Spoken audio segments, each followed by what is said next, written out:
The Sun Also Rises. By Ernest Hemingway. You are all a lost generation. Gertrude Stein in Conversation. One generation passeth away, and another generation cometh, but the earth abideth forever. The sun also ariseth, and the sun goeth down, and hasteth to the place where he arose. The wind goeth toward the south, and turneth about unto the north. It whirleth about continually, and the wind returneth again according to his circuits. All the rivers run into the sea, yet the sea is not full. Unto the place from whence the rivers come, thither they return again. Ecclesiastes. How do you find this book? Any thoughts about the book or the author? Any suggestion for improvement? Please take a moment to share your thoughts in a comment. If you like it, share it with your friends who might enjoy it as well. Subscribe to keep in touch. Visit CompleteAudiobooks.com for more quality content. The Sun Also Rises. Book. Chapter 1. Chapter 1. Robert Cohn was once middleweight boxing champion of Princeton. Do not think that I am very much impressed by that as a boxing title, but it meant a lot to Cohn. He cared nothing for boxing, in fact he disliked it. But he learned it painfully and thoroughly to counteract the feeling of inferiority and shyness he had felt on being treated as a Jew at Princeton. There was a certain inner comfort in knowing he could knock down anybody who was snooty to him, although, being very shy and a thoroughly nice boy, he never fought except in the gym. He was Spider Kelly's star pupil. Spider Kelly taught all his young gentlemen to box like featherweights, no matter whether they weighed 105 or 205 pounds. But it seemed to fit Cohn. He was really very fast. He was so good that Spider promptly overmatched him and got his nose permanently flattened. This increased Cohn's distaste for boxing, but it gave him a certain satisfaction of some strange sort, and it certainly improved his nose. In his last year at Princeton he read too much and took to wearing spectacles. I never met anyone of his class who remembered him. They did not even remember that he was middleweight boxing champion. I mistrust all frank and simple people, especially when their stories hold together, and I always had a suspicion that perhaps Robert Cohn had never been middleweight boxing champion. And that perhaps a horse had stepped on his face, or that maybe his mother had been frightened or seen something, or that he had, maybe, bumped into something as a young child. But I finally had somebody verify the story from Spider Kelly. Spider Kelly not only remembered Cohn. He had often wondered what had become of him. Robert Cohn was a member, through his father, of one of the richest Jewish families in New York, and through his mother of one of the oldest. At the military school where he prepped for Princeton, and played a very good end on the football team, no one had made him race-conscious. No one had ever made him feel he was a Jew, and hence any different from anybody else, until he went to Princeton. He was a nice boy, a friendly boy, and very shy, and it made him bitter. He took it out in boxing, and he came out of Princeton with painful self-consciousness and the flattened nose, and was married by the first girl who was nice to him. He was married 5 years, had 3 children, lost most of the $50,000 his father left him, the balance of the estate having gone to his mother. Hardened into a rather unattractive mold under domestic unhappiness with a rich wife. And just when he had made up his mind to leave his wife she left him and went off with a miniature painter. As he had been thinking for months about leaving his wife and had not done it because it would be too cruel to deprive her of himself, her departure was a very healthful shock. The divorce was arranged and Robert Cohn went out to the coast. In California he fell among literary people and, as he still had a little of the $50,000 left, in a short time he was backing a review of the arts. The review commenced publication in Carmel, California, and finished in Provincetown, Massachusetts. By that time Cohn, who had been regarded purely as an angel, and whose name had appeared on the editorial page merely as a member of the advisory board, had become the sole editor. It was his money and he discovered he liked the authority of editing.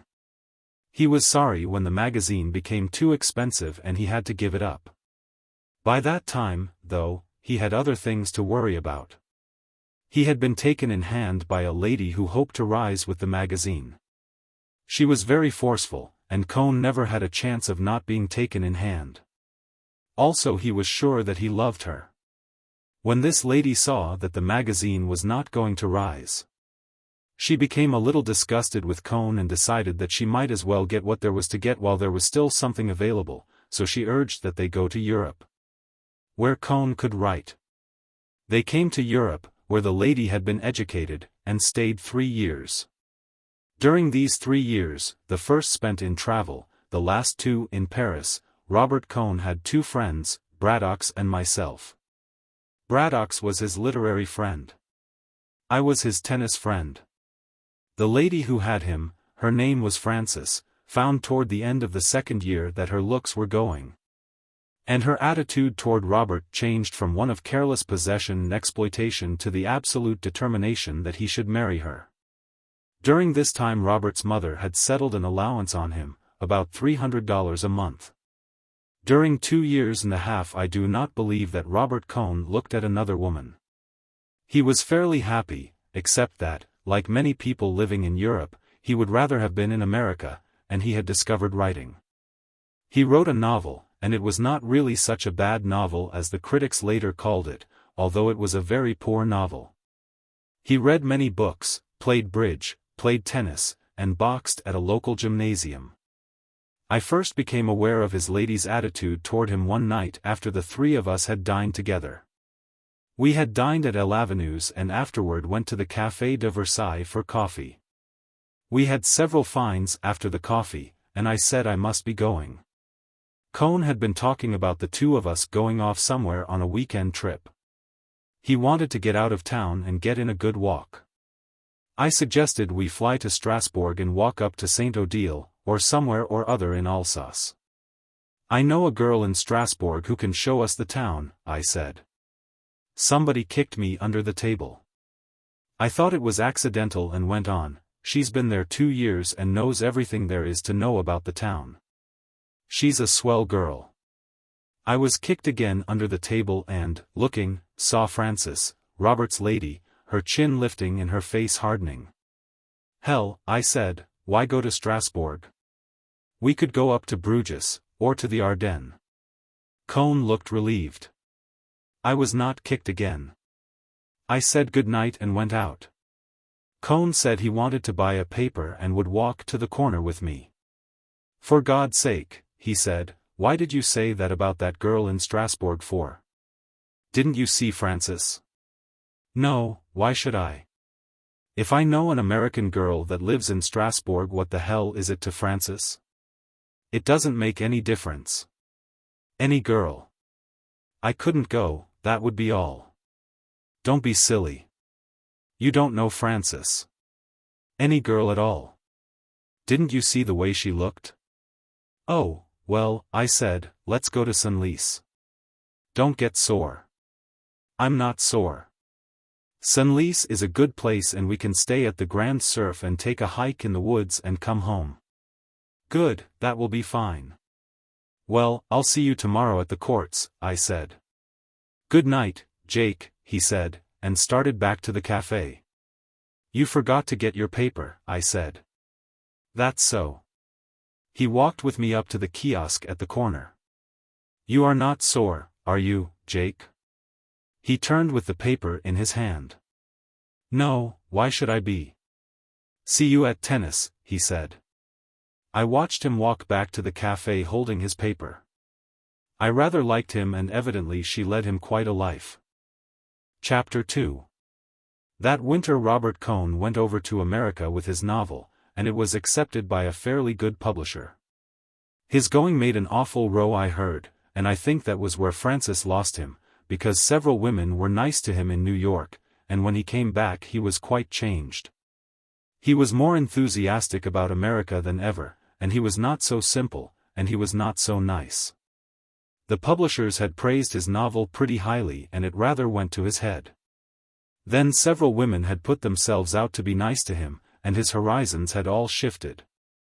For 4 years his horizon had been absolutely limited to his wife. For 3 years, or almost 3 years, he had never seen beyond Frances. I am sure he had never been in love in his life. He had married on the rebound from the rotten time he had in college, and Frances took him on the rebound from his discovery that he had not been everything to his first wife. He was not in love yet, but he realized that he was an attractive quantity to women, and that the fact of a woman caring for him and wanting to live with him was not simply a divine miracle. This changed him so that he was not so pleasant to have around. Also, playing for higher stakes than he could afford in some rather steep bridge games with his New York connections, he had held cards and won several $100s. It made him rather vain of his bridge game, and he talked several times of how a man could always make a living at bridge if he were ever forced to. Then there was another thing. He had been reading W. H. Hudson. That sounds like an innocent occupation, but Cohn had read and reread The Purple Land. The Purple Land is a very sinister book if read too late in life. It recounts splendid imaginary amorous adventures of a perfect English gentleman in an intensely romantic land, the scenery of which is very well described. For a man to take it at 34 as a guidebook to what life holds is about as safe as it would be for a man of the same age to enter Wall Street direct from a French convent. Equipped with a complete set of the more practical Alger books. Cohn, I believe, took every word of The Purple Land as literally as though it had been an R.G. Dunn report. You understand me, he made some reservations, but on the whole the book to him was sound. It was all that was needed to set him off. I did not realize the extent to which it had set him off until one day he came into my office. "Hello, Robert," I said. "Did you come in to cheer me up? Would you like to go to South America, Jake?" he asked. "No." "Why not?" "I don't know. I never wanted to go. Too expensive. You can see all the South Americans you want in Paris anyway. They're not the real South Americans. They look awfully real to me. I had a boat train to catch with a week's mail stories, and only half of them written. Do you know any dirt?" I asked. "No. None of your exalted connections getting divorces?" "No, listen, Jake. If I handled both our expenses, would you go to South America with me?" "Why me?" "You can talk Spanish. And it would be more fun with two of us." "No," I said, "I like this town and I go to Spain in the summertime." "All my life I've wanted to go on a trip like that," Cohn said. He sat down. "I'll be too old before I can ever do it." "Don't be a fool," I said. "You can go anywhere you want. You've got plenty of money." "I know. But I can't get started." "Cheer up," I said. "All countries look just like the moving pictures." But I felt sorry for him. He had it badly. I can't stand it to think my life is going so fast and I'm not really living it. Nobody ever lives their life all the way up except bullfighters. I'm not interested in bullfighters. That's an abnormal life. I want to go back in the country in South America. We could have a great trip. Did you ever think about going to British East Africa to shoot? No, I wouldn't like that. I'd go there with you. No, that doesn't interest me. That's because you never read a book about it. Go on and read a book all full of love affairs with the beautiful shiny black princesses. I want to go to South America. He had a hard, Jewish, stubborn streak. Come on downstairs and have a drink. Aren't you working? No, I said. We went down the stairs to the cafe on the ground floor. I had discovered that was the best way to get rid of friends. Once you had a drink, all you had to say was, "Well, I've got to get back and get off some cables," and it was done. It is very important to discover graceful exits like that in the newspaper business, where it is such an important part of the ethics that you should never seem to be working. Anyway, we went downstairs to the bar and had a whiskey and soda. Cohn looked at the bottles in bins around the wall. "This is a good place," he said. "There's a lot of liquor," I agreed. "Listen, Jake," he leaned forward on the bar.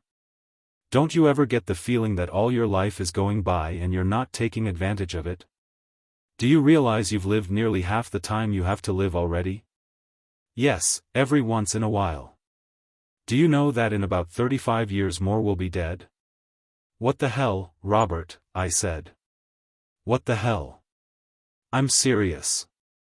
It's one thing I don't worry about, I said. You ought to. I've had plenty to worry about one time or other. I'm through worrying. Well, I want to go to South America.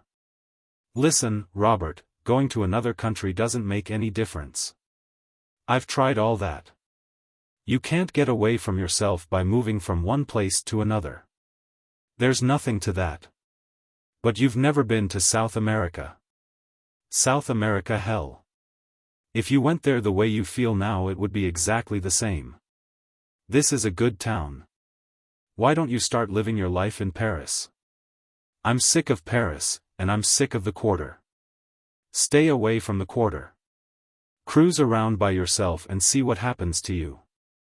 Nothing happens to me. I walked alone all one night and nothing happened except a bicycle cop stopped me and asked to see my papers. Wasn't the town nice at night? I don't care for Paris. So there you were. I was sorry for him, but it was not a thing you could do anything about, because right away you ran up against the two stubbornnesses. South America could fix it and he did not like Paris. He got the first idea out of a book, and I suppose the second came out of a book too. Well, I said, I've got to go upstairs and get off some cables. Do you really have to go? Yes, I've got to get these cables off. Do you mind if I come up and sit around the office? No, come on up. He sat in the outer room and read the papers, and the editor and publisher and I worked hard for 2 hours. Then I sorted out the carbons, stamped on a byline, put the stuff in a couple of big manila envelopes and rang for a boy to take them to the Gare Saint-Lazare. I went out into the other room and there was Robert Cohn asleep in the big chair. He was asleep with his head on his arms. I did not like to wake him up, but I wanted to lock the office and shove off. I put my hand on his shoulder. He shook his head. I can't do it, he said, and put his head deeper into his arms. I can't do it.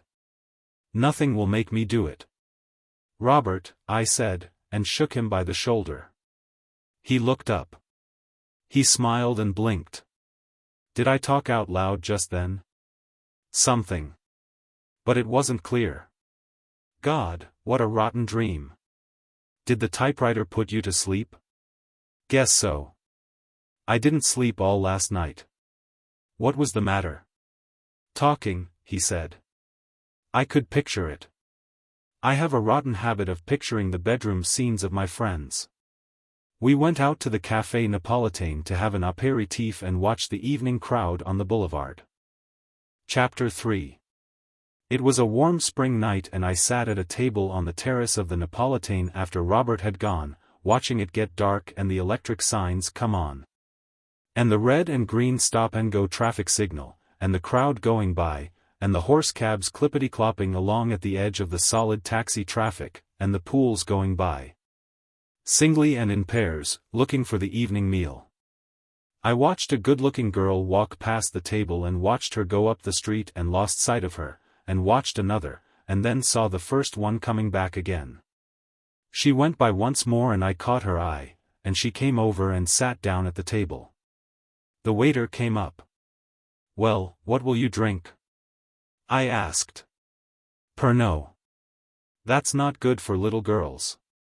Little girl yourself. Dites garçon, un Pernod. A Pernod for me, too. What's the matter? She asked. Going on a party? Sure. Aren't you? I don't know. You never know in this town. Don't you like Paris? No. Why don't you go somewhere else? Isn't anywhere else. You're happy, all right. Happy, hell. Pernod is greenish imitation absinthe. When you add water it turns milky. It tastes like licorice and it has a good uplift, but it drops you just as far. We sat and drank it, and the girl looked sullen. "Well," I said, "are you going to buy me a dinner?" She grinned and I saw why she made a point of not laughing. With her mouth closed she was a rather pretty girl. I paid for the saucers and we walked out to the street. I hailed a horse cab and the driver pulled up at the curb. Settled back in the slow, smoothly rolling fiacre we moved up the Avenue de l'Opéra, past the locked doors of the shops, their windows lighted, the avenue broad and shiny and almost deserted. The cab passed the New York Herald Bureau with the window full of clocks. "What are all the clocks for?" she asked. "They show the hour all over America." "Don't kid me." We turned off the avenue up the Rue de Pyramids, through the traffic of the Rue de Rivoli, and through a dark gate into the Tuileries. She cuddled against me and I put my arm around her. She looked up to be kissed. She touched me with one hand and I put her hand away. "Never mind." "What's the matter? You sick?" "Yes. Everybody's sick. I'm sick, too." We came out of the Tuileries into the light and crossed the Seine and then turned up the Rue de Saints-Pérez. "You oughtn't to drink Pernod if you're sick." "You neither." "It doesn't make any difference with me." "It doesn't make any difference with a woman." "What are you called?" "Georgette." "How are you called?" "Jacob." "That's a Flemish name." "American too." "You're not Flamand?" "No, American." "Good, I detest Flamands." By this time we were at the restaurant. I called to the cocker to stop. We got out and Georgette did not like the looks of the place. "This is no great thing of a restaurant." "No," I said. "Maybe you would rather go to Foyot's. Why don't you keep the cab and go on?" I had picked her up because of a vague sentimental idea that it would be nice to eat with someone. It was a long time since I had dined with a pool, and I had forgotten how dull it could be. We went into the restaurant, past Madame Levine at the desk and into a little room. Georgette cheered up a little under the food. "It isn't bad here," she said. "It isn't chic, but the food is all right. Better than you eat in Liège." "Brussels, you mean?" We had another bottle of wine and Georgette made a joke.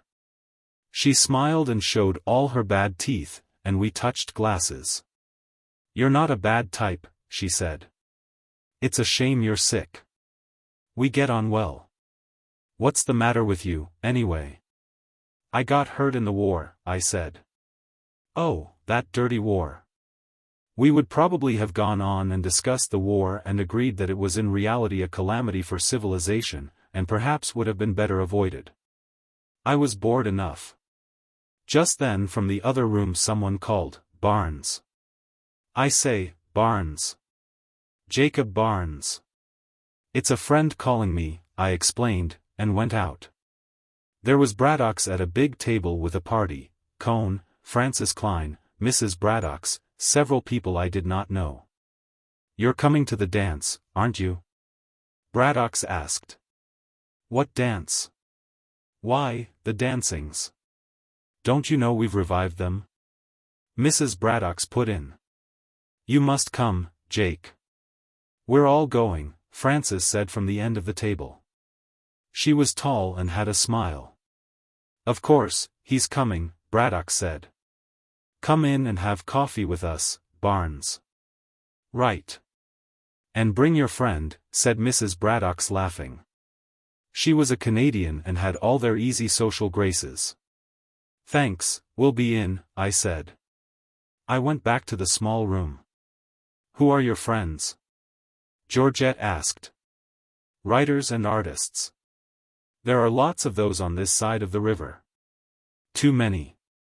"I think so. Still, some of them make money." "Oh, yes." We finished the meal and the wine. "Come on," I said. "We're going to have coffee with the others." Georgette opened her bag, made a few passes at her face as she looked in the little mirror, redefined her lips with the lipstick, and straightened her hat. "Good," she said. We went into the room full of people and Braddock's, and the men at his table stood up. "I wish to present my fiancée, Mademoiselle Georgette Leblanc," I said. Georgette smiled that wonderful smile, and we shook hands all round. "Are you related to Georgette Leblanc, the singer?" Mrs. Braddock asked. "Connais pas," Georgette answered. "But you have the same name," Mrs. Braddock insisted cordially. "No," said Georgette. "Not at all. My name is Hobben." "But Mr. Barnes introduced you as Mademoiselle Georgette Leblanc." "Surely he did," insisted Mrs. Braddock, who in the excitement of talking French was liable to have no idea what she was saying. "He's a fool," Georgette said. "Oh, it was a joke, then, Mrs. Braddock said. "Yes," said Georgette. "To laugh at. Did you hear that, Henry?" Mrs. Braddock called down the table to Braddock. Mr. Barnes introduced his fiancée as Mademoiselle Leblanc, and her name is actually Hobben. "Of course, darling. Mademoiselle Hobben, I've known her for a very long time." "Oh, Mademoiselle Hobben," Francis Clyne called, speaking French very rapidly and not seeming so proud and astonished as Mrs. Braddock's at its coming out really French. "Have you been in Paris long? Do you like it here? You love Paris, do you not? Who's she?" Georgette turned to me. "Do I have to talk to her?" She turned to Francis, sitting smiling, her hands folded, her head poised on her long neck, her lips pursed ready to start talking again. "No, I don't like Paris. It's expensive and dirty." "Really?" "I find it so extraordinarily clean. One of the cleanest cities in all Europe." "I find it dirty." "How strange. But perhaps you have not been here very long." "I've been here long enough. But it does have nice people in it. One must grant that." Georgette turned to me. "You have nice friends." Francis was a little drunk and would have liked to have kept it up, but the coffee came, and Levine with the liqueurs, and after that we all went out and started for Braddock's dancing club. The dancing club was a bal musette in the Rue de la Montagne Sainte-Geneviève. 5 nights a week the working people of the Pantheon Quarter danced there. 1 night a week it was the dancing club. On Monday nights it was closed. When we arrived it was quite empty, except for a policeman sitting near the door, the wife of the proprietor back of the zinc bar, and the proprietor himself. The daughter of the house came downstairs as we went in. There were long benches, and tables ran across the room, and at the far end a dancing floor. "I wish people would come earlier," Braddock said. The daughter came up and wanted to know what we would drink. The proprietor got up on a high stool beside the dancing floor and began to play the accordion. He had a string of bells around one of his ankles and beat time with his foot as he played. Everyone danced. It was hot and we came off the floor perspiring. "My God," Georgette said. "What a box to sweat in. It's hot. Hot, my God. Take off your hat." "That's a good idea." Someone asked Georgette to dance, and I went over to the bar. It was really very hot and the accordion music was pleasant in the hot night. I drank a beer, standing in the doorway and getting the cool breath of wind from the street. 2 taxis were coming down the steep street. They both stopped in front of the ball. A crowd of young men, some in jerseys and some in their shirt sleeves, got out. I could see their hands and newly washed, wavy hair in the light from the door. The policeman standing by the door looked at me and smiled. They came in. As they went in, under the light I saw white hands, wavy hair, white faces, grimacing, gesturing, talking. With them was Brett. She looked very lovely and she was very much with them. One of them saw Georgette and said, "I do declare. There is an actual harlot. I'm going to dance with her, Let. You watch me." The tall dark one, called Let, said, "Don't you be rash." The wavy blonde one answered, "Don't you worry, dear." And with them was Brett. I was very angry. Somehow they always made me angry. I know they are supposed to be amusing, and you should be tolerant, but I wanted to swing on anything to shatter that superior, simpering composure. Instead, I walked down the street and had a beer at the bar at the next ball. The beer was not good and I had a worse cognac to take the taste out of my mouth. When I came back to the ball there was a crowd on the floor and Georgette was dancing with the tall blonde youth, who danced big hippily, carrying his head on one side, his eyes lifted as he danced. As soon as the music stopped another one of them asked her to dance. She had been taken up by them. I knew then that they would all dance with her. They are like that. I sat down at a table. Cohn was sitting there. Francis was dancing. Mrs. Braddock brought up somebody and introduced him as Robert Prentice. He was from New York by way of Chicago, and was a rising new novelist. He had some sort of an English accent. I asked him to have a drink. "Thanks so much," he said, "I've just had one." "Have another." "Thanks, I will then." We got the daughter of the house over and each had a fine alo. "You're from Kansas City, they tell me," he said. "Yes." "Do you find Paris amusing?" "Yes." "Really?" I was a little drunk. Not drunk in any positive sense but just enough to be careless. "For God's sake," I said, "yes." "Don't you?" "Oh, how charmingly you get angry," he said. "I wish I had that faculty." I got up and walked over toward the dancing floor. Mrs. Braddock followed me. "Don't be cross with Robert," she said. "He's still only a child, you know." "I wasn't cross," I said. "I just thought perhaps I was going to throw up." "Your fiancé is having a great success, Mrs. Braddock looked out on the floor where Georgette was dancing in the arms of the tall, dark one, called Let. "Isn't she?" I said. "Rather," said Mrs. Braddock. Cohn came up. "Come on, Jake," he said, "have a drink." We walked over to the bar. "What's the matter with you? You seem all worked up over something." "Nothing. This whole show makes me sick is all." Brett came up to the bar. "Hello, you chaps." "Hello, Brett," I said. "Why aren't you tight?" "Never going to get tight any more." "I say, give a chap a brandy and soda." She stood holding the glass and I saw Robert Cohn looking at her. He looked a great deal as his compatriot must have looked when he saw the promised land. Cohn, of course, was much younger. But he had that look of eager, deserving expectation. Brett was damned good-looking.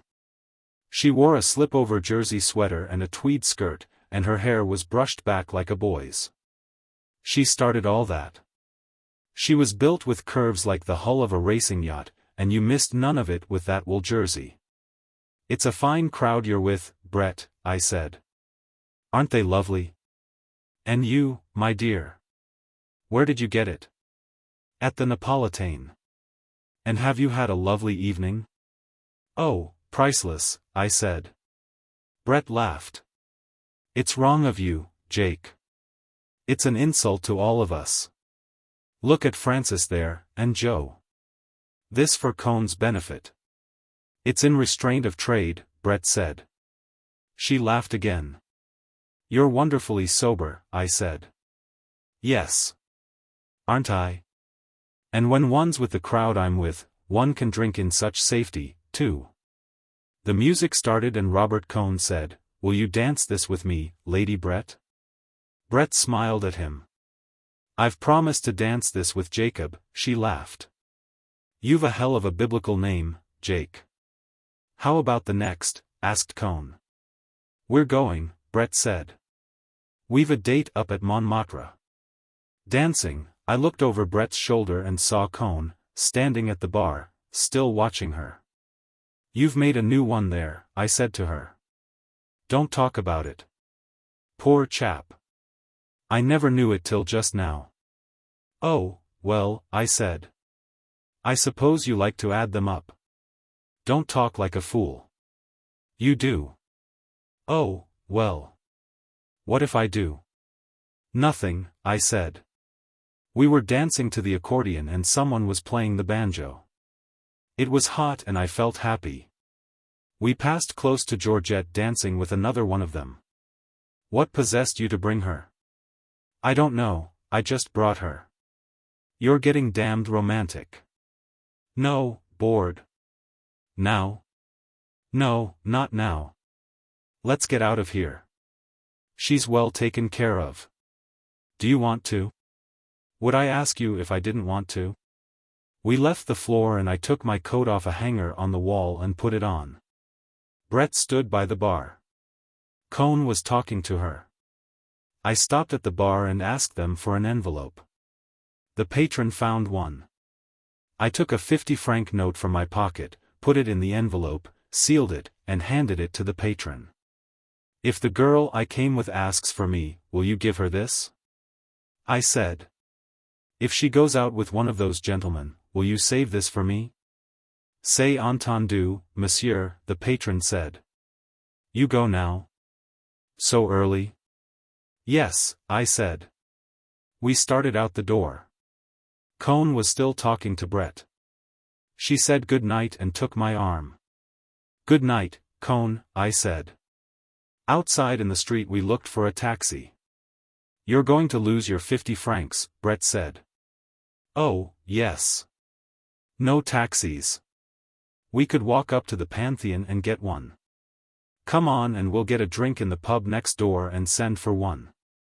You wouldn't walk across the street. Not if I could help it. We went into the next bar and I sent a waiter for a taxi. Well, I said, we're out away from them. We stood against the tall zinc bar and did not talk and looked at each other. The waiter came and said the taxi was outside. Brett pressed my hand hard. I gave the waiter a franc and we went out. Where should I tell him? I asked. Oh, tell him to drive around. I told the driver to go to the Parc Montsouris, and got in, and slammed the door. Brett was leaning back in the corner, her eyes closed. I got in and sat beside her. The cab started with a jerk. Oh, darling, I've been so miserable, Brett said. Chapter 4.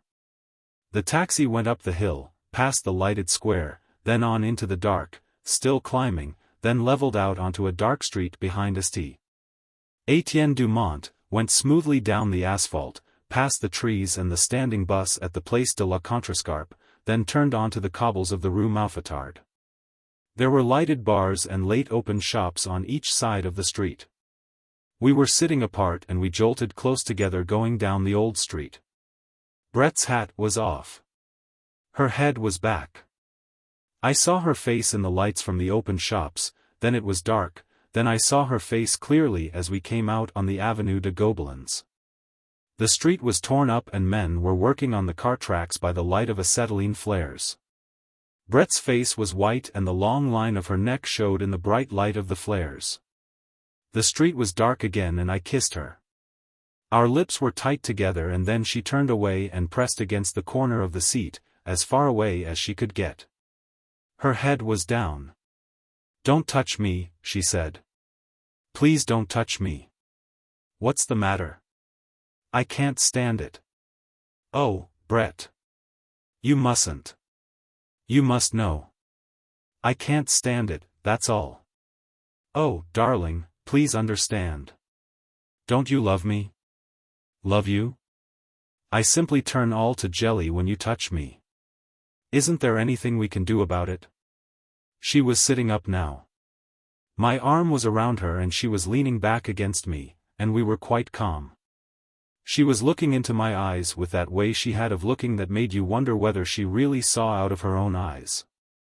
They would look on and on after everyone else's eyes in the world would have stopped looking. She looked as though there were nothing on earth she would not look at like that, and really she was afraid of so many things. And there's not a damn thing we could do, I said. I don't know, she said. I don't want to go through that hell again. We'd better keep away from each other. But, darling, I have to see you. It isn't all that you know. No, but it always gets to be. That's my fault. Don't we pay for all the things we do, though? She had been looking into my eyes all the time. Her eyes had different depths, sometimes they seemed perfectly flat. Now you could see all the way into them. When I think of the hell I've put chaps through. I'm paying for it all now. Don't talk like a fool, I said. Besides, what happened to me is supposed to be funny. I never think about it. Oh, no. I'll lay you don't. Well, let's shut up about it. I laughed about it too, myself, once. She wasn't looking at me. A friend of my brother's came home that way from Mons. It seemed like a hell of a joke. Chaps never know anything, do they? No, I said. Nobody ever knows anything. I was pretty well through with the subject. At one time or another I had probably considered it from most of its various angles. Including the one that certain injuries or imperfections are a subject of merriment while remaining quite serious for the person possessing them. It's funny, I said. It's very funny. And it's a lot of fun, too, to be in love. Do you think so? Her eyes looked flat again. I don't mean fun that way. In a way it's an enjoyable feeling. No, she said. I think it's hell on earth. It's good to see each other. No. I don't think it is. Don't you want to? I have to. We were sitting now like two strangers. On the right was the Parc Montsouris. The restaurant where they have the pool of live trout and where you can sit and look out over the park was closed and dark. The driver leaned his head around. Where do you want to go? I asked. Brett turned her head away. Oh, go to the Select. Café Select, I told the driver. Boulevard Montparnasse. We drove straight down, turning around the Lion de Belfort that guards the passing Montrouge trams. Brett looked straight ahead. On the Boulevard Raspail, with the lights of Montparnasse in sight, Brett said, Would you mind very much if I asked you to do something? Don't be silly. Kiss me just once more before we get there. When the taxi stopped I got out and paid. Brett came out putting on her hat. She gave me her hand as she stepped down. Her hand was shaky. I say, do I look too much of a mess? She pulled her man's felt hat down and started in for the bar. Inside, against the bar and at tables, were most of the crowd who had been at the dance. Hello, you chaps, Brett said. I'm going to have a drink. Oh, Brett. Brett, the little Greek portrait painter, who called himself a duke, and whom everybody called Zizi, pushed up to her. I got something fine to tell you. Hello, Zizi, Brett said. I want you to meet a friend, Zizi said. A fat man came up. Count Mippopopoulos, meet my friend Lady Ashley. How do you do? Said Brett. Well, does your ladyship have a good time here in Paris? Asked Count Mippopopoulos, who wore an elk's tooth on his watch chain. Rather, said Brett. Paris is a fine town all right, said the Count. But I guess you have pretty big doings yourself over in London. Oh, yes, said Brett. Enormous. Braddock's called to me from a table. Barnes, he said, have a drink. That girl of yours got in a frightful row. What about? Something the patron's daughter said. A corking row. She was rather splendid, you know. Showed her yellow card and demanded the patron's daughter's too. I say it was a row. What finally happened? Oh, someone took her home. Not a bad-looking girl. Wonderful command of the idiom. Do stay and have a drink. No, I said. I must shove off. Seen Cohn? He went home with Francis, Mrs. Braddock put in. Poor chap, he looks awfully down, Braddock said. I dare say he is, said Mrs. Braddock's. I have to shove off, I said. Good night. I said good night to Brett at the bar. The Count was buying champagne. Will you take a glass of wine with us, sir? He asked. No. Thanks awfully. I have to go. Really going? Brett asked. Yes, I said. I've got a rotten headache. I'll see you tomorrow. Come in at the office. Hardly. Well, where will I see you? Anywhere around 5 o'clock. Make it the other side of town then. Good. I'll be at the Krillin at 5. Try and be there, I said. Don't worry, Brett said. I've never let you down, have I? Heard from Mike? Letter today. Good night, sir, said the Count. I went out onto the sidewalk and walked down toward the Boulevard St. Michel, past the tables of the Rotonde, still crowded, looked across the street at the Dome, its tables running out to the edge of the pavement. Someone waved at me from a table, I did not see who it was and went on. I wanted to get home. The Boulevard Montparnasse was deserted. Levine's was closed tight, and they were stacking the tables outside the Closerie de Lillis. I passed Ney's statue standing among the new-leaved chestnut trees in the arc light. There was a faded purple wreath leaning against the base. I stopped and read the inscription, from the Bonapartist groups, some date, I forget. He looked very fine, Marshal Ney in his top boots, gesturing with his sword among the green new horsechestnut leaves. My flat was just across the street, a little way down the Boulevard Saint-Michel. There was a light in the concierge's room and I knocked on the door and she gave me my mail. I wished her good night and went upstairs. There were 2 letters and some papers. I looked at them under the gaslight in the dining room. The letters were from the States. One was a bank statement. It showed a balance of $2,432.60. I got out my checkbook and deducted for checks drawn since the first of the month, and discovered I had a balance of $1,832.60. I wrote this on the back of the statement. The other letter was a wedding announcement. Mr. and Mrs. Aloysius Kirby announced the marriage of their daughter Catherine. I knew neither the girl nor the man she was marrying. They must be circularizing the town. It was a funny name. I felt sure I could remember anybody with a name like Aloysius. It was a good Catholic name. There was a crest on the announcement. Like Zizi the Greek Duke. And that Count. The Count was funny. Brett had a title, too. Lady Ashley. To hell with Brett. To hell with you, Lady Ashley. I lit the lamp beside the bed, turned off the gas, and opened the wide windows. The bed was far back from the windows, and I sat with the windows open and undressed by the bed. Outside a night train, running on the streetcar tracks, went by carrying vegetables to the markets. They were noisy at night when you could not sleep. Undressing, I looked at myself in the mirror of the big armoire beside the bed. That was a typically French way to furnish a room. Practical, too, I suppose. Of all the ways to be wounded. I suppose it was funny. I put on my pajamas and got into bed. I had the 2 bullfight papers, and I took their wrappers off. One was orange. The other yellow. They would both have the same news, so whichever I read first would spoil the other. Le Tourille was the better paper, so I started to read it. I read it all the way through, including the petite correspondence and the cornograms. I blew out the lamp. Perhaps I would be able to sleep. My head started to work. The old grievance.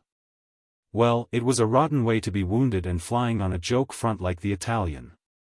In the Italian hospital we were going to form a society. It had a funny name in Italian. I wonder what became of the others, the Italians. That was in the Ospedale Maggiore in Milano, Padiglione Ponte. The next building was the Padiglione Zonda. There was a statue of Ponte, or maybe it was Zonda. That was where the liaison colonel came to visit me. That was funny. That was about the first funny thing. I was all bandaged up. But they had told him about it. Then he made that wonderful speech, "You, a foreigner, an Englishman, any foreigner was an Englishman, have given more than your life." What a speech! I would like to have it illuminated to hang in the office. He never laughed.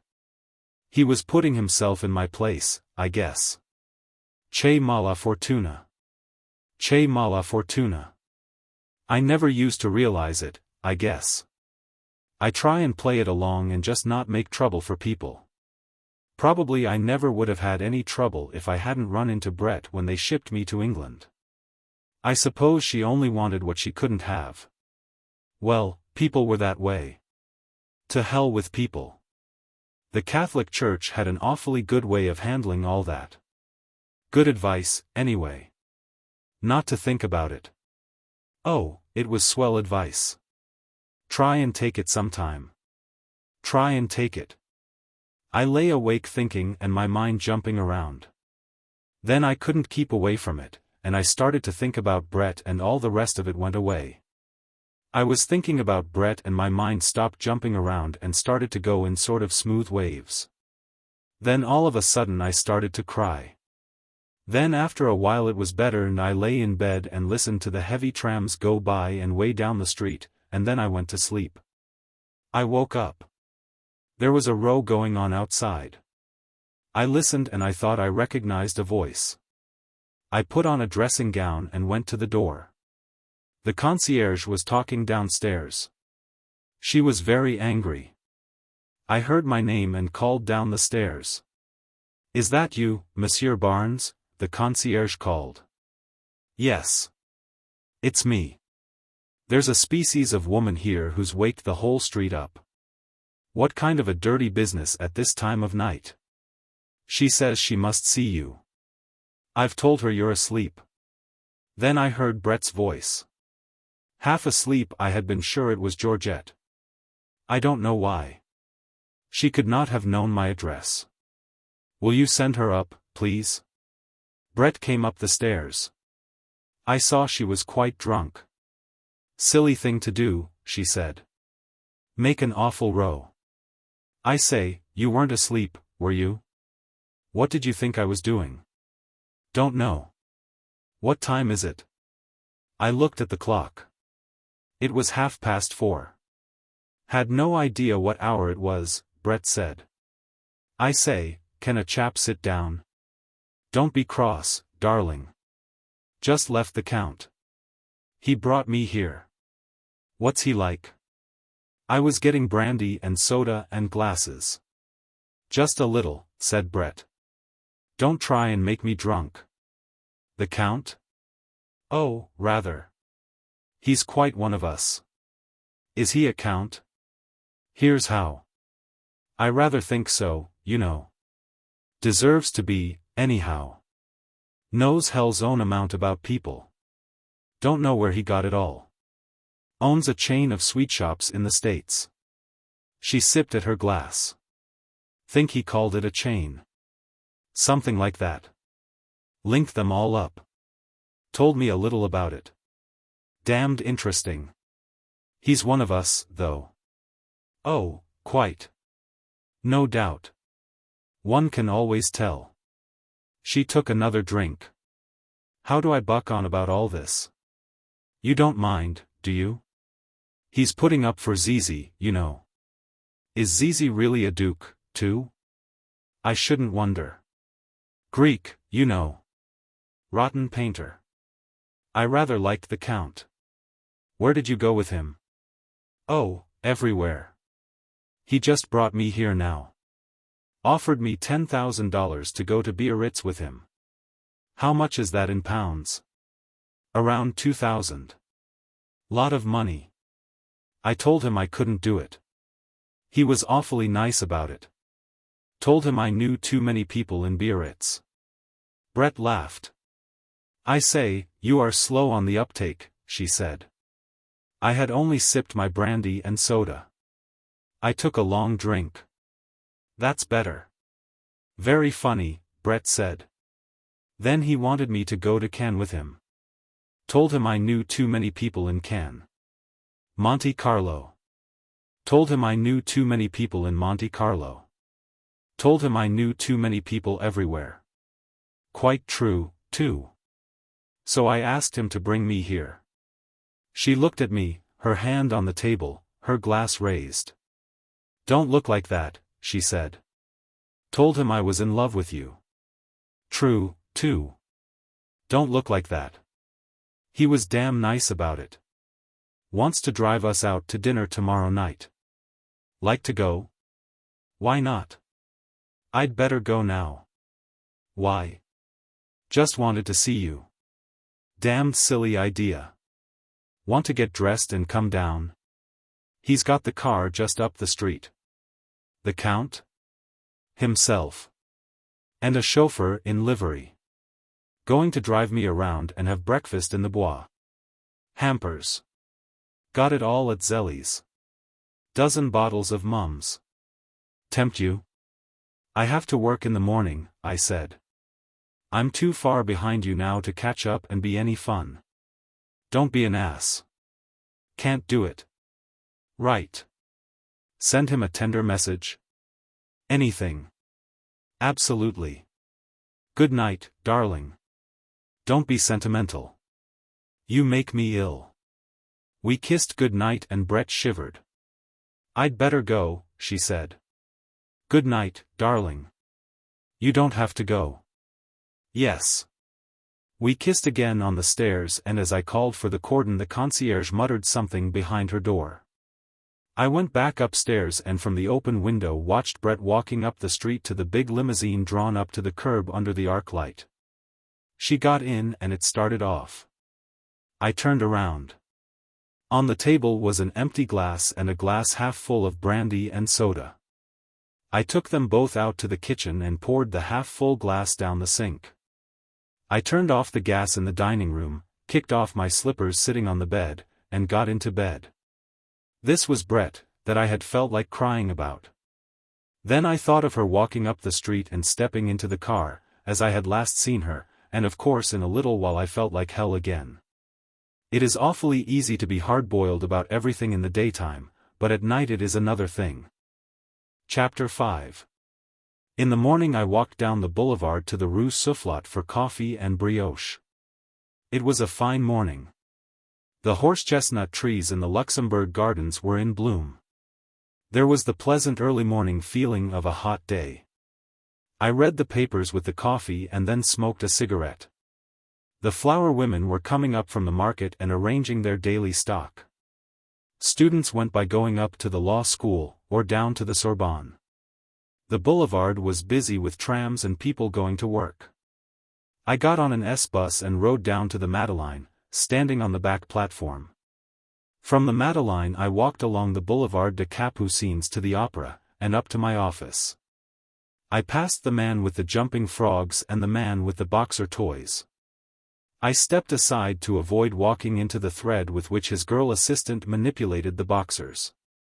She was standing looking away, the thread in her folded hands. The man was urging 2 tourists to buy. 3 more tourists had stopped and were watching. I walked on behind a man who was pushing a roller that printed the name Cinzano on the sidewalk in damp letters. All along people were going to work. It felt pleasant to be going to work. I walked across the avenue and turned into my office. Upstairs in the office I read the French morning papers, smoked, and then sat at the typewriter and got off a good morning's work. At 11 o'clock I went over to the Quai d'Orsay in a taxi and went in and sat with about a dozen correspondents, while the Foreign Office mouthpiece, a young Nouvelle Revue Française diplomat in horn-rimmed spectacles, talked and answered questions for half an hour. The president of the council was in Lyons making a speech, or, rather he was on his way back. Several people asked questions to hear themselves talk and there were a couple of questions asked by news service men who wanted to know the answers. There was no news. I shared a taxi back from the Quai d'Orsay with Woolsey and Crumb. "What do you do nights, Jake?" asked Crumb. "I never see you around." "Oh, I'm over in the quarter. I'm coming over some night." The Dingo. That's the great place, isn't it? Yes. That, or this new dive, the Select. I've meant to get over, said Crumb. You know how it is, though, with a wife and kids. Playing any tennis? Woolsey asked. Well, no, said Crumb. I can't say I've played any this year. I've tried to get away, but Sundays it's always rained, and the courts are so damned crowded. The Englishmen all have Saturday off, Woolsey said. Lucky beggars, said Crumb. Well, I'll tell you. Someday I'm not going to be working for an agency. Then I'll have plenty of time to get out in the country. That's the thing to do. Live out in the country and have a little car. I've been thinking some about getting a car next year. I banged on the glass. The chauffeur stopped. Here's my street, I said. Come in and have a drink. Thanks, old man, Crumb said. Woolsey shook his head. I've got to file that line he got off this morning. I put a 2-franc piece in Crumb's hand. You're crazy, Jake, he said. This is on me. It's all on the office, anyway. Nope. I want to get it.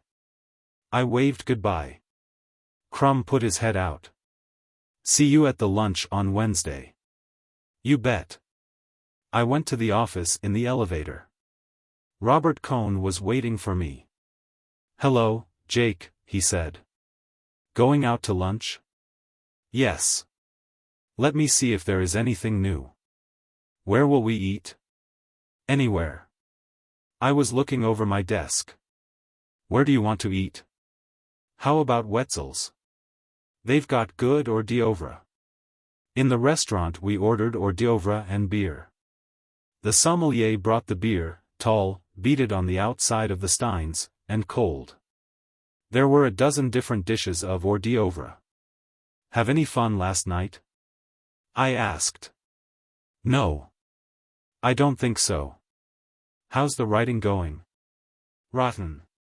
I can't get this second book going.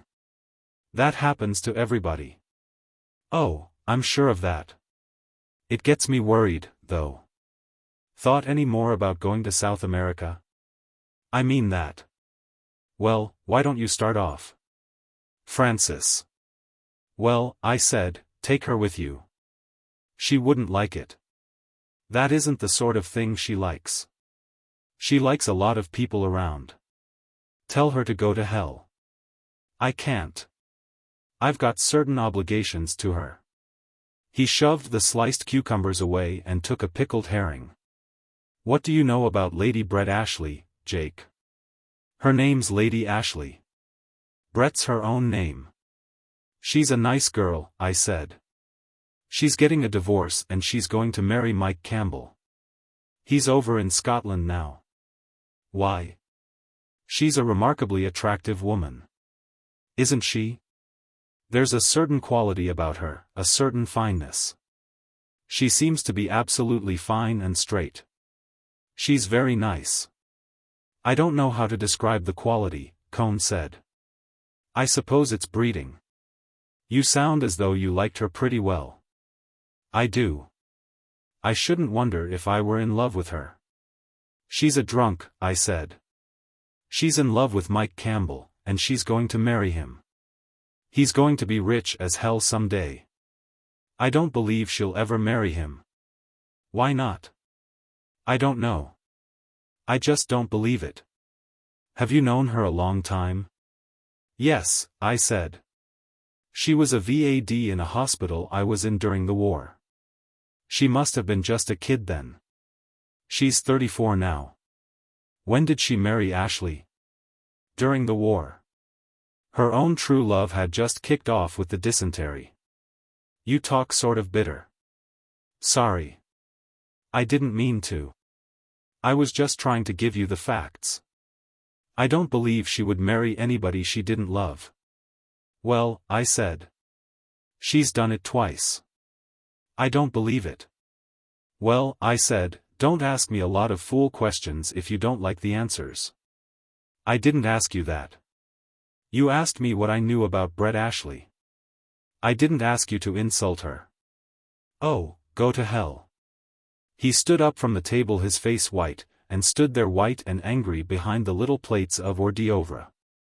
Sit down, I said. Don't be a fool. You've got to take that back. Oh, cut out the prep school stuff. Take it back. Sure. Anything. I never heard of Brett Ashley. How's that? No. Not that. About me going to hell. Oh, don't go to hell, I said. Stick around. We're just starting lunch. Cohn smiled again and sat down. He seemed glad to sit down. What the hell would he have done if he hadn't sat down? You say such damned insulting things, Jake.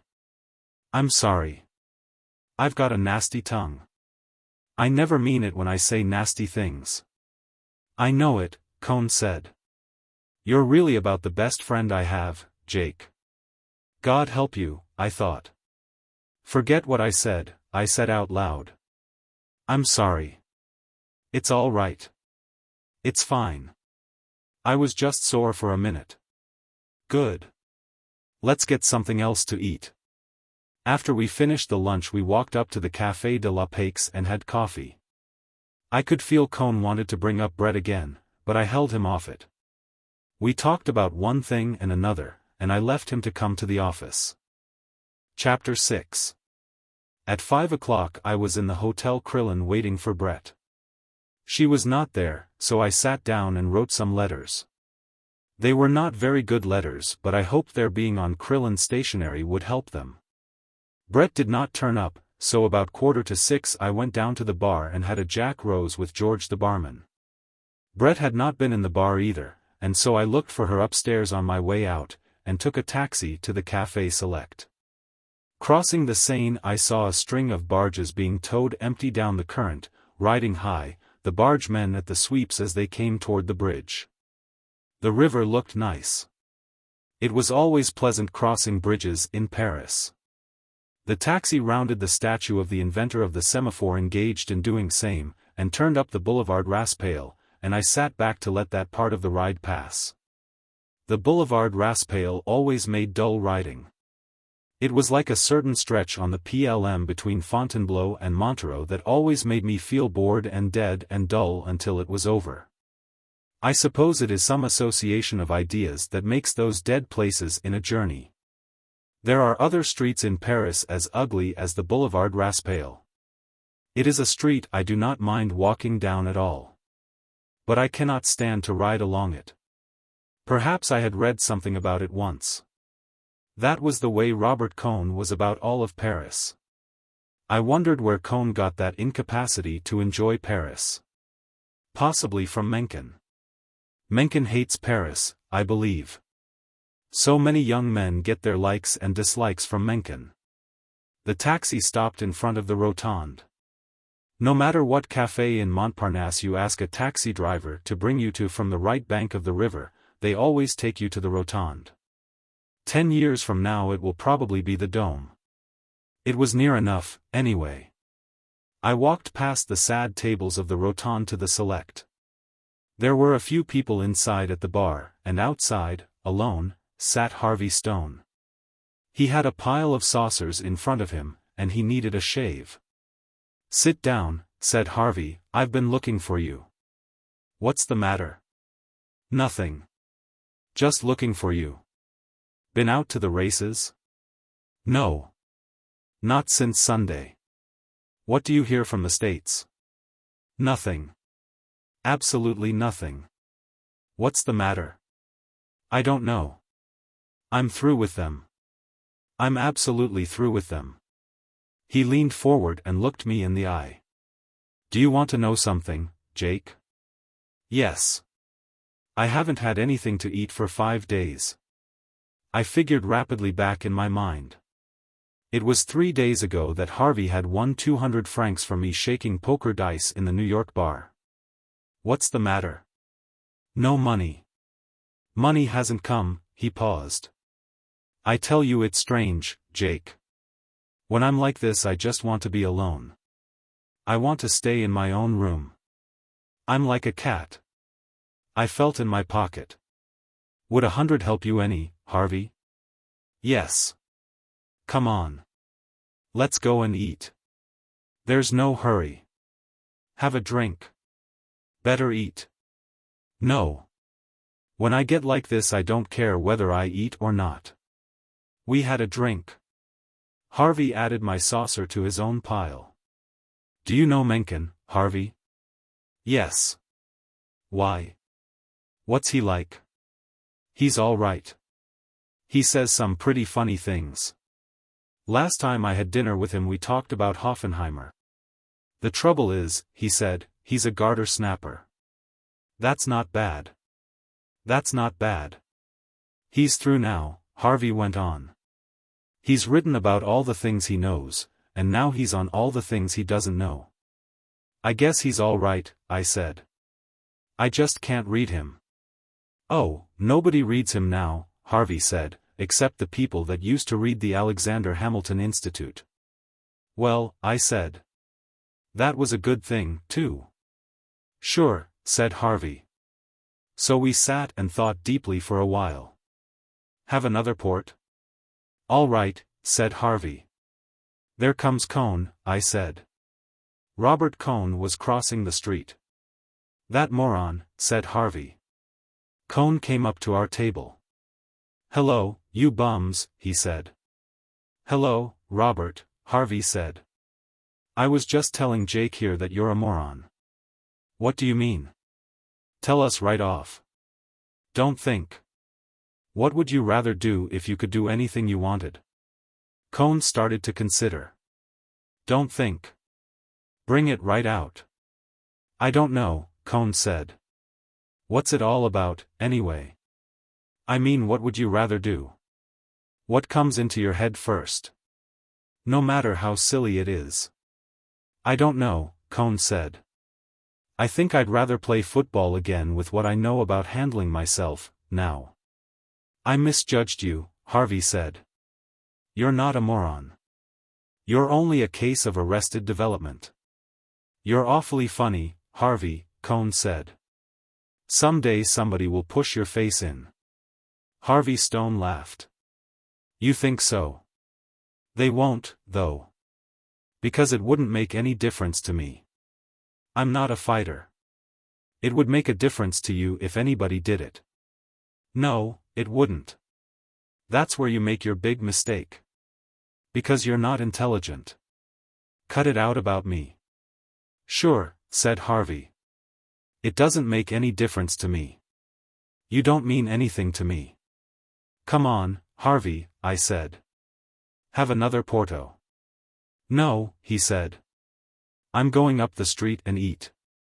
See you later, Jake. He walked out and up the street. I watched him crossing the street through the taxis, small, heavy, slowly sure of himself in the traffic. He always gets me sore, Cohn said. I can't stand him. I like him, I said. I'm fond of him. You don't want to get sore at him. I know it, Cohn said. He just gets on my nerves. Write this afternoon? No. I couldn't get it going. It's harder to do than my first book. I'm having a hard time handling it. The sort of healthy conceit that he had when he returned from America early in the spring was gone. Then he had been sure of his work, only with these personal longings for adventure. Now the sureness was gone. Somehow I feel I have not shown Robert Cohn clearly. The reason is that until he fell in love with Brett, I never heard him make one remark that would, in any way, detach him from other people. He was nice to watch on the tennis court, he had a good body, and he kept it in shape, he handled his cards well at bridge, and he had a funny sort of undergraduate quality about him. If he were in a crowd nothing he said stood out. He wore what used to be called polo shirts at school, and may be called that still, but he was not professionally youthful. I do not believe he thought about his clothes much. Externally he had been formed at Princeton. Internally he had been molded by the two women who had trained him. He had a nice, boyish sort of cheerfulness that had never been trained out of him, and I probably have not brought it out. He loved to win at tennis. He probably loved to win as much as Lenglen, for instance. On the other hand, he was not angry at being beaten. When he fell in love with Brett, his tennis game went all to pieces. People beat him who had never had a chance with him. He was very nice about it. Anyhow, we were sitting on the terrace of the Café Select, and Harvey Stone had just crossed the street. "Come on up to the Lillis," I said. "I have a date." "What time?" "Frances is coming here at 7:15. There she is." Frances Clyne was coming toward us from across the street. She was a very tall girl who walked with a great deal of movement. She waved and smiled. We watched her cross the street. "Hello," she said, "I'm so glad you're here, Jake. I've been wanting to talk to you." "Hello, Frances," said Cohn. He smiled. "Why, hello, Robert. Are you here?" She went on, talking rapidly. "I've had the darndest time. This 1-inch, shaking her head at Cohn, didn't come home for lunch. I wasn't supposed to." "Oh, I know. But you didn't say anything about it to the cook." "Then I had a date myself, and Paula wasn't at her office. I went to the Ritz and waited for her, and she never came, and of course I didn't have enough money to lunch at the Ritz." "What did you do?" "Oh, went out, of course." She spoke in a sort of imitation joyful manner. "I always keep my appointments. No one keeps theirs, nowadays. I ought to know better. How are you, Jake, anyway?" "Fine. That was a fine girl you had at the dance, and then went off with that Brett one. Don't you like her?" Cohn asked. "I think she's perfectly charming. Don't you?" Cohn said nothing. "Look, Jake. I want to talk with you. Would you come over with me to the Dome? You'll stay here, won't you, Robert? Come on, Jake." We crossed the Boulevard Montparnasse and sat down at a table. A boy came up with the Paris Times, and I bought one and opened it. "What's the matter, Frances?" "Oh, nothing," she said, "except that he wants to leave me." "How do you mean?" "Oh, he told everyone that we were going to be married, and I told my mother and everyone, and now he doesn't want to do it." "What's the matter?" "He's decided he hasn't lived enough. I knew it would happen when he went to New York." She looked up, very bright-eyed and trying to talk inconsequentially. "I wouldn't marry him if he doesn't want to." "Of course I wouldn't. I wouldn't marry him now for anything. But it does seem to me to be a little late now, after we've waited 3 years, and I've just gotten my divorce." I said nothing. We were going to celebrate so, and instead we've just had scenes. It's so childish. We have dreadful scenes, and he cries and begs me to be reasonable, but he says he just can't do it. It's rotten luck. I should say it is rotten luck. I've wasted 2.5 years on him now. And I don't know now if any man will ever want to marry me. 2 years ago I could have married anybody I wanted, down at Cannes. All the old ones that wanted to marry somebody chic and settle down were crazy about me. Now I don't think I could get anybody." "Sure, you could marry anybody." "No, I don't believe it. And I'm fond of him, too. And I'd like to have children. I always thought we'd have children." She looked at me very brightly. "I never liked children much, but I don't want to think I'll never have them. I always thought I'd have them and then like them." "He's got children." "Oh, yes. He's got children, and he's got money, and he's got a rich mother, and he's written a book, and nobody will publish my stuff, nobody at all. It isn't bad, either. And I haven't got any money at all. I could have had alimony, but I got the divorce the quickest way." She looked at me again very brightly. "It isn't right. It's my own fault and it's not, too. I ought to have known better. And when I tell him, he just cries and says he can't marry. Why can't he marry? I'd be a good wife. I'm easy to get along with. I leave him alone. It doesn't do any good. It's a rotten shame. Yes, it is a rotten shame. But there's no use talking about it, is there? Come on, let's go back to the cafe. And of course there isn't anything I can do. No. Just don't let him know I talked to you. I know what he wants. Now for the first time she dropped her bright, terribly cheerful manner. He wants to go back to New York alone, and be there when his book comes out, so when a lot of little chickens like it. That's what he wants. Maybe they won't like it. I don't think he's that way. Really. You don't know him like I do, Jake. That's what he wants to do. I know it. I know it.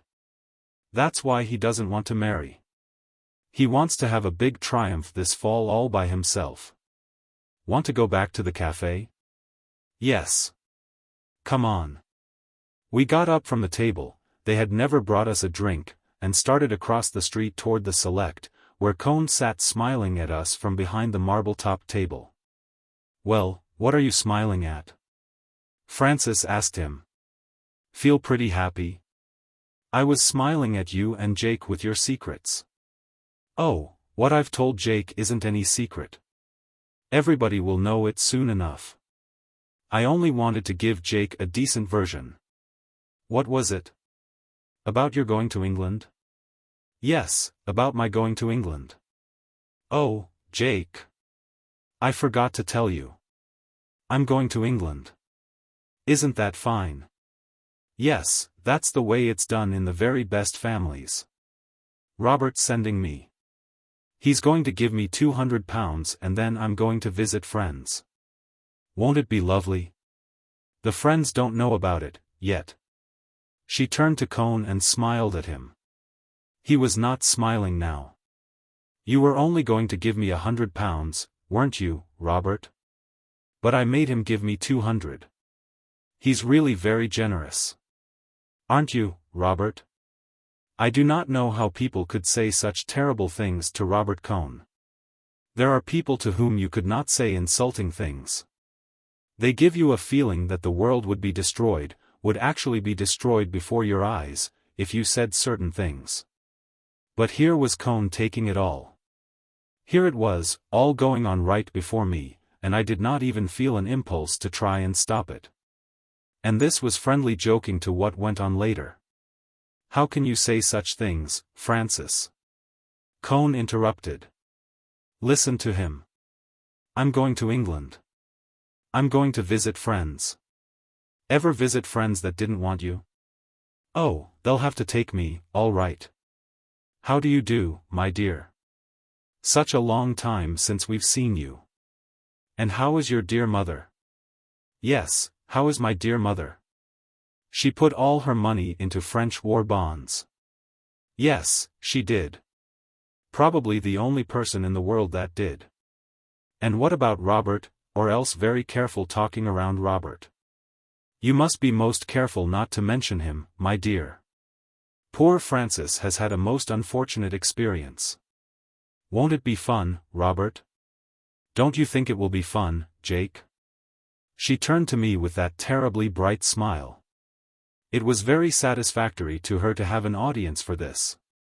And where are you going to be, Robert? It's my own fault, all right. Perfectly my own fault. When I made you get rid of your little secretary on the magazine, I ought to have known you'd get rid of me the same way. Jake doesn't know about that. Should I tell him? Shut up, Francis, for God's sake. Yes, I'll tell him. Robert had a little secretary on the magazine. Just the sweetest little thing in the world, and he thought she was wonderful, and then I came along and he thought I was pretty wonderful, too. So I made him get rid of her, and he had brought her to Provincetown from Carmel when he moved the magazine, and he didn't even pay her fare back to the coast. All to please me. He thought I was pretty fine, then. Didn't you, Robert? You mustn't misunderstand, Jake, it was absolutely platonic with the secretary. Not even platonic. Nothing at all, really. It was just that she was so nice. And he did that just to please me. Well, I suppose that we that live by the sword shall perish by the sword. Isn't that literary, though? You want to remember that for your next book, Robert. You know Robert is going to get material for a new book. Aren't you, Robert? That's why he's leaving me. He's decided I don't film well. You see, he was so busy all the time that we were living together, writing on this book, that he doesn't remember anything about us. So now he's going out and get some new material. Well, I hope he gets something frightfully interesting. Listen, Robert, dear. Let me tell you something. You won't mind, will you? Don't have scenes with your young ladies. Try not to. Because you can't have scenes without crying, and then you pity yourself so much you can't remember what the other person said. You'll never be able to remember any conversations that way. Just try and be calm. I know it's awfully hard. But remember, it's for literature. We all ought to make sacrifices for literature. Look at me. I'm going to England without a protest. All for literature. We must all help young writers. Don't you think so, Jake? But you're not a young writer. Are you, Robert? You're 34. Still, I suppose that is young for a great writer. Look at Hardy. Look at Anatole France. He just died a little while ago. Robert doesn't think he's any good, though. Some of his French friends told him. He doesn't read French very well himself. He wasn't a good writer like you are, was he, Robert?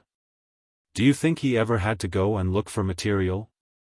What do you suppose he said to his mistresses when he wouldn't marry them? I wonder if he cried, too?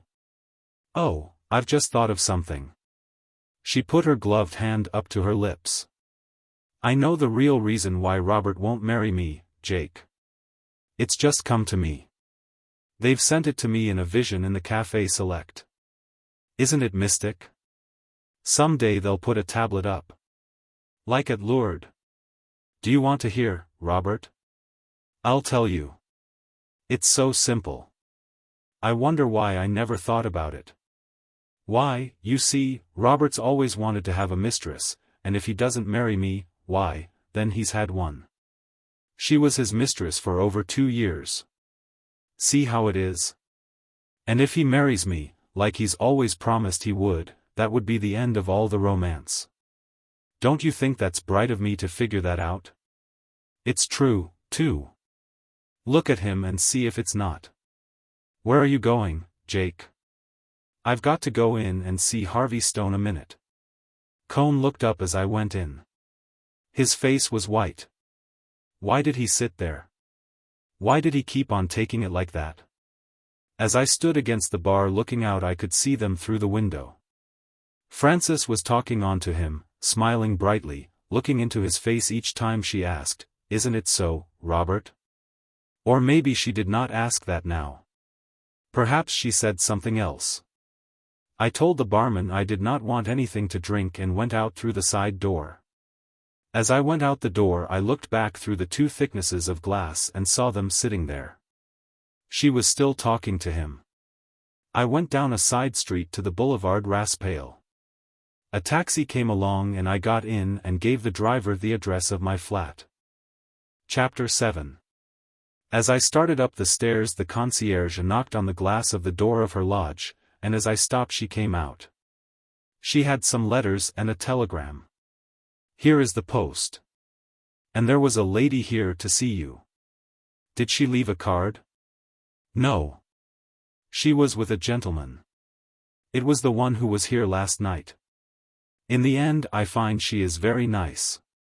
Was she with a friend of mine? I don't know. He was never here before. He was very large. Very, very large. She was very nice. Very, very nice. Last night she was, perhaps, a little, she put her head on one hand and rocked it up and down. I'll speak perfectly frankly, Monsieur Barnes. Last night I found her not so gentle. Last night I formed another idea of her. But listen to what I tell you. She is trace gentle. She is a very good family. It is a thing you can see. They did not leave any word? Yes. They said they would be back in an hour. Send them up when they come. Yes, Monsieur Barnes. And that lady there is someone. An eccentric, perhaps, but quelqu'un. The concierge, before she became a concierge, had owned a drink-selling concession at the Paris racecourses. Her life-work lay in the Palaus, but she kept an eye on the people of the passage, and she took great pride in telling me which of my guests were well brought up, which were of good family. Who were sportsmen, a French word pronounced with the accent on the men. The only trouble was that people who did not fall into any of those three categories were very liable to be told there was no one home, chez Barnes. One of my friends, an extremely underfed-looking painter, who was obviously to Madame Duzenel neither well brought up, of good family, nor a sportsman, wrote me a letter asking if I could get him a pass to get by the concierge so he could come up and see me occasionally in the evenings.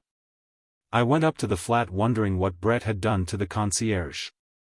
The wire was a cable from Bill Gorton, saying he was arriving on the France. I put the mail on the table, went back to the bedroom, undressed and had a shower. I was rubbing down when I heard the doorbell pull. I put on a bathrobe and slippers and went to the door. It was Brett. Back of her was the Count. He was holding a great bunch of roses. "Hello, darling," said Brett. "Aren't you going to let us in? Come on. I was just bathing. Aren't you the fortunate man? Bathing. Only a shower. Sit down, Count Mippopopoulos. What will you drink?" "I don't know whether you like flowers, sir," the Count said, "but I took the liberty of just bringing these roses. Here, give them to me." Brett took them. "Get me some water in this, Jake." I filled the big earthenware jug with water in the kitchen, and Brett put the roses in it, and placed them in the center of the dining room table. "I say. We have had a day. You don't remember anything about a date with me at the Crillon?" "No. Did we have one? I must have been blind." "You were quite drunk, my dear," said the Count. "Wasn't I, though? And the Count's been a brick, absolutely. You've got hell's own drag with the concierge now." "I ought to have. Gave her 200 francs. Don't be a damned fool." She said, and nodded at the Count. "I thought we ought to give her a little something for last night. It was very late." "He's wonderful," Brett said. "He remembers everything that's happened." "So do you, my dear." "Fancy," said Brett. "Who'd want to? I say, Jake, do we get a drink? You get it while I go in and dress. You know where it is." "Rather." While I dressed I heard Brett put down glasses and then a siphon, and then heard them talking. I dressed slowly, sitting on the bed. I felt tired and pretty rotten. Brett came in the room, a glass in her hand, and sat on the bed. "What's the matter, darling? Do you feel rocky?" She kissed me coolly on the forehead. "Oh, Brett, I love you so much." "Darling," she said. "Then, do you want me to send him away?" "No. He's nice. I'll send him away." "No, don't." "Yes, I'll send him away." "You can't just like that." "Can't I, though? You stay here. He's mad about me, I tell you." She was gone out of the room. I lay face down on the bed. I was having a bad time. I heard them talking but I did not listen. Brett came in and sat on the bed. "Poor old darling." She stroked my head. "What did you say to him?" I was lying with my face away from her. I did not want to see her. "Sent him for champagne. He loves to go for champagne. Then later, do you feel better, darling? Is the head any better? It's better. Lie quiet. He's gone to the other side of town. Couldn't we live together, Brett? Couldn't we just live together? I don't think so. I'd just trumper you with everybody. You couldn't stand it. I stand it now. That would be different. It's my fault, Jake. It's the way I'm made. Couldn't we go off in the country for a while? It wouldn't be any good. I'll go if you like. But I couldn't live quietly in the country. Not with my own true love. I know. Isn't it rotten? There isn't any use my telling you I love you. You know I love you. Let's not talk. Talking's all bilge. I'm going away from you, and then Michael's coming back. Why are you going away? Better for you. Better for me. When are you going? Soon as I can. Where? San Sebastian. Can't we go together? No. That would be a hell of an idea after we just talked it out. We never agreed. Oh, you know as well as I do. Don't be obstinate, darling. Oh, sure, I said. I know you're right. I'm just low, and when I'm low I talk like a fool. I sat up, leaned over, found my shoes beside the bed and put them on. I stood up. Don't look like that, darling. How do you want me to look? Oh, don't be a fool. I'm going away tomorrow. Tomorrow? Yes. Didn't I say so? I am. Let's have a drink, then. The Count will be back. Yes. He should be back. You know he's extraordinary about buying champagne.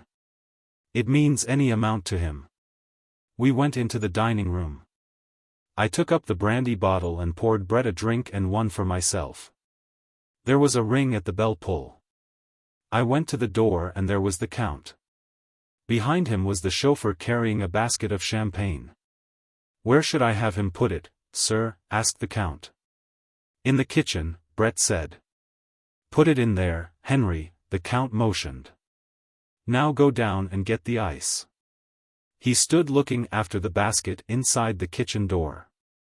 I think you'll find that's very good wine, he said. I know we don't get much of a chance to judge good wine in the States now, but I got this from a friend of mine that's in the business. Oh, you always have someone in the trade, Brett said. This fellow raises the grapes. He's got thousands of acres of them. What's his name? Asked Brett. Veuve Clicquot? No, said the Count. Mums. He's a baron. Isn't it wonderful, said Brett. We all have titles. Why haven't you a title, Jake? I assure you, sir, the Count put his hand on my arm. It never does a man any good. Most of the time it costs you money. Oh, I don't know. It's damned useful sometimes, Brett said. I've never known it to do me any good. You haven't used it properly. I've had hell's own amount of credit on mine. Do sit down, Count, I said. Let me take that stick. The Count was looking at Brett across the table under the gaslight. She was smoking a cigarette and flicking the ashes on the rug. She saw me notice it. I say, Jake, I don't want to ruin your rugs. Can't you give a chap an ashtray? I found some ashtrays and spread them around. The chauffeur came up with a bucket full of salted ice. Put 2 bottles in it, Henry, the Count called. Anything else, sir? No. Wait down in the car. He turned to Brett and to me. We'll want to ride out to the Bois for dinner? If you like, Brett said. I couldn't eat a thing. I always like a good meal, said the Count. Should I bring the wine in, sir? Asked the chauffeur. Yes. Bring it in, Henry, said the Count. He took out a heavy pigskin cigar case and offered it to me. Like to try a real American cigar? Thanks, I said. I'll finish the cigarette. He cut off the end of his cigar with a gold cutter he wore on one end of his watch chain. I like a cigar to really draw, said the Count. Half the cigars you smoke don't draw. He lit the cigar, puffed at it, looking across the table at Brett. And when you're divorced, Lady Ashley, then you won't have a title. No. What a pity. No, said the Count. You don't need a title. You got class all over you. Thanks. Awfully decent of you. I'm not joking you, the Count blew a cloud of smoke. You got the most class of anybody I ever seen.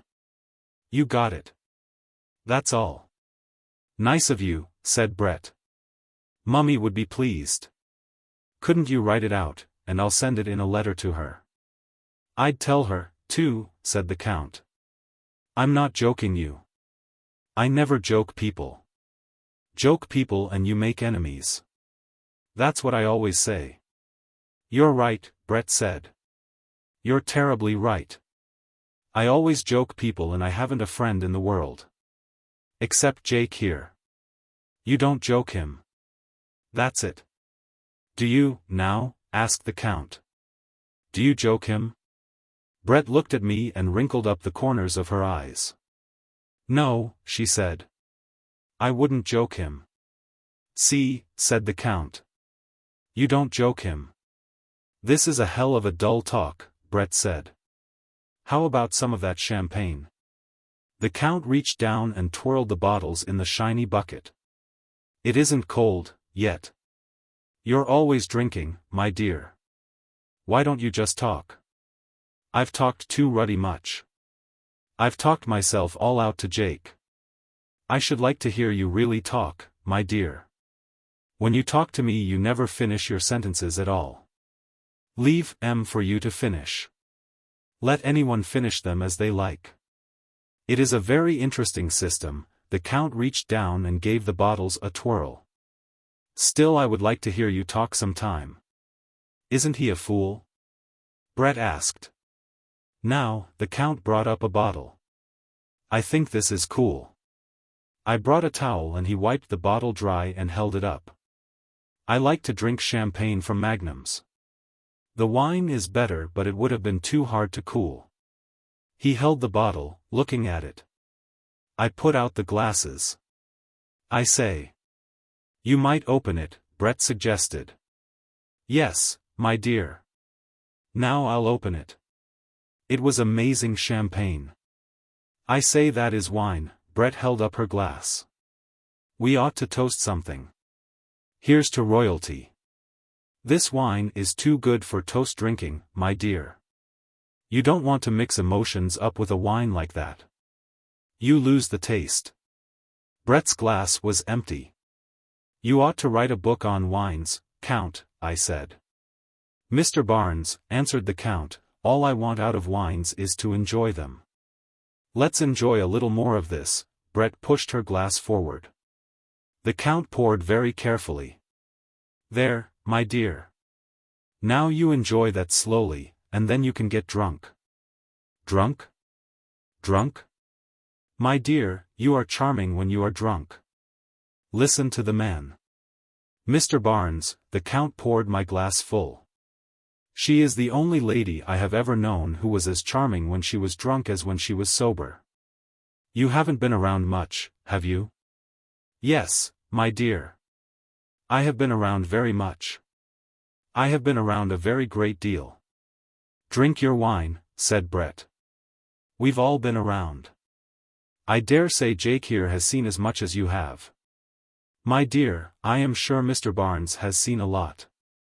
Don't think I don't think so, sir. I have seen a lot, too. Of course you have, my dear, Brett said. I was only ragging.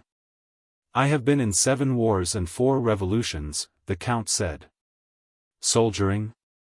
Brett asked. Sometimes, my dear. And I have got arrow wounds. Have you ever seen arrow wounds? Let's have a look at them. The Count stood up, unbuttoned his vest, and opened his shirt. He pulled up the undershirt onto his chest and stood, his chest black, and big stomach muscles bulging under the light. You see them? Below the line where his ribs stopped were two raised white welts. See on the back where they come out. Above the small of the back were the same two scars, raised as thick as a finger. I say. Those are something. Clean through. The Count was tucking in his shirt. Where did you get those? I asked. In Abyssinia. When I was 21 years old. What were you doing? Asked Brett. Were you in the army? I was on a business trip, my dear. I told you he was one of us. Didn't I? Brett turned to me. I love you, Count. You're a darling. You make me very happy, my dear. But it isn't true. Don't be an ass. You see, Mr. Barnes, it is because I have lived very much that now I can enjoy everything so well. Don't you find it like that? Yes. Absolutely. I know, said the Count. That is the secret. You must get to know the values. Doesn't anything ever happen to your values? Brett asked. No. Not anymore. Never fall in love? Always, said the Count. I am always in love. What does that do to your values? That, too, has got a place in my values. You haven't any values. You're dead, that's all.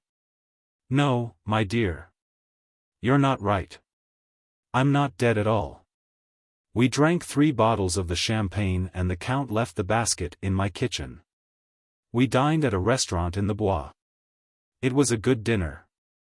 Food had an excellent place in the Count's values. So did wine. The Count was in fine form during the meal. So was Brett. It was a good party. Where would you like to go? Asked the Count after dinner. We were the only people left in the restaurant.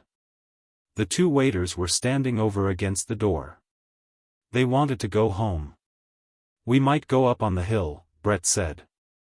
Haven't we had a splendid party? The Count was beaming. He was very happy. You are very nice people, he said. He was smoking a cigar again. Why don't you get married, you two? We want to lead our own lives, I said. We have our careers, Brett said. Come on. Let's get out of this. Have another brandy, the Count said. Get it on the hill. No. Have it here where it is quiet. You and your quiet, said Brett. What is it men feel about quiet? We like it, said the Count. Like you like noise, my dear. All right, said Brett. Let's have one. Sommelier, the Count called. Yes, sir. What is the oldest brandy you have? 1811, sir. Bring us a bottle. I say. Don't be ostentatious. Call him off, Jake. Listen, my dear. I get more value for my money in old brandy than in any other antiquities. Got many antiquities? I got a houseful. Finally we went up to Montmartre. Inside Zellie's it was crowded, smoky, and noisy. The music hit you as you went in. Brett and I danced. It was so crowded we could barely move. The nigger drummer waved at Brett. We were caught in the jam, dancing in one place in front of him. Are you? Great. That's good. He was all teeth and lips. He's a great friend of mine, Brett said. Damn good drummer. The music stopped and we started toward the table where the Count sat. Then the music started again and we danced. I looked at the Count. He was sitting at the table smoking a cigar. The music stopped again. Let's go over. Brett started toward the table. The music started and again we danced, tight in the crowd. You are a rotten dancer, Jake. Michael's the best dancer I know. He's splendid. He's got his points. I like him, I said. I'm damned fond of him. I'm going to marry him, Brett said. Funny. I haven't thought about him for a week. Don't you write him? Not I. Never write letters. I'll bet he writes to you. Rather. Damned good letters, too. When are you going to get married? How do I know? As soon as we can get the divorce. Michael's trying to get his mother to put up for it. Could I help you? Don't be an ass. Michael's people have loads of money. The music stopped. We walked over to the table. The Count stood up. Very nice, he said. You looked very, very nice. Don't you dance, Count? I asked. No. I'm too old. Oh, come off it, Brett said. My dear, I would do it if I would enjoy it. I enjoy to watch you dance. Splendid, Brett said. I'll dance again for you sometime. I say. What about your little friend, Zizi? Let me tell you. I support that boy, but I don't want to have him around. He is rather hard. You know, I think that boy's got a future. But personally I don't want him around. Jake's rather the same way. He gives me the Willis. Well, the Count shrugged his shoulders. About his future you can't ever tell. Anyhow, his father was a great friend of my father. Come on.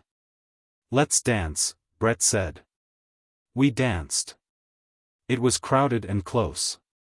Oh, darling, Brett said, I'm so miserable. I had that feeling of going through something that has all happened before. You were happy a minute ago. The drummer shouted, you can't two-time. It's all gone. What's the matter? I don't know. I just feel terribly. The drummer chanted. Then turned to his sticks. Want to go? I had the feeling as in a nightmare of it all being something repeated, something I had been through and that now I must go through again. The drummer sang softly. Let's go, said Brett. You don't mind.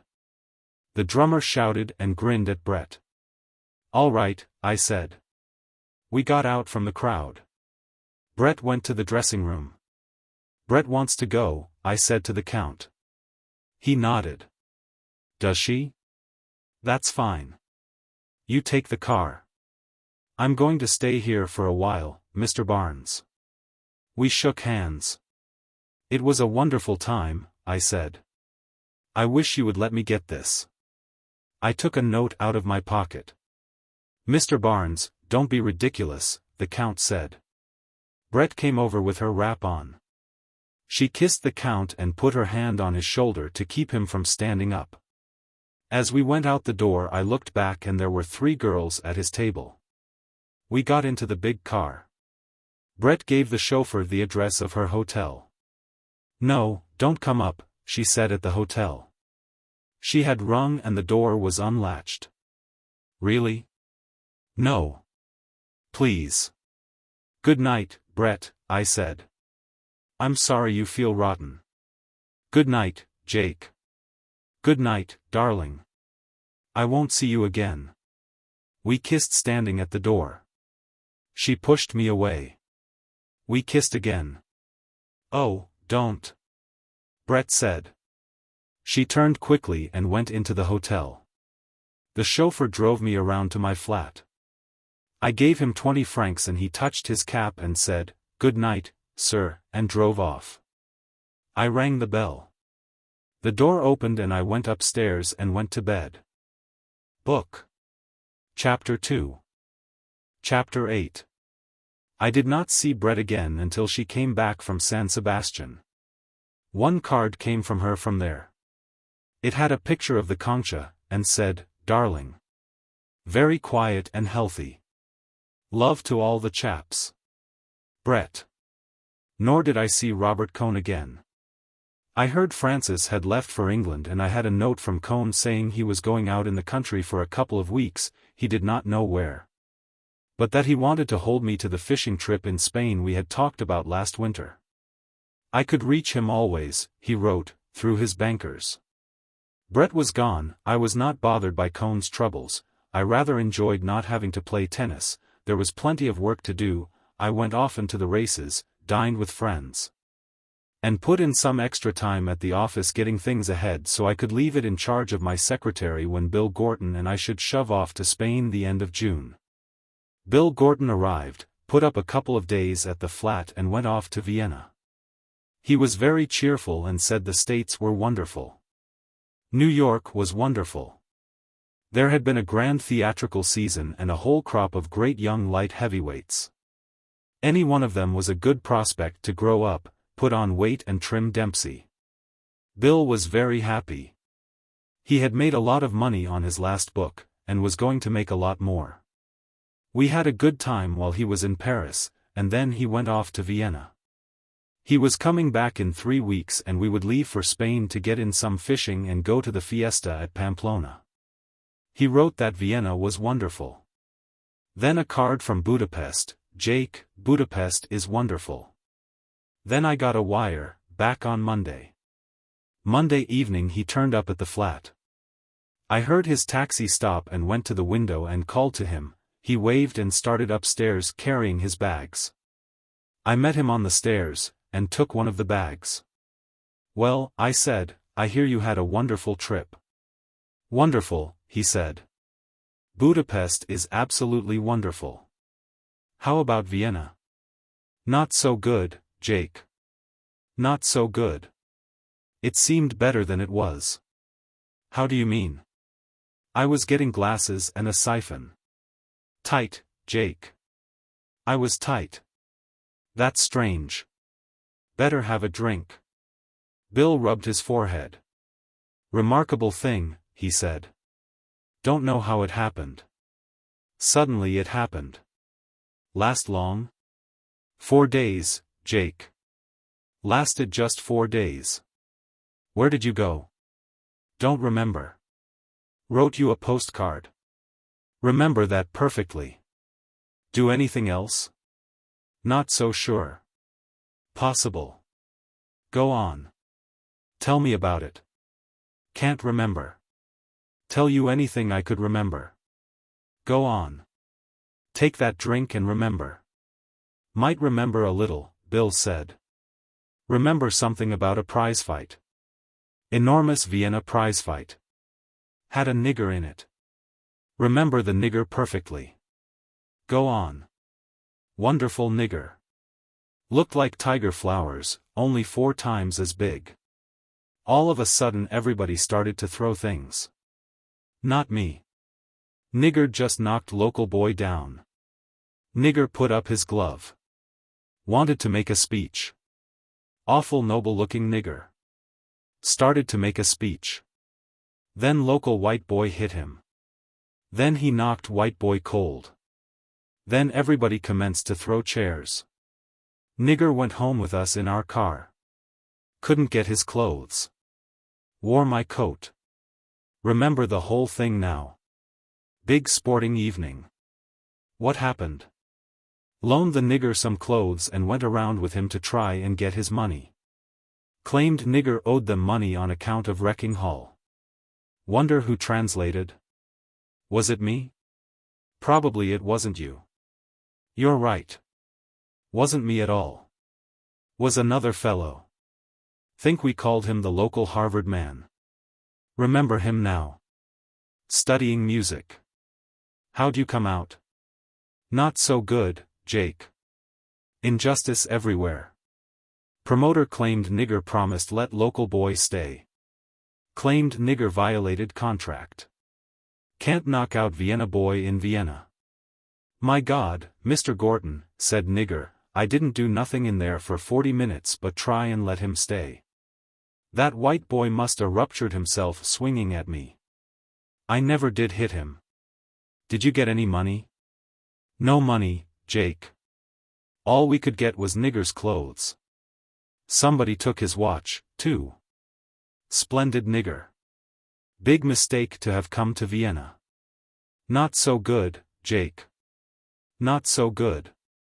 What became of the nigger? Went back to Cologne. Lives there. Married. Got a family. Going to write me a letter and send me the money I loaned him. Wonderful nigger. Hope I gave him the right address. You probably did. Well, anyway, let's eat, said Bill. Unless you want me to tell you some more travel stories. Go on. Let's eat. We went downstairs and out onto the Boulevard Saint-Michel in the warm June evening. Where will we go? Want to eat on the island? Sure. We walked down the boulevard. At the juncture of the Rue d'Enfrotrochereau with the boulevard is a statue of two men in flowing robes. I know who they are. Bill eyed the monument. Gentlemen who invented pharmacy. Don't try and fool me on Paris. We went on. Here's a taxidermist's, Bill said. Want to buy anything? Nice stuffed dog? Come on, I said. You're pie-eyed. Pretty nice stuffed dogs, Bill said. Certainly brighten up your flat. Come on. Just one stuffed dog. I can take M or leave M alone. But listen, Jake. Just one stuffed dog. Come on. Mean everything in the world to you after you bought it. Simple exchange of values. You give them money. They give you a stuffed dog. We'll get one on the way back. All right. Have it your own way. Road to hell paved with unbought stuffed dogs. Not my fault. We went on. How'd you feel that way about dogs so sudden? Always felt that way about dogs. Always been a great lover of stuffed animals. We stopped and had a drink. Certainly like to drink, Bill said. You ought to try it sometimes, Jake. You're about 144 ahead of me. Ought not to daunt you. Never be daunted. Secret of my success. Never been daunted. Never been daunted in public. Where were you drinking?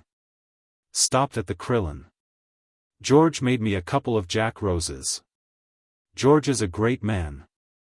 Know the secret of his success? Never been daunted.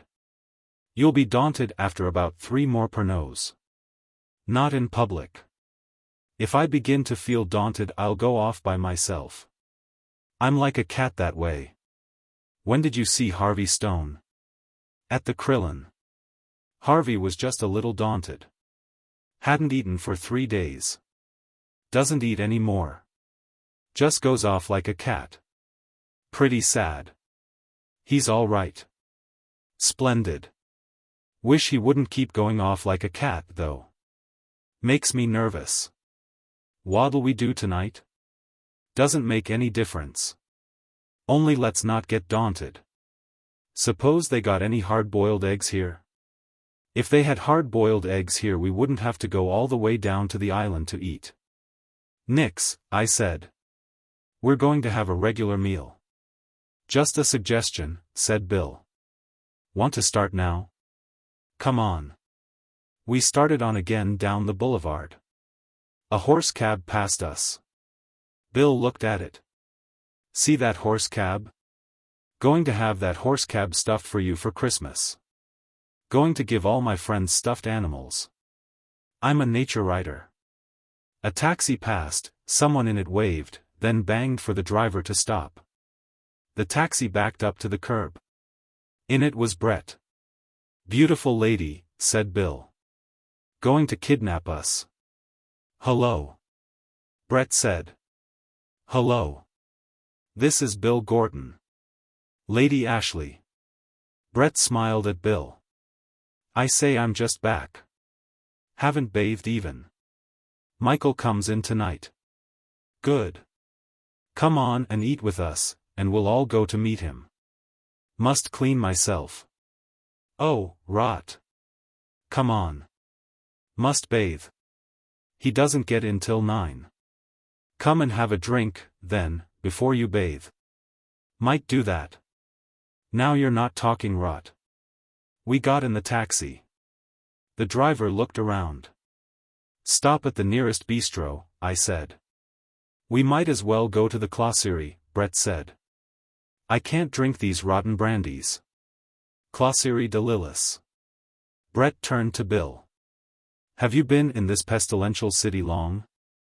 Just got in today from Budapest. How was Budapest? Wonderful. Budapest was wonderful. Ask him about Vienna. Vienna, said Bill, is a strange city. Very much like Paris. Brett smiled at him, wrinkling the corners of her eyes. Exactly, Bill said. Very much like Paris at this moment. You have a good start. Sitting out on the terraces of the Lillis, Brett ordered a whiskey and soda. I took one, too, and Bill took another Pernod. How are you, Jake? Great, I said. I've had a good time. Brett looked at me. I was a fool to go away, she said. One's an ass to leave Paris. Did you have a good time? Oh, all right. Interesting. Not frightfully amusing. See anybody? No, hardly anybody. I never went out. Didn't you swim? No. Didn't do a thing.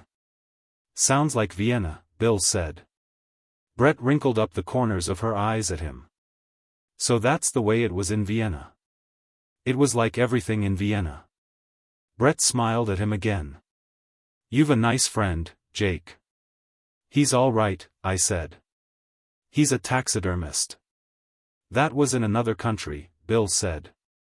And besides, all the animals were dead. One more, Brett said, and I must run. Do send the waiter for a taxi. There's a line of them. Right out in front. Good. We had the drink and put Brett into her taxi. Mind you're at the Select around 10. Make him come. Michael will be there. We'll be there, Bill said. The taxi started and Brett waved. Quite a girl, Bill said. She's damned nice. Who's Michael? The man she's going to marry. Well, Bill said. That's always just the stage I meet anybody. What'll I send them? Think they'd like a couple of stuffed racehorses? We better eat. Is she really lady something or other? Bill asked in the taxi on our way down to the Isle St. Louis. Oh, yes. In the stud book and everything. Well. We ate dinner at Madame Lecomte's restaurant on the far side of the island. It was crowded with Americans and we had to stand up and wait for a place.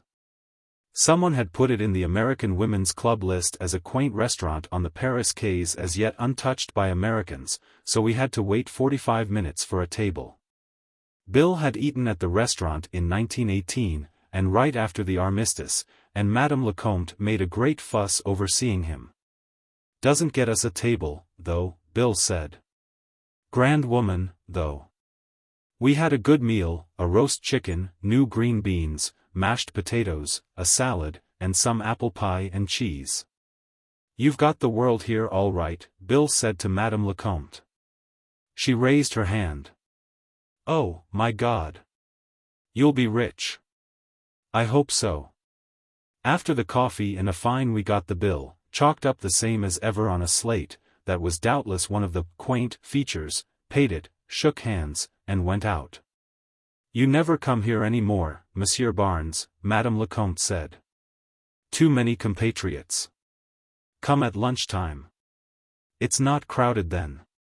Good. I'll be down soon. We walked along under the trees that grew out over the river on the Quai d'Orléans side of the island. Across the river were the broken walls of old houses that were being torn down. They're going to cut a street through. They would, Bill said. We walked on and circled the island. The river was dark and a bateau mouche went by, all bright with lights, going fast and quiet up and out of sight under the bridge. Down the river was Notre Dame squatting against the night sky. We crossed to the left bank of the Seine by the wooden footbridge from the Quai de Bethune, and stopped on the bridge and looked down the river at Notre Dame. Standing on the bridge the island looked dark, the houses were high against the sky, and the trees were shadows.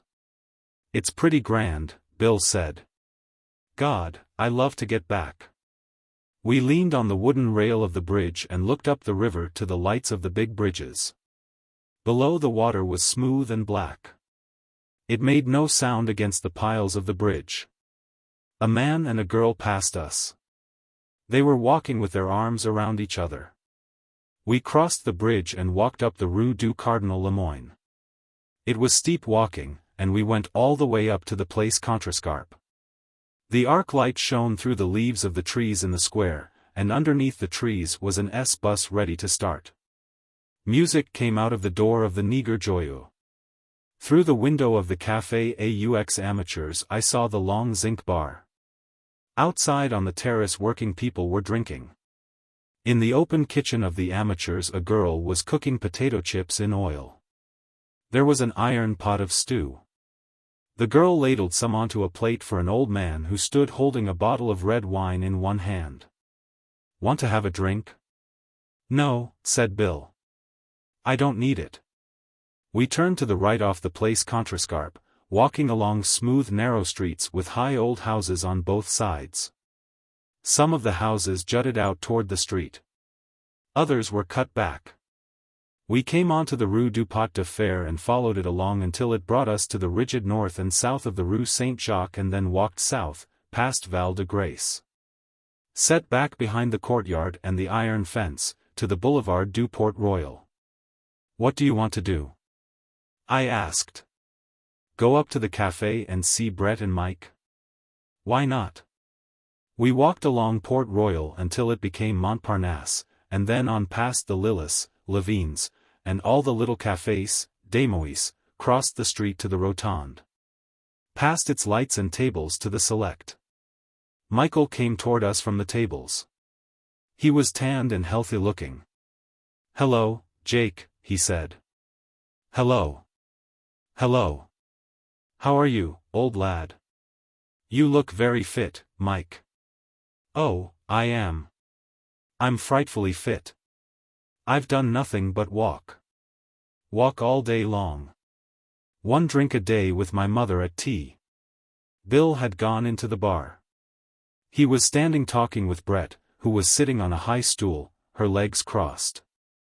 She had no stockings on. "It's good to see you, Jake," Michael said. "I'm a little tight, you know." "Amazing, isn't it? Did you see my nose?" There was a patch of dried blood on the bridge of his nose. "An old lady's bags did that," Mike said. "I reached up to help her with them and they fell on me." Brett gestured at him from the bar with her cigarette holder and wrinkled the corners of her eyes. "An old lady," said Mike. "Her bags fell on me. Let's go in and see Brett. I say, she is a piece. You are a lovely lady, Brett. Where did you get that hat?" "Chap bought it for me." "Don't you like it?" "It's a dreadful hat. Do get a good hat." "Oh, we've so much money now," Brett said. "I say, haven't you met Bill yet? You are a lovely host, Jake." She turned to Mike. "This is Bill Gorton. This drunkard is Mike Campbell. Mr. Campbell is an undischarged bankrupt. Aren't I, though? You know I met my ex-partner yesterday in London. Chap who did me in. What did he say? Bought me a drink. I thought I might as well take it. I say, Brett, you are a lovely piece. Don't you think she's beautiful? Beautiful. With this nose? It's a lovely nose. Go on, point it at me. Isn't she a lovely piece? Couldn't we have kept the man in Scotland? I say, Brett, let's turn in early. Don't be indecent, Michael. Remember there are ladies at this bar. Isn't she a lovely piece? Don't you think so, Jake? There's a fight tonight, Bill said. Like to go? Fight, said Mike. Who's fighting? Ledoux and somebody. He's very good, Ledoux, Mike said. I'd like to see it, rather. He was making an effort to pull himself together, but I can't go. I had a date with this thing here. I say, Brett, do get a new hat. Brett pulled the felt hat down far over one eye and smiled out from under it. You two run along to the fight. I'll have to be taking Mr. Campbell home directly. I'm not tight, Mike said. Perhaps just a little. I say, Brett, you are a lovely piece. Go on to the fight, Brett said. Mr. Campbell's getting difficult. What are these outbursts of affection, Michael? I say, you are a lovely piece. We said good night. I'm sorry I can't go, Mike said. Brett laughed. I looked back from the door. Mike had one hand on the bar and was leaning toward Brett, talking. Brett was looking at him quite coolly, but the corners of her eyes were smiling. Outside on the pavement I said, do you want to go to the fight? Sure, said Bill. If we don't have to walk. Mike was pretty excited about his girlfriend, I said in the taxi. Well, said Bill. You can't blame him such a hell of a lot. Chapter 9. The Leduc Francis fight was the night of the 20th of June. It was a good fight. The morning after the fight I had a letter from Robert Cohn, written from Henday. He was having a very quiet time, he said, bathing, playing some golf and much bridge. Henday had a splendid beach, but he was anxious to start on the fishing trip. When would I be down? If I would buy him a double-tapered line he would pay me when I came down. That same morning I wrote Cohn from the office that Bill and I would leave Paris on the 25th unless I wired him otherwise, and would meet him at Bayonne, where we could get a bus over the mountains to Pamplona. The same evening about 7 o'clock I stopped in at the Select to see Michael and Brett. They were not there, and I went over to the Dingo. They were inside sitting at the bar. Hello, darling. Brett put out her hand. Hello, Jake, Mike said. I understand I was tight last night. Weren't you, though, Brett said. Disgraceful business. Look, said Mike, when do you go down to Spain? Would you mind if we came down with you? It would be grand. You wouldn't mind, really? I've been at Pamplona, you know. Brett's mad to go. You're sure we wouldn't just be a bloody nuisance? Don't talk like a fool. I'm a little tight, you know. I wouldn't ask you like this if I weren't. You're sure you don't mind? Oh, shut up, Michael, Brett said. How can the man say he'd mind now? I'll ask him later.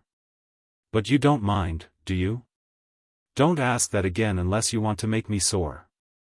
Bill and I go down on the morning of the 25th. By the way, where is Bill? Brett asked.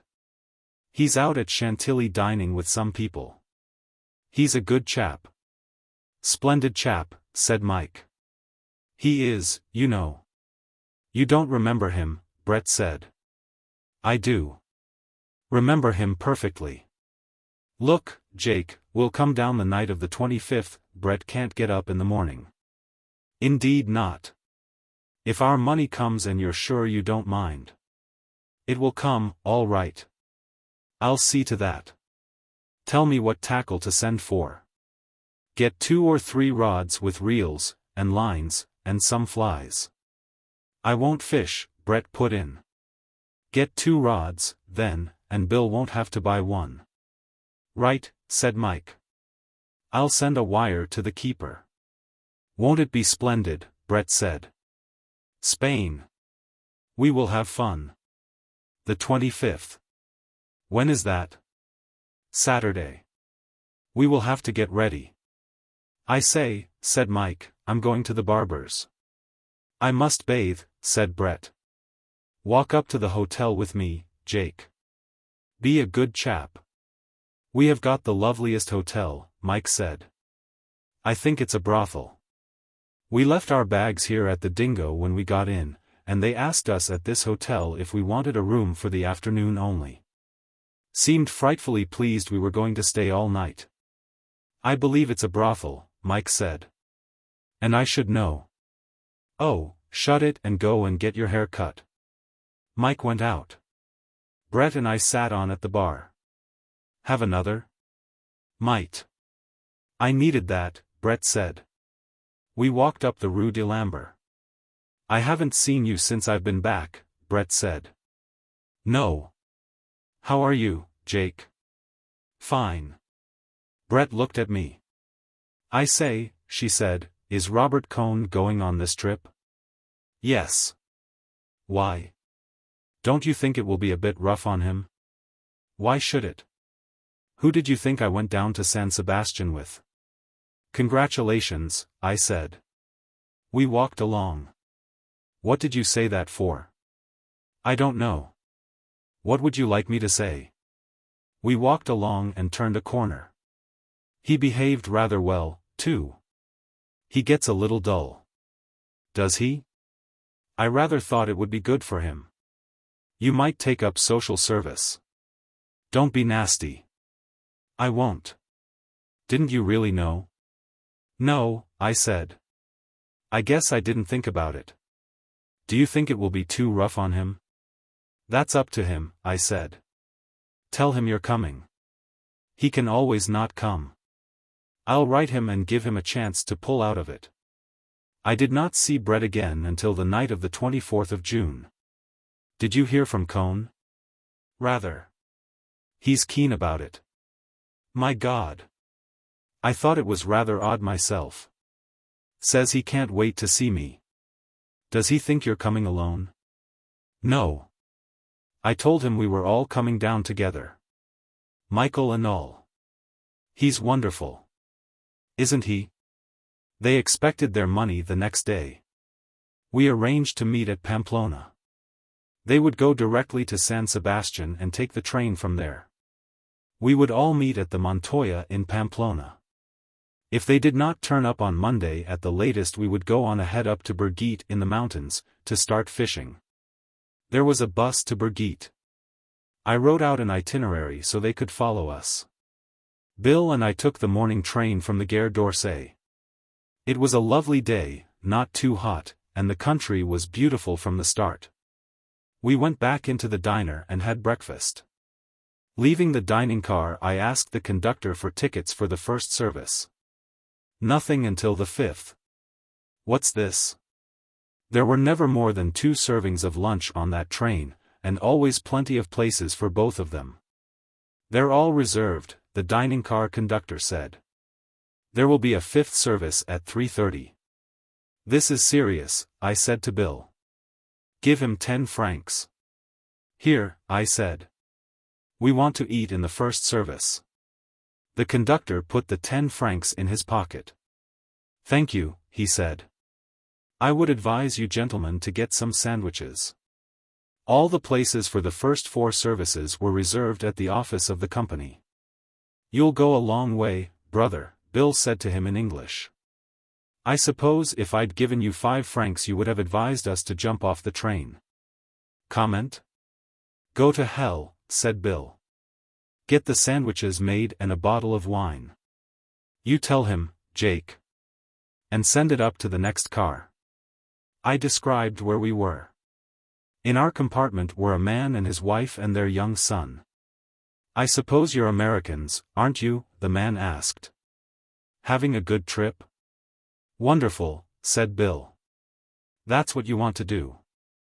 Travel while you're young. Mother and I always wanted to get over, but we had to wait a while. You could have come over 10 years ago, if you'd wanted to, the wife said. What you always said was, see America first. I will say we've seen a good deal, take it one way and another. Say, there's plenty of Americans on this train, the husband said. They've got 7 cars of them from Dayton, Ohio. They've been on a pilgrimage to Rome, and now they're going down to Biarritz and Lourdes. So, that's what they are. Pilgrims. Goddamn Puritans, Bill said. What part of the States you boys from? Kansas City, I said. He's from Chicago. You both going to Biarritz? No. We're going fishing in Spain. Well, I never cared for it, myself. There's plenty that do out where I come from, though. We got some of the best fishing in the state of Montana. I've been out with the boys, but I never cared for it any. Mighty little fishing you did on them trips, his wife said. He winked at us. You know how the ladies are. If there's a jug goes along, or a case of beer, they think it's hell and damnation. That's the way men are, his wife said to us. She smoothed her comfortable lap. I voted against prohibition to please him, and because I like a little beer in the house, and then he talks that way. It's a wonder they ever find anyone to marry them. Say, said Bill, do you know that gang of Pilgrim Fathers have cornered the dining car until 3:30 this afternoon? How do you mean? They can't do a thing like that. You try and get seats. Well, Mother, it looks as though we better go back and get another breakfast. She stood up and straightened her dress. Will you boys keep an eye on our things? Come on, Hubert. They all three went up to the wagon restaurant. A little while after they were gone, a steward went through announcing the first service, and pilgrims, with their priests, commenced filing down the corridor. Our friend and his family did not come back. A waiter passed in the corridor with our sandwiches and the bottle of Chablis, and we called him in. You're going to work today, I said. He nodded his head. They start now, at 10:30. When do we eat? Huh. When do I eat? He left 2 glasses for the bottle, and we paid him for the sandwiches and tipped him. I'll get the plates, he said, or bring them with you. We ate the sandwiches and drank the Chablis and watched the country out of the window. The grain was just beginning to ripen and the fields were full of poppies. The pastureland was green, and there were fine trees, and sometimes big rivers and chateaux off in the trees. At Tours we got off and bought another bottle of wine, and when we got back in the compartment the gentleman from Montana and his wife and his son, Hubert, were sitting comfortably. Is there good swimming in Biarritz? Asked Hubert. That boy's just crazy till he can get in the water, his mother said. It's pretty hard on youngsters traveling. There's good swimming, I said. But it's dangerous when it's rough. Did you get a meal? Bill asked. We sure did. We sat right there when they started to come in, and they must have just thought we were in the party. One of the waiters said something to us in French, and then they just sent 3 of them back. They thought we were snappers. All right, the man said.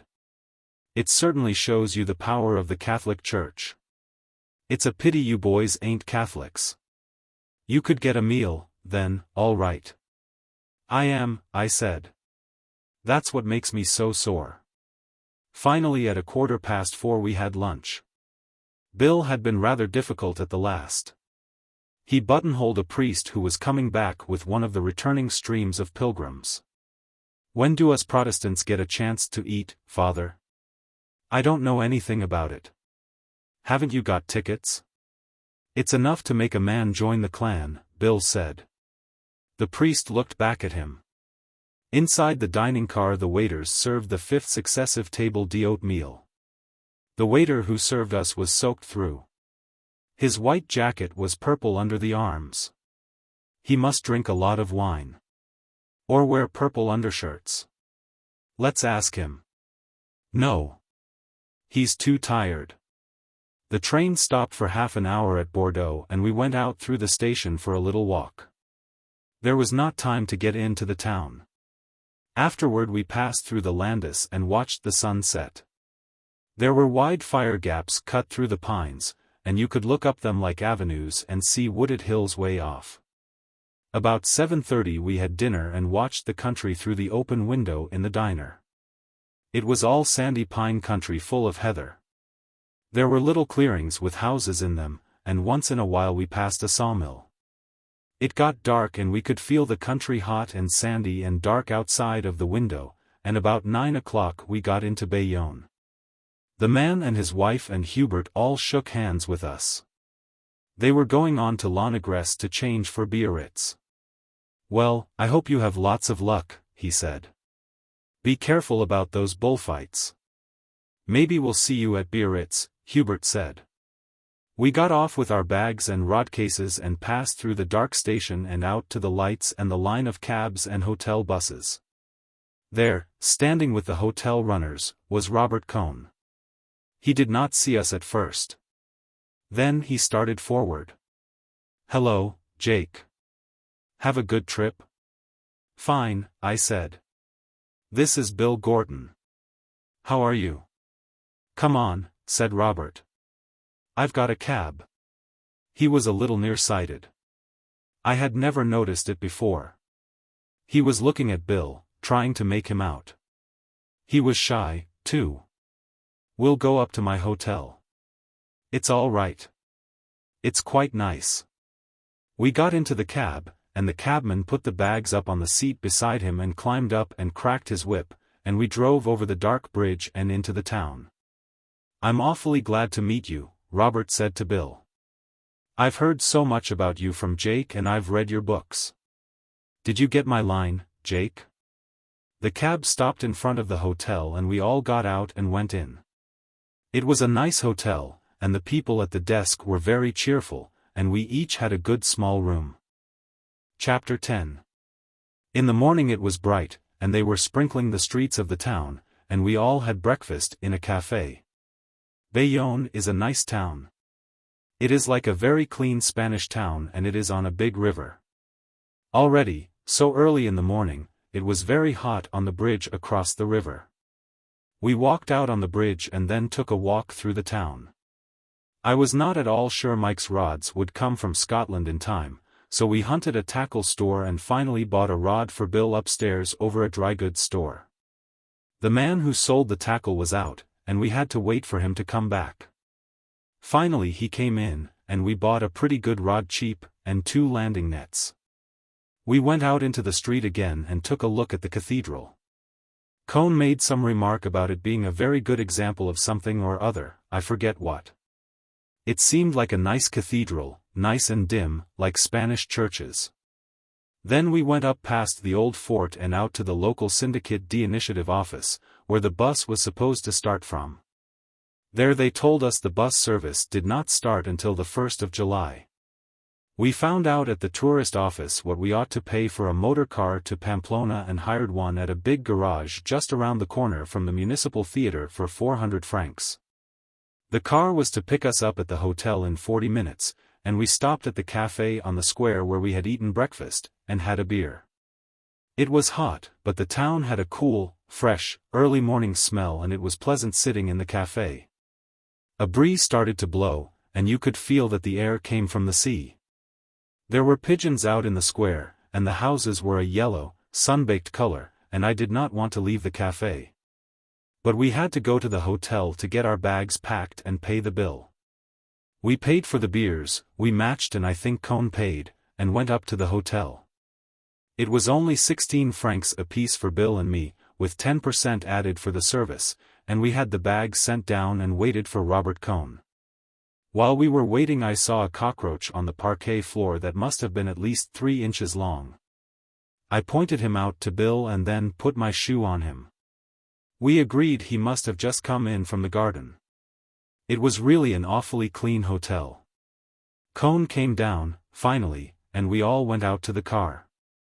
It was a big, closed car, with a driver in a white duster with blue collar and cuffs, and we had him put the back of the car down. He piled in the bags and we started off up the street and out of the town. We passed some lovely gardens and had a good look back at the town, and then we were out in the country, green and rolling, and the road climbing all the time. We passed lots of Basques with oxen, or cattle, hauling carts along the road, and nice farmhouses, low roofs, and all white plastered. In the Basque country the land all looks very rich and green and the houses and villages look well off and clean.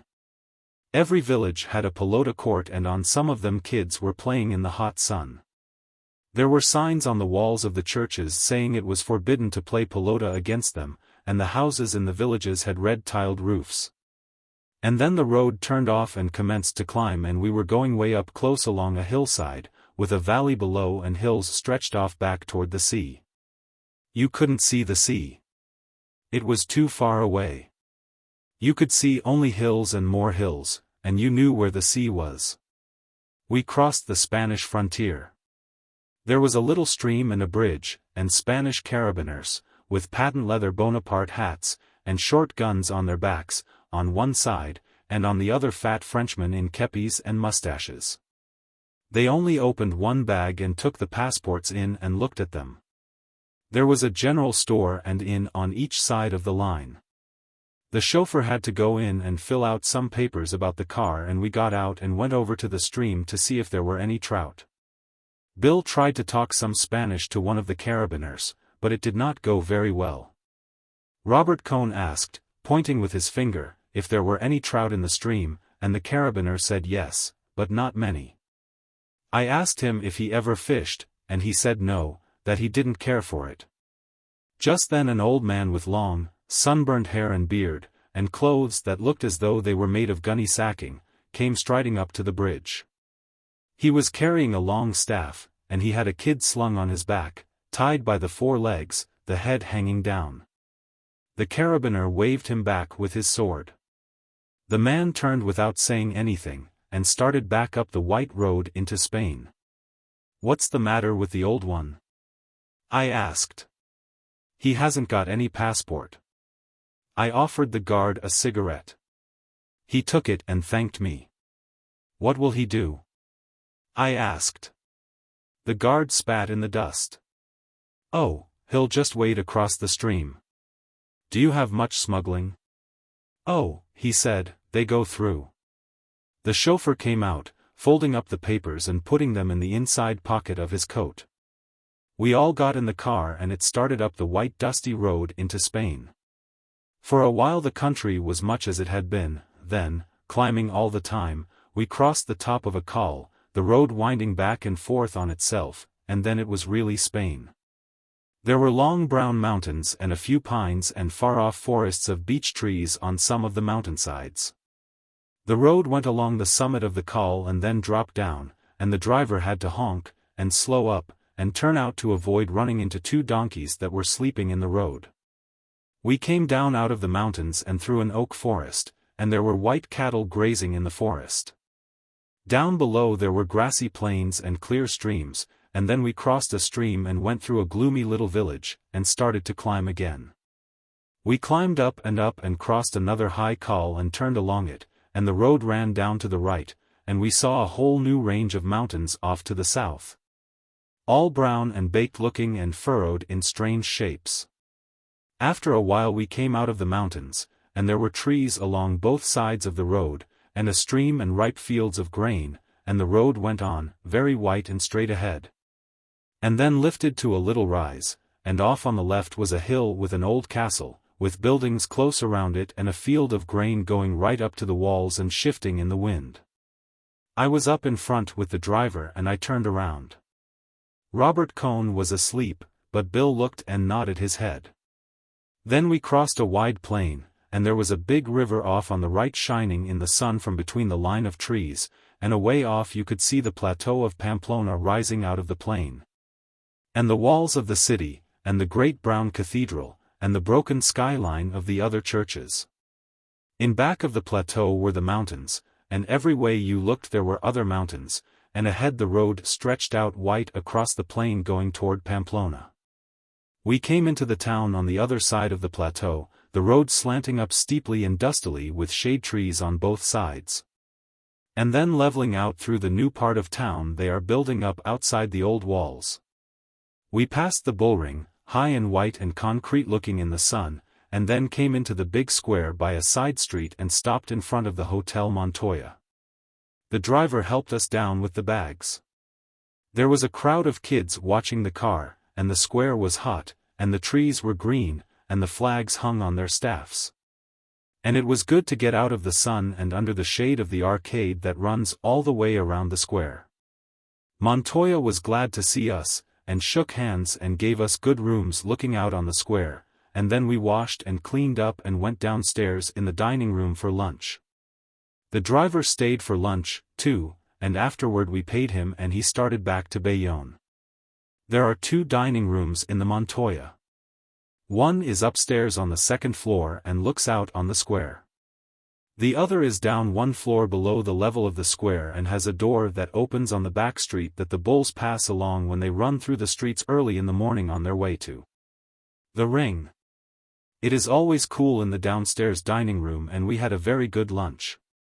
The first meal in Spain was always a shock with the hors d'oeuvre, an egg course, 2 meat courses, vegetables, salad, and dessert and fruit. You have to drink plenty of wine to get it all down. Robert Cohn tried to say he did not want any of the second meat course, but we would not interpret for him, and so the waitress brought him something else as a replacement, a plate of cold meats. I think Cohn had been rather nervous ever since we had met at Bayonne.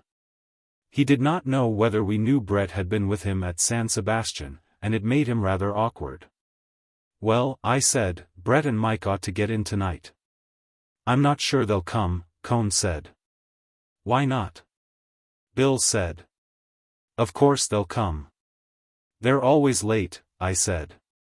I rather think they're not coming, Robert Cohn said. He said it with an air of superior knowledge that irritated both of us. I'll bet you 50 pesetas they're here tonight, Bill said. He always bets when he is angered, and so he usually bets foolishly. I'll take it, Cohn said. Good. You remember it, Jake. 50 pesetas. I'll remember it myself, Bill said. I saw he was angry and wanted to smooth him down.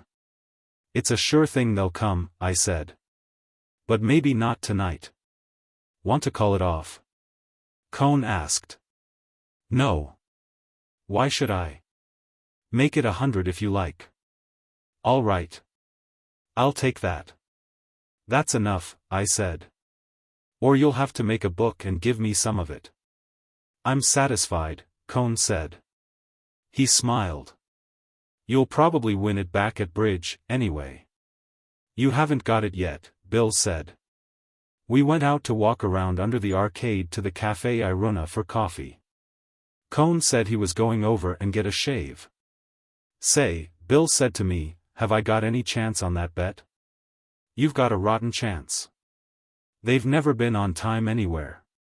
If their money doesn't come it's a cinch they won't get in tonight.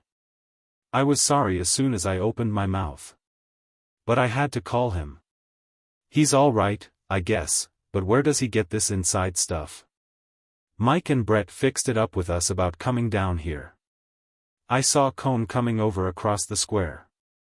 Here he comes. Well, let him not get superior and Jewish. The barber shop's closed, Cohn said. It's not open till 4. We had coffee at the Iruna, sitting in comfortable wicker chairs looking out from the cool of the arcade at the big square. After a while Bill went to write some letters and Cohn went over to the barber shop.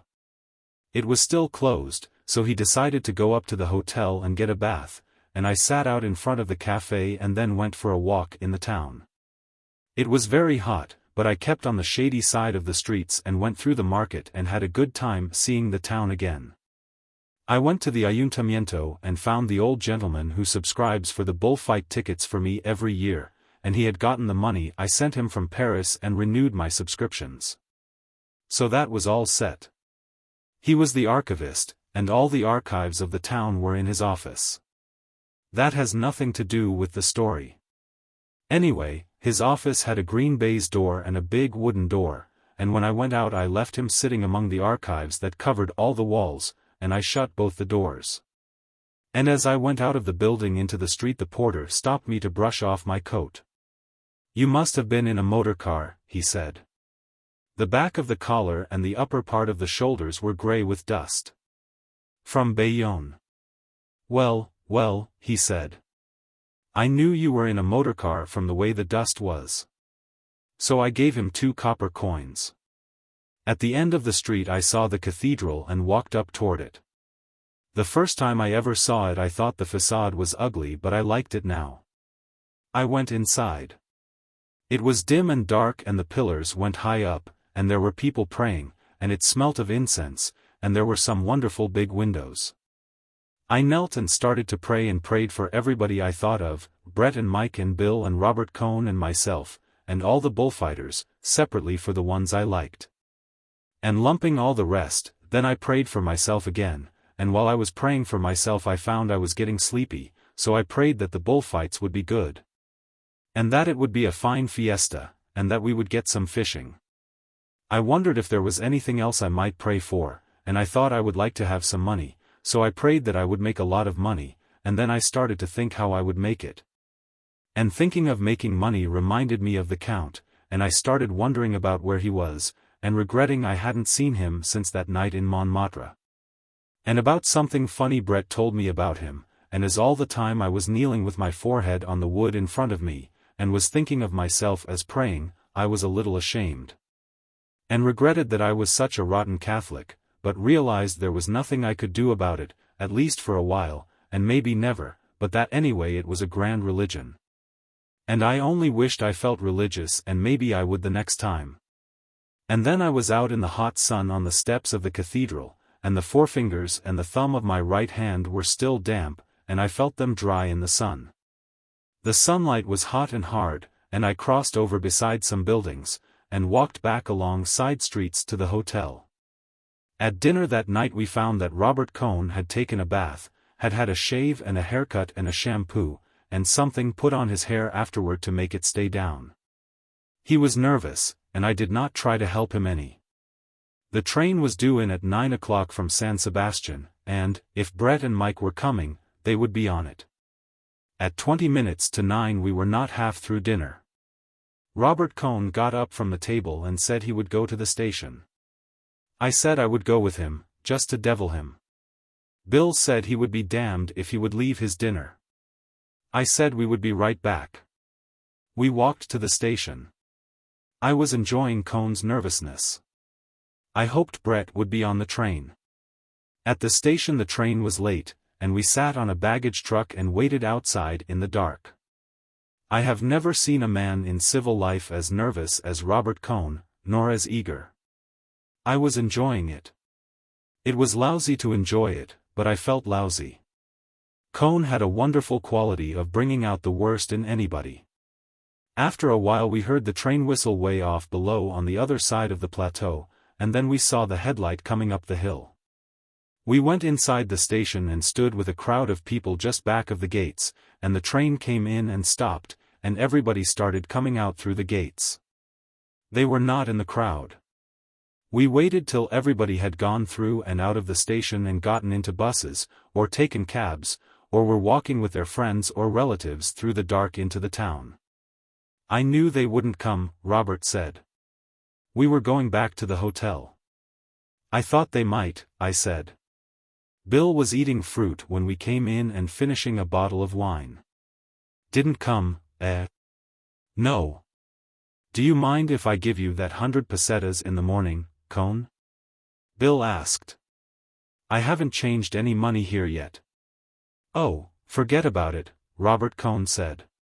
Let's bet on something else. Can you bet on bullfights? You could, Bill said, but you don't need to. It would be like betting on the war, I said. You don't need any economic interest. I'm very curious to see them, Robert said. Montoya came up to our table. He had a telegram in his hand. It's for you. He handed it to me. It read, Stopped night San Sebastian. It's from them, I said. I put it in my pocket. Ordinarily I should have handed it over. They've stopped over in San Sebastian, I said. Send their regards to you. Why I felt that impulse to devil him I do not know. Of course I do know. I was blind, unforgivingly jealous of what had happened to him. The fact that I took it as a matter of course did not alter that any. I certainly did hate him. I do not think I ever really hated him until he had that little spell of superiority at lunch, that and when he went through all that barbering. So I put the telegram in my pocket. The telegram came to me, anyway. Well, I said. We ought to pull out on the noon bus for Brigitte. They can follow us if they get in tomorrow night. There were only 2 trains up from San Sebastian, an early morning train and the one we had just met. That sounds like a good idea, Cohn said. The sooner we get on the stream the better. It's all one to me when we start, Bill said. The sooner the better. We sat in the Iruna for a while and had coffee and then took a little walk out to the bullring and across the field and under the trees at the edge of the cliff and looked down at the river in the dark. And I turned in early. Bill and Cohn stayed out in the cafe quite late, I believe, because I was asleep when they came in. In the morning I bought 3 tickets for the bus to Brigitte. It was scheduled to leave at 2 o'clock. There was nothing earlier. I was sitting over at the Iruna reading the papers when I saw Robert Cohn coming across the square. He came up to the table and sat down in one of the wicker chairs. "This is a comfortable cafe," he said. "Did you have a good night, Jake?" "I slept like a log." "I didn't sleep very well. Bill and I were out late, too." "Where were you?" "Here. And after it shut we went over to that other cafe. The old man there speaks German and English. The Café Suizo." "That's it. He seems like a nice old fellow. I think it's a better cafe than this one." "It's not so good in the daytime," I said. "Too hot. By the way, I got the bus tickets. I'm not going up today. You and Bill go on ahead. I've got your ticket. Give it to me. I'll get the money back. It's 5 pesetas." Robert Cohn took out a silver 5 peseta piece and gave it to me. "I ought to stay," he said. "You see, I'm afraid there's some sort of misunderstanding." "Why?" I said. "They may not come here for 3 or 4 days now if they start on parties at San Sebastian." "That's just it," said Robert. "I'm afraid they expected to meet me at San Sebastian, and that's why they stopped over." "What makes you think that?" "Well, I wrote suggesting it to Brett." "Why in hell didn't you stay there and meet them then?" I started to say, but I stopped. I thought that idea would come to him by itself, but I do not believe it ever did. He was being confidential now, and it was giving him pleasure to be able to talk with the understanding that I knew there was something between him and Brett. "Well, Bill and I will go up right after lunch," I said. "I wish I could go. We've been looking forward to this fishing all winter." He was being sentimental about it. "But I ought to stay. I really ought. As soon as they come I'll bring them right up. Let's find Bill. I want to go over to the barber shop. See you at lunch." I found Bill up in his room. He was shaving. "Oh, yes, he told me all about it last night," Bill said. "He's a great little confider. He said he had a date with Brett at San Sebastian." "The lying bastard." "Oh, no," said Bill. "Don't get sore. Don't get sore at this stage of the trip. How did you ever happen to know this fellow, anyway? Don't rub it in." Bill looked around, half-shaved, and then went on talking into the mirror while he lathered his face. "Didn't you send him with a letter to me in New York last winter? Thank God, I'm a traveling man. Haven't you got some more Jewish friends you could bring along?" He rubbed his chin with his thumb, looked at it, and then started scraping again. "You've got some fine ones yourself." "Oh, yes. I've got some darbs. But not alongside of this Robert Cohn. The funny thing is he's nice, too. I like him. But he's just so awful. He can be damn nice. I know it. That's the terrible part." I laughed. "Yes. Go on and laugh," said Bill. "You weren't out with him last night until 2 o'clock. Was he very bad?" "Awful. What's all this about him and Brett, anyway? Did she ever have anything to do with him?" He raised his chin up and pulled it from side to side. "Sure.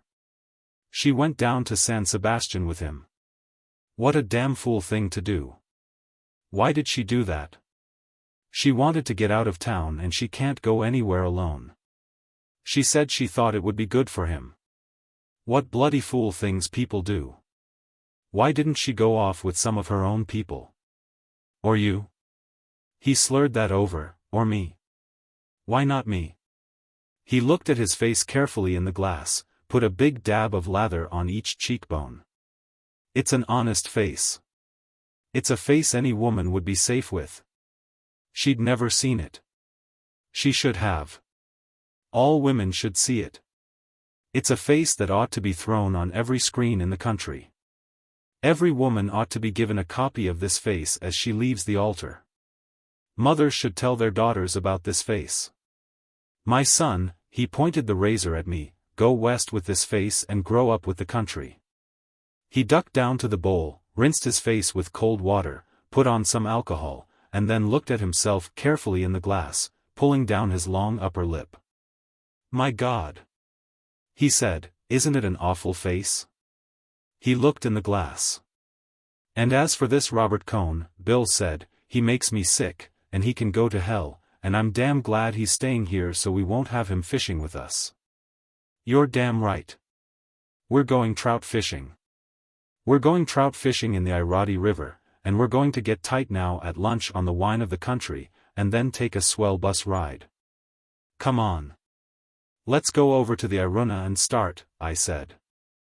Chapter 11. It was baking hot in the square when we came out after lunch with our bags and the rod case to go to Birgit. People were on top of the bus, and others were climbing up a ladder. Bill went up and Robert sat beside Bill to save a place for me, and I went back in the hotel to get a couple of bottles of wine to take with us. When I came out the bus was crowded. Men and women were sitting on all the baggage and boxes on top, and the women all had their fans going in the sun. It certainly was hot. Robert climbed down and I fitted into the place he had saved on the one wooden seat that ran across the top. Robert Cohn stood in the shade of the arcade waiting for us to start. A Basque with a big leather wine bag in his lap lay across the top of the bus in front of our seat, leaning back against our legs. He offered the wineskin to Bill and to me, and when I tipped it up to drink he imitated the sound of a klaxon motor horn so well and so suddenly that I spilled some of the wine. And everybody laughed. He apologized and made me take another drink. He made the klaxon again a little later, and it fooled me the second time. He was very good at it. The Basques liked it. The man next to Bill was talking to him in Spanish and Bill was not getting it, so he offered the man one of the bottles of wine. The man waved it away. He said it was too hot and he had drunk too much at lunch. When Bill offered the bottle the second time he took a long drink, and then the bottle went all over that part of the bus. Everyone took a drink very politely, and then they made us cork it up and put it away. They all wanted us to drink from their leather wine bottles. They were peasants going up into the hills. Finally, after a couple more false klaxons, the bus started, and Robert Cohn waved goodbye to us, and all the Basques waved goodbye to him. As soon as we started out on the road outside of town it was cool. It felt nice riding high up and close under the trees. The bus went quite fast and made a good breeze, and as we went out along the road with the dust powdering the trees and down the hill, we had a fine view, back through the trees, of the town rising up from the bluff above the river. The Basque lying against my knees pointed out the view with the neck of the wine bottle, and winked at us. He nodded his head. Pretty nice, eh? These Basques are swell people, Bill said. The Basque lying against my legs was tanned the color of saddle leather. He wore a black smock like all the rest. There were wrinkles in his tanned neck. He turned around and offered his wine bag to Bill. Bill handed him one of our bottles. The Basque wagged a forefinger at him and handed the bottle back, slapping in the cork with the palm of his hand. He shoved the wine bag up. Arriba. Arriba, he said. Lift it up. Bill raised the wineskin and let the stream of wine spurt out and into his mouth, his head tipped back. When he stopped drinking and tipped the leather bottle down a few drops ran down his chin. No. No, several Basques said. Not like that. One snatched the bottle away from the owner, who was himself about to give a demonstration. He was a young fellow and he held the wine bottle at full arm's length and raised it high up, squeezing the leather bag with his hand so the stream of wine hissed into his mouth. He held the bag out there, the wine making a flat, hard trajectory into his mouth, and he kept on swallowing smoothly and regularly. "Hey," the owner of the bottle shouted. "Whose wine is that?" The drinker waggled his little finger at him and smiled at us with his eyes. Then he bit the stream off sharp, made a quick lift with the wine bag and lowered it down to the owner. He winked at us. The owner shook the wineskin sadly. We passed through a town and stopped in front of the posada, and the driver took on several packages. Then we started on again, and outside the town the road commenced to mount. We were going through farming country with rocky hills that sloped down into the fields. The grain fields went up the hillsides. Now as we went higher there was a wind blowing the grain. The road was white and dusty, and the dust rose under the wheels and hung in the air behind us. The road climbed up into the hills and left the rich grain fields below. Now there were only patches of grain on the bare hillsides and on each side of the watercourses. We turned sharply out to the side of the road to give room to pass to a long string of 6 mules, following one after the other, hauling a high-hooded wagon loaded with freight. The wagon and the mules were covered with dust. Close behind was another string of mules and another wagon. This was loaded with lumber, and the arriero driving the mules leaned back and put on the thick wooden brakes as we passed. Up here the country was quite barren and the hills were rocky and hard-baked clay furrowed by the rain. We came around a curve into a town, and on both sides opened out a sudden green valley. A stream went through the center of the town and fields of grapes touched the houses. The bus stopped in front of a posada and many of the passengers got down, and a lot of the baggage was unstrapped from the roof from under the big tarpaulins and lifted down. Bill and I got down and went into the posada. There was a low, dark room with saddles and harness, and hayforks made of white wood. And clusters of canvas rope-soled shoes and hams and slabs of bacon and white garlics and long sausages hanging from the roof. It was cool and dusky, and we stood in front of a long wooden counter with 2 women behind it serving drinks. Behind them were shelves stacked with supplies and goods. We each had an aguardiente and paid 40 centimes for the 2 drinks. I gave the woman 50 centimes to make a tip, and she gave me back the copper piece, thinking I had misunderstood the price. 2 of our Basques came in and insisted on buying a drink. So they bought a drink and then we bought a drink, and then they slapped us on the back and bought another drink. Then we bought, and then we all went out into the sunlight and the heat, and climbed back on top of the bus. There was plenty of room now for everyone to sit on the seat, and the Basque who had been lying on the tin roof now sat between us. The woman who had been serving drinks came out wiping her hands on her apron and talked to somebody inside the bus. Then the driver came out swinging 2 flat leather mail pouches and climbed up, and everybody waving we started off. The road left the green valley at once, and we were up in the hills again. Bill and the wine bottle Basque were having a conversation. A man leaned over from the other side of the seat and asked in English, "You're Americans?" "Sure. I been there," he said. 40 years ago. He was an old man, as brown as the others, with the stubble of a white beard. "How was it?" "What you say?" "How was America?" "Oh, I was in California. It was fine." "Why did you leave?" "What you say?" "Why did you come back here?" "Oh. I come back to get married.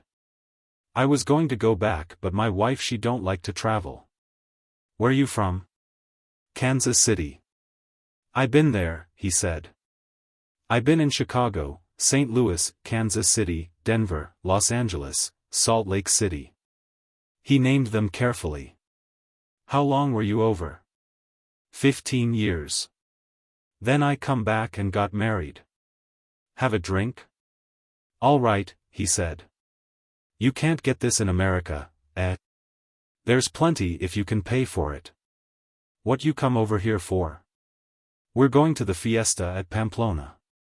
"You like the bullfights?" "Sure." "Don't you?"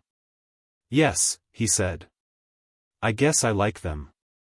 Then after a little, "Where you go now?" Up to Birgit to fish. Well, he said, I hope you catch something. He shook hands and turned around to the back seat again. The other Basques had been impressed. He sat back comfortably and smiled at me when I turned around to look at the country. But the effort of talking American seemed to have tired him. He did not say anything after that. The bus climbed steadily up the road. The country was barren and rocks stuck up through the clay. There was no grass beside the road. Looking back we could see the country spread out below. Far back the fields were squares of green and brown on the hillsides. Making the horizon were the brown mountains. They were strangely shaped. As we climbed higher the horizon kept changing. As the bus ground slowly up the road we could see other mountains coming up in the south. Then the road came over the crest, flattened out, and went into a forest. It was a forest of cork oaks, and the sun came through the trees in patches, and there were cattle grazing back in the trees. We went through the forest and the road came out and turned along a rise of land, and out ahead of us was a rolling green plain, with dark mountains beyond it. These were not like the brown, heat-baked mountains we had left behind. These were wooded and there were clouds coming down from them. The green plain stretched off. It was cut by fences and the white of the road showed through the trunks of a double line of trees that crossed the plain toward the north. As we came to the edge of the rise we saw the red roofs and white houses of Birgit ahead strung out on the plain. And away off on the shoulder of the first dark mountain was the grey metal-sheathed roof of the monastery of Roncesvalles. There's Roncesvalles, I said. Where? Way off there where the mountain starts. It's cold up here, Bill said. It's high, I said. It must be 1,200 meters. It's awful cold, Bill said. The bus leveled down onto the straight line of road that ran to Birgit. We passed a crossroads and crossed a bridge over a stream. The houses of Birgit were along both sides of the road. There were no side streets. We passed the church and the schoolyard, and the bus stopped. We got down and the driver handed down our bags and the rod case. A carabiner in his cocked hat and yellow leather cross-straps came up. What's in there? He pointed to the rod case. I opened it and showed him. He asked to see our fishing permits and I got them out. He looked at the date and then waved us on. Is that all right? I asked. Yes. Of course. We went up the street, past the whitewashed stone houses, families sitting in their doorways watching us, to the inn. The fat woman who ran the inn came out from the kitchen and shook hands with us. She took off her spectacles, wiped them, and put them on again. It was cold in the inn and the wind was starting to blow outside. The woman sent a girl upstairs with us to show the room. There were 2 beds, a washstand, a clothes chest, and a big, framed steel engraving of Nuestra Señora de Roncesvalles. The wind was blowing against the shutters. The room was on the north side of the inn. We washed, put on sweaters, and came downstairs into the dining room. It had a stone floor, low ceiling, and was oak-paneled. The shutters were up and it was so cold you could see your breath. My God, said Bill. It can't be this cold tomorrow. I'm not going to wade a stream in this weather. There was an upright piano in the far corner of the room beyond the wooden tables and Bill went over and started to play. I got to keep warm, he said. I went out to find the woman and ask her how much the room and board was. She put her hands under her apron and looked away from me. 12 pesetas. Why, we only paid that in Pamplona. She did not say anything, just took off her glasses and wiped them on her apron. That's too much, I said. We didn't pay more than that at a big hotel. We've put in a bathroom. Haven't you got anything cheaper? Not in the summer. Now is the big season. We were the only people in the inn. Well, I thought, it's only a few days. Is the wine included? Oh, yes. Well, I said. It's all right. I went back to Bill. He blew his breath at me to show how cold it was, and went on playing. I sat at one of the tables and looked at the pictures on the wall. There was one panel of rabbits, dead, one of pheasants, also dead, and one panel of dead ducks. The panels were all dark and smoky-looking. There was a cupboard full of liqueur bottles. I looked at them all. Bill was still playing. "How about a hot rum punch?" he said. "This isn't going to keep me warm permanently." I went out and told the woman what a rum punch was and how to make it. In a few minutes a girl brought a stone pitcher, steaming, into the room. Bill came over from the piano and we drank the hot punch and listened to the wind. "There isn't too much rum in that." I went over to the cupboard and brought the rum bottle and poured a half-tumblerful into the pitcher. "Direct action," said Bill. "It beats legislation." The girl came in and laid the table for supper. "It blows like hell up here," Bill said. The girl brought in a big bowl of hot vegetable soup and the wine. We had fried trout afterward and some sort of a stew and a big bowl full of wild strawberries. We did not lose money on the wine, and the girl was shy but nice about bringing it. The old woman looked in once and counted the empty bottles. After supper we went upstairs and smoked and read in bed to keep warm. Once in the night I woke and heard the wind blowing. It felt good to be warm and in bed. Chapter 12. When I woke in the morning I went to the window and looked out. It had cleared and there were no clouds on the mountains. Outside under the window were some carts and an old diligence, the wood of the roof cracked and split by the weather. It must have been left from the days before the motorbuses. A goat hopped up on one of the carts and then to the roof of the diligence. He jerked his head at the other goats below and when I waved at him he bounded down.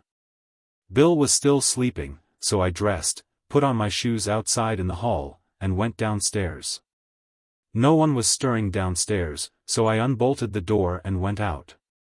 It was cool outside in the early morning and the sun had not yet dried the dew that had come when the wind died down. I hunted around in the shed behind the inn and found a sort of mattock, and went down toward the stream to try and dig some worms for bait. The stream was clear and shallow but it did not look trouty. On the grassy bank where it was damp I drove the mattock into the earth and loosened a chunk of sod. There were worms underneath.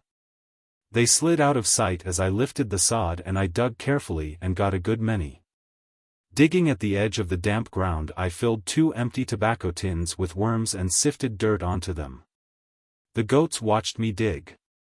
When I went back into the inn the woman was down in the kitchen, and I asked her to get coffee for us, and that we wanted a lunch. Bill was awake and sitting on the edge of the bed. "I saw you out of the window," he said. "Didn't want to interrupt you. What were you doing? Burying your money? You lazy bum. Been working for the common good? Splendid. I want you to do that every morning." "Come on," I said. "Get up." "What? Get up? I never get up." He climbed into bed and pulled the sheet up to his chin. "Try and argue me into getting up." I went on looking for the tackle and putting it all together in the tackle bag. "Aren't you interested?" Bill asked. "I'm going down and eat."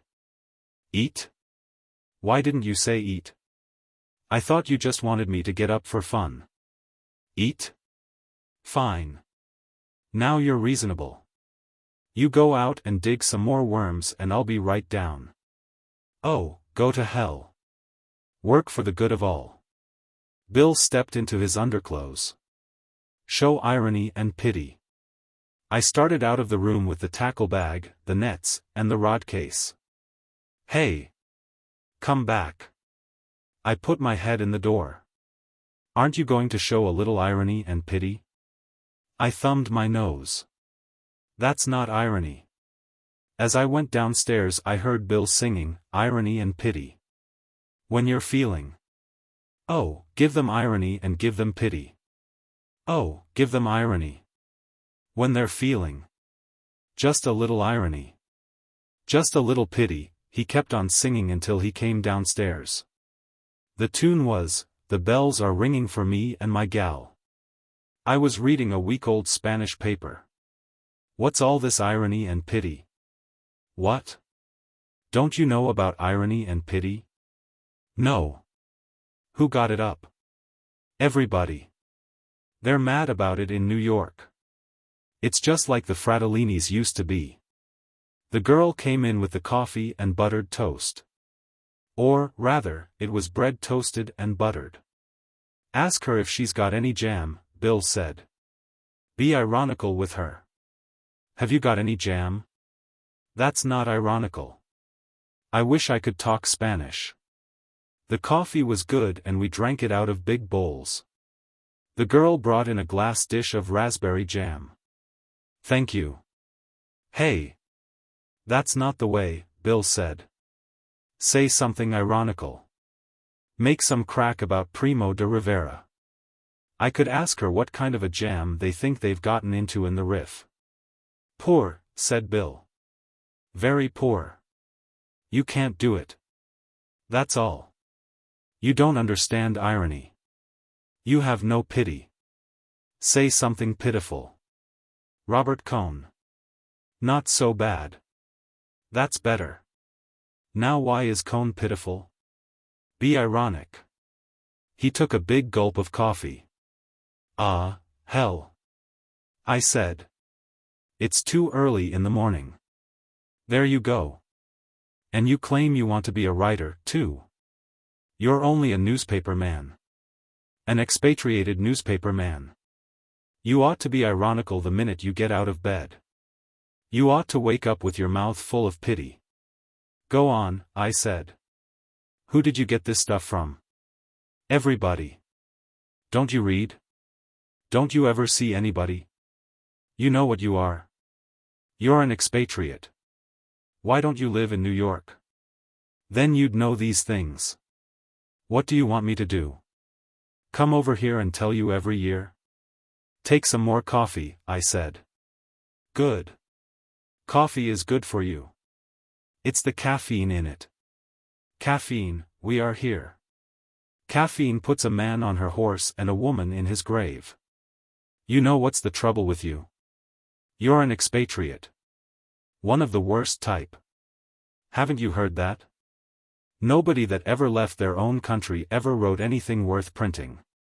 Not even in the newspapers." He drank the coffee. "You're an expatriate. You've lost touch with the soil. You get precious. Fake European standards have ruined you. You drink yourself to death. You become obsessed by sex. You spend all your time talking, not working. You are an expatriate, see? You hang around cafes. It sounds like a swell life," I said. "When do I work?" "You don't work. One group claims women support you. Another group claims you're impotent." "No," I said. "I just had an accident." "Never mention that," Bill said. "That's the sort of thing that can't be spoken of. That's what you ought to work up into a mystery.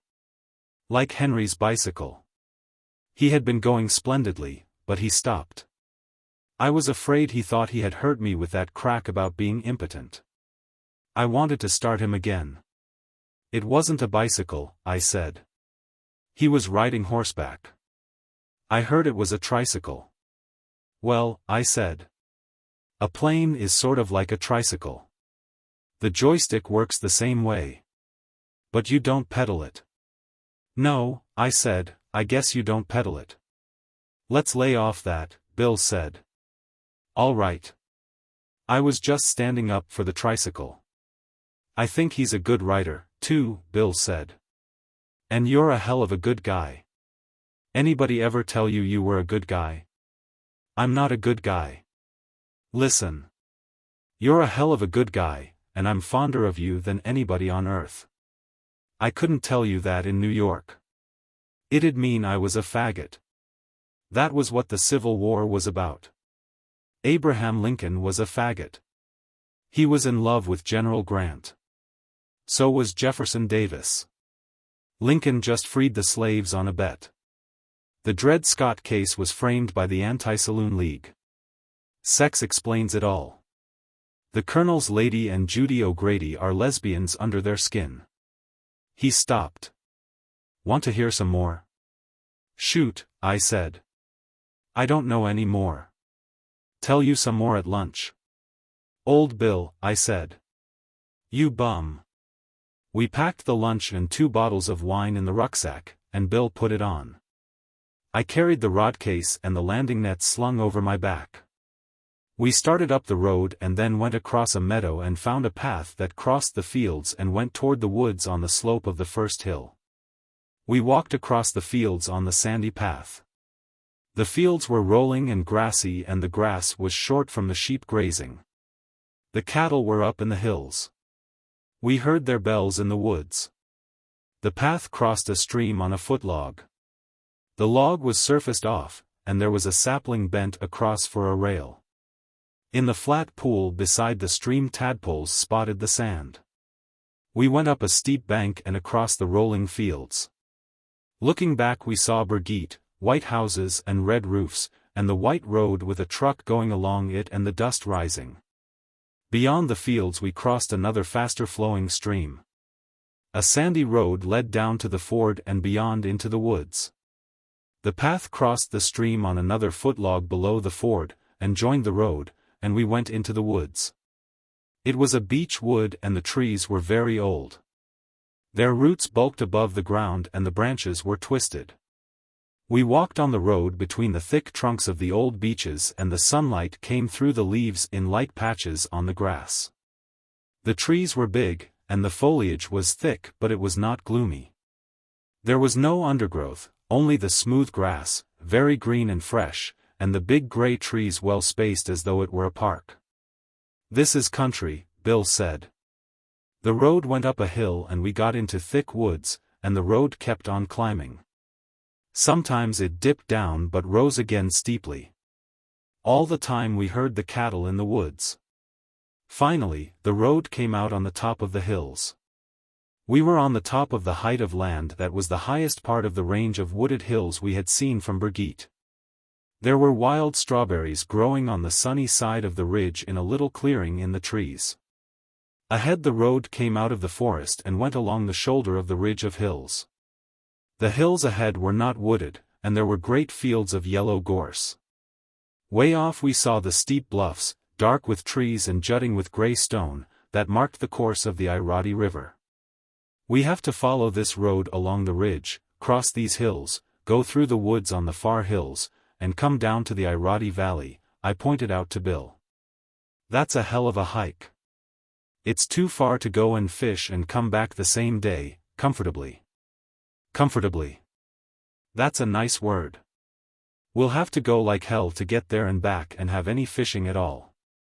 It was a long walk and the country was very fine, but we were tired when we came down the steep road that led out of the wooded hills into the valley of the Rio de la Fabrica. The road came out from the shadow of the woods into the hot sun. Ahead was a river valley. Beyond the river was a steep hill. There was a field of buckwheat on the hill. We saw a white house under some trees on the hillside. It was very hot and we stopped under some trees beside a dam that crossed the river. Bill put the pack against one of the trees and we jointed up the rods, put on the reels, tied on leaders, and got ready to fish. You're sure this thing has trout in it? Bill asked. It's full of them. I'm going to fish a fly. You got any McGinty's? There's some in there. You going to fish bait? Yeah. I'm going to fish the dam here. Well, I'll take the fly book, then. He tied on a fly. Where'd I better go? Up or down? Down is the best. There plenty up above, too. Bill went down the bank. Take a worm can. No, I don't want one. If they won't take a fly I'll just flick it around. Bill was down below watching the stream. Say, he called up against the noise of the dam.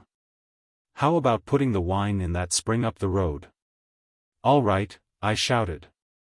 Bill waved his hand and started down the stream. I found the 2 wine bottles in the pack, and carried them up the road to where the water of a spring flowed out of an iron pipe.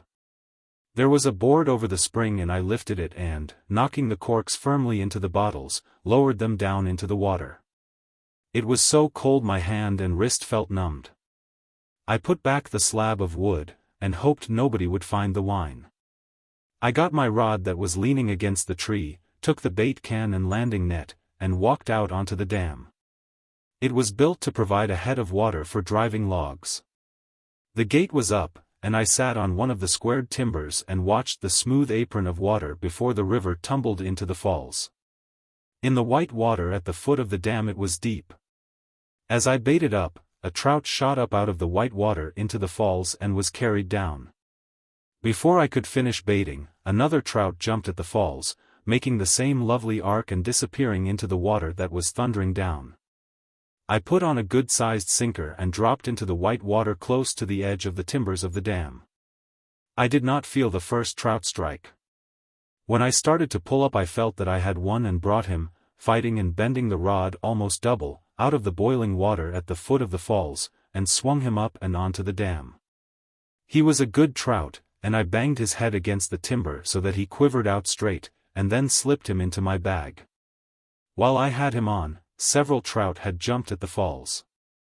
As soon as I baited up and dropped in again I hooked another and brought him in the same way. In a little while I had 6. They were all about the same size. I laid them out, side by side, all their heads pointing the same way, and looked at them. They were beautifully colored and firm and hard from the cold water. It was a hot day, so I slit them all and shucked out the insides, gills and all, and tossed them over across the river.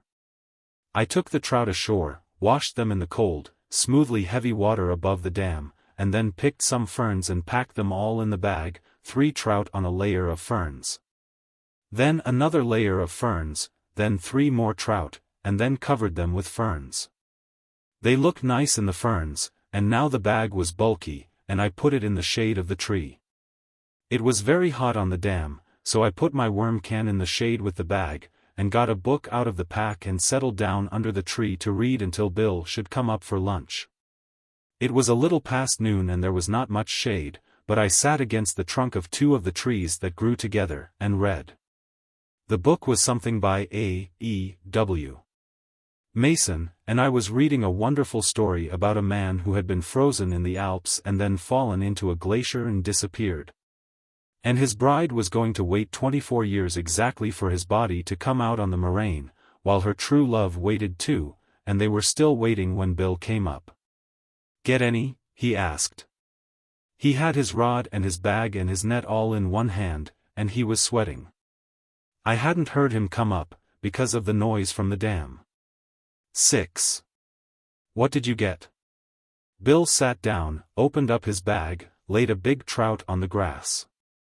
He took out 3 more, each one a little bigger than the last, and laid them side by side in the shade from the tree. His face was sweaty and happy. "How are yours?" "Smaller." "Let's see them."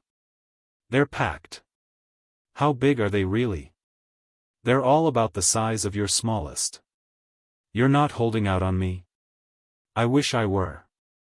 "Get them all on worms?" "Yes." "You lazy bum." Bill put the trout in the bag and started for the river, swinging the open bag. He was wet from the waist down and I knew he must have been wading the stream. I walked up the road and got out the 2 bottles of wine. They were cold. Moisture beaded on the bottles as I walked back to the trees. I spread the lunch on a newspaper, and uncorked one of the bottles and leaned the other against a tree. Bill came up drying his hands, his bag plump with ferns. "Let's see that bottle," he said. He pulled the cork, and tipped up the bottle and drank. "Phew! That makes my eyes ache. Let's try it." The wine was icy cold and tasted faintly rusty. "That's not such filthy wine," Bill said. "The cold helps it," I said. We unwrapped the little parcels of lunch. "Chicken. There's hard-boiled eggs. Find any salt?" "First the egg," said Bill. Then the chicken. Even Brian could see that. He's dead. I read it in the paper yesterday. No. Not really. Yes. Brian's dead. Bill laid down the egg he was peeling. Gentlemen, he said, and unwrapped a drumstick from a piece of newspaper. I reversed the order. For Brian's sake. As a tribute to the great commoner. First the chicken, then the egg. Wonder what day God created the chicken. Oh, said Bill, sucking the drumstick, how should we know? We should not question. Our stay on earth is not for long. Let us rejoice and believe and give thanks. Eat an egg. Bill gestured with the drumstick in one hand and the bottle of wine in the other. Let us rejoice in our blessings. Let us utilize the fowls of the air. Let us utilize the product of the vine. Will you utilize a little, brother? After you, brother. Bill took a long drink. Utilize a little, brother, he handed me the bottle. Let us not doubt, brother. Let us not pry into the holy mysteries of the hen coop with simian fingers. Let us accept on faith and simply say, I want you to join with me in saying, what shall we say, brother? He pointed the drumstick at me and went on. Let me tell you. We will say, and I for one am proud to say, and I want you to say with me, on your knees, brother. Let no man be ashamed to kneel here in the great out of doors. Remember the woods were God's first temples. Let us kneel and say, don't eat that, lady, that's Mencken. Here, I said. Utilize a little of this. We uncorked the other bottle. What's the matter? I said. Didn't you like Brian? I loved Brian, said Bill. We were like brothers. Where did you know him? He and Mencken and I all went to Holy Cross together. And Frankie Fritsch? It's a lie. Frankie Fritsch went to Fordham. Well, I said, I went to Loyola with Bishop Manning. It's a lie, Bill said. I went to Loyola with Bishop Manning myself. You're cockeyed, I said. On wine? Why not? It's the humidity, Bill said. They ought to take this damn humidity away. Have another shot. Is this all we've got? Only the 2 bottles. Do you know what you are? Bill looked at the bottle affectionately. No, I said. You're in the pay of the Anti-Saloon League. I went to Notre Dame with Wayne B. Wheeler. It's a lie, said Bill. I went to Austin Business College with Wayne B. Wheeler. He was class president. Well, I said, the saloon must go. You're right there, old classmate, Bill said. The saloon must go, and I will take it with me. You're cockeyed. On wine? On wine. Well, maybe I am. Want to take a nap? All right. We lay with our heads in the shade and looked up into the trees. You asleep? No, Bill said. I was thinking. I shut my eyes. It felt good lying on the ground. Say, Bill said, what about this Brett business? What about it? Were you ever in love with her? Sure. For how long? Off and on for a hell of a long time. Oh, hell. Bill said. I'm sorry, fella. It's all right, I said. I don't give a damn anymore. Really? Really? Only I'd a hell of a lot rather not talk about it. You aren't sore I asked you? Why the hell should I be? I'm going to sleep, Bill said. He put a newspaper over his face. Listen, Jake, he said, are you really a Catholic? Technically. What does that mean? I don't know. All right, I'll go to sleep now, he said. Don't keep me awake by talking so much. I went to sleep, too. When I woke up, Bill was packing the rucksack. It was late in the afternoon and the shadow from the trees was long and went out over the dam.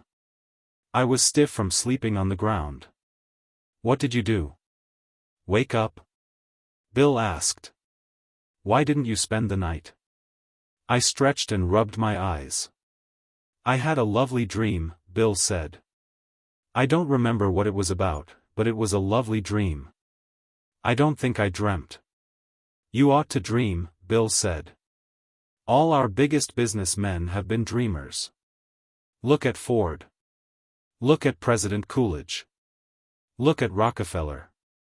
Look at Joe Davidson. I disjointed my rod and bills and packed them in the rod case.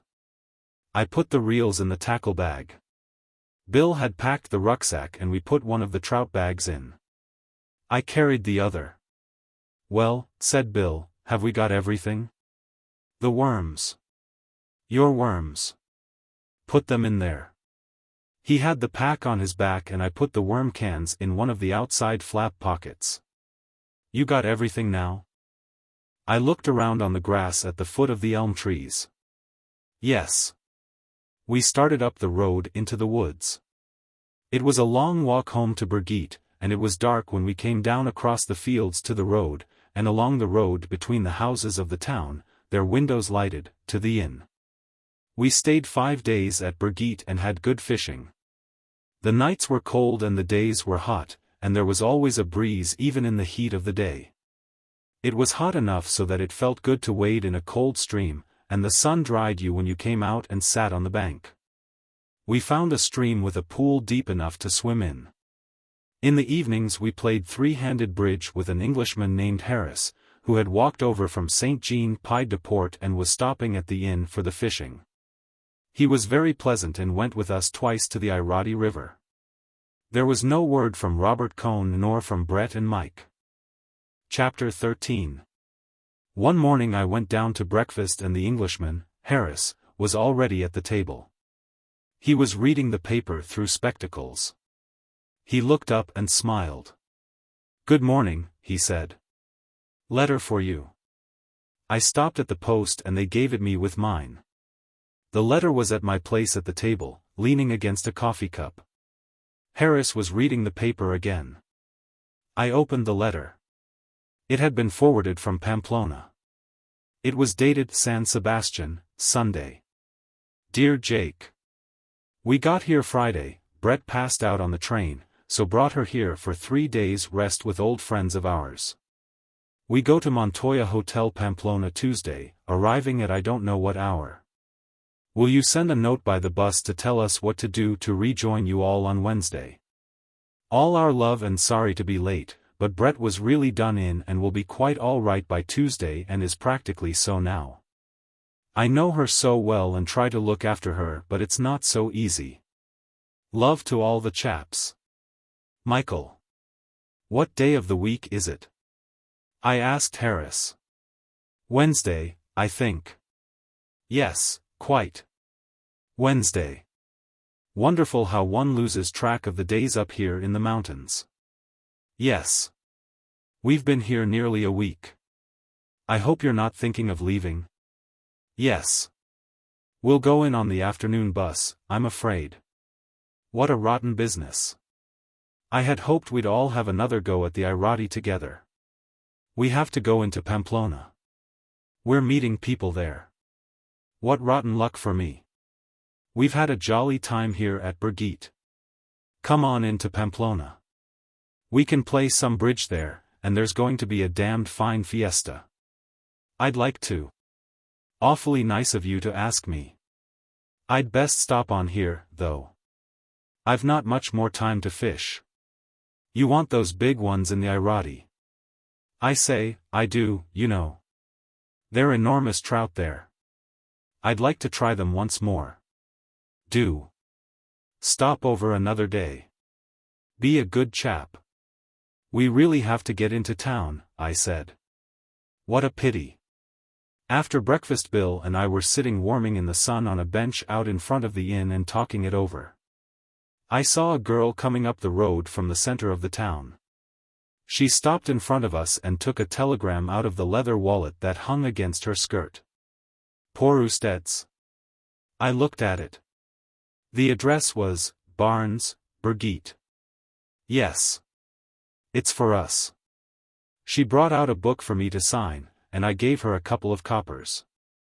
The telegram was in Spanish, Vengo jueves con. I handed it to Bill.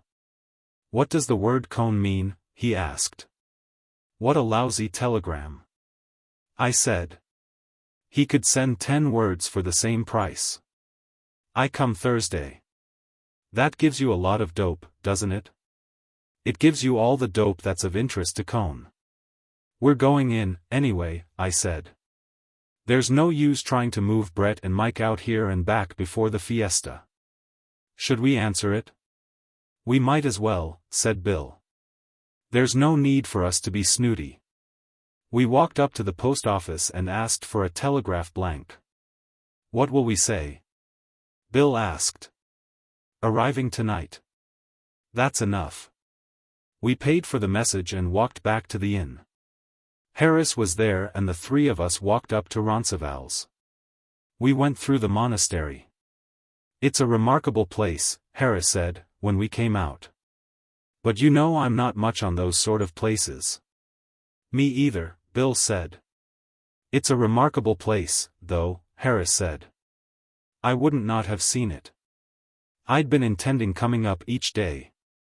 It isn't the same as fishing, though, is it? Bill asked. He liked Harris. I say not. We were standing in front of the old chapel of the monastery. Isn't that a pub across the way? Harris asked. Or do my eyes deceive me? It has the look of a pub, Bill said. It looks to me like a pub, I said. I say, said Harris, let's utilize it. He had taken up utilizing from Bill. We had a bottle of wine apiece. Harris would not let us pay. He talked Spanish quite well, and the innkeeper would not take our money. I say. You don't know what it's meant to me to have you chaps up here. We've had a grand time, Harris. Harris was a little tight. I say. Really, you don't know how much it means. I've not had much fun since the war. We'll fish together again, sometime. Don't you forget it, Harris. We must. We have had such a jolly good time. How about another bottle around? Jolly good idea, said Harris. This is mine, said Bill. Or we don't drink it. I wish you'd let me pay for it. It does give me pleasure, you know. This is going to give me pleasure, Bill said. The innkeeper brought in the 4th bottle. We had kept the same glasses. Harris lifted his glass. I say. You know this does utilize well. Bill slapped him on the back. Good old Harris. I say. You know my name isn't really Harris. It's Wilson Harris. All one name. With a hyphen, you know. Good old Wilson Harris, Bill said. We call you Harris because we're so fond of you. I say, Barnes. You don't know what this all means to me. Come on and utilize another glass, I said. Barnes. Really, Barnes, you can't know. That's all. Drink up, Harris. We walked back down the road from Roncesvalles with Harris between us. We had lunch at the inn and Harris went with us to the bus. He gave us his card, with his address in London and his club and his business address, and as we got on the bus he handed us each an envelope. I opened mine and there were a dozen flies in it. Harris had tied them himself. He tied all his own flies. I say, Harris, I began. No, no, he said. He was climbing down from the bus. They're not first-rate flies at all. I only thought if you fished them sometime it might remind you of what a good time we had. The bus started. Harris stood in front of the post office. He waved. As we started along the road he turned and walked back toward the inn. Say, wasn't that Harris nice? Bill said. I think he really did have a good time. Harris? You bet he did. I wish he'd come into Pamplona. He wanted to fish. Yes. You couldn't tell how English would mix with each other, anyway. I suppose not. We got into Pamplona late in the afternoon and the bus stopped in front of the Hotel Montoya. Out in the plaza they were stringing electric light wires to light the plaza for the fiesta. A few kids came up when the bus stopped, and a customs officer for the town made all the people getting down from the bus open their bundles on the sidewalk. We went into the hotel and on the stairs I met Montoya. He shook hands with us, smiling in his embarrassed way. "Your friends are here," he said. "Mr. Campbell?" "Yes. Mr. Cohn and Mr. Campbell and Lady Ashley." He smiled as though there were something I would hear about. "When did they get in?" "Yesterday. I've saved you the rooms you had." "That's fine. Did you give Mr. Campbell the room on the plaza?" "Yes. All the rooms we looked at." "Where are our friends now?" "I think they went to the Pelota." "And how about the Bulls?" Montoya smiled. "Tonight," he said. "Tonight at 7 o'clock they bring in the Villars Bulls, and tomorrow come the Miuras." "Do you all go down?" "Oh, yes. They've never seen a desencadenada." Montoya put his hand on my shoulder. "I'll see you there." He smiled again. He always smiled as though bullfighting were a very special secret between the two of us, a rather shocking but really very deep secret that we knew about. He always smiled as though there were something lewd about the secret to outsiders, but that it was something that we understood. It would not do to expose it to people who would not understand. "Your friend, is he aficionado, too?" Montoya smiled at Bill. "Yes. He came all the way from New York to see the San Fermins." "Yes?" Montoya politely disbelieved. "But he's not aficionado like you." He put his hand on my shoulder again embarrassedly. "Yes," I said. "He's a real aficionado. But he's not aficionado like you are. Afición means passion. An aficionado is one who is passionate about the bullfights. All the good bullfighters stayed at Montoya's hotel, that is, those with afición stayed there.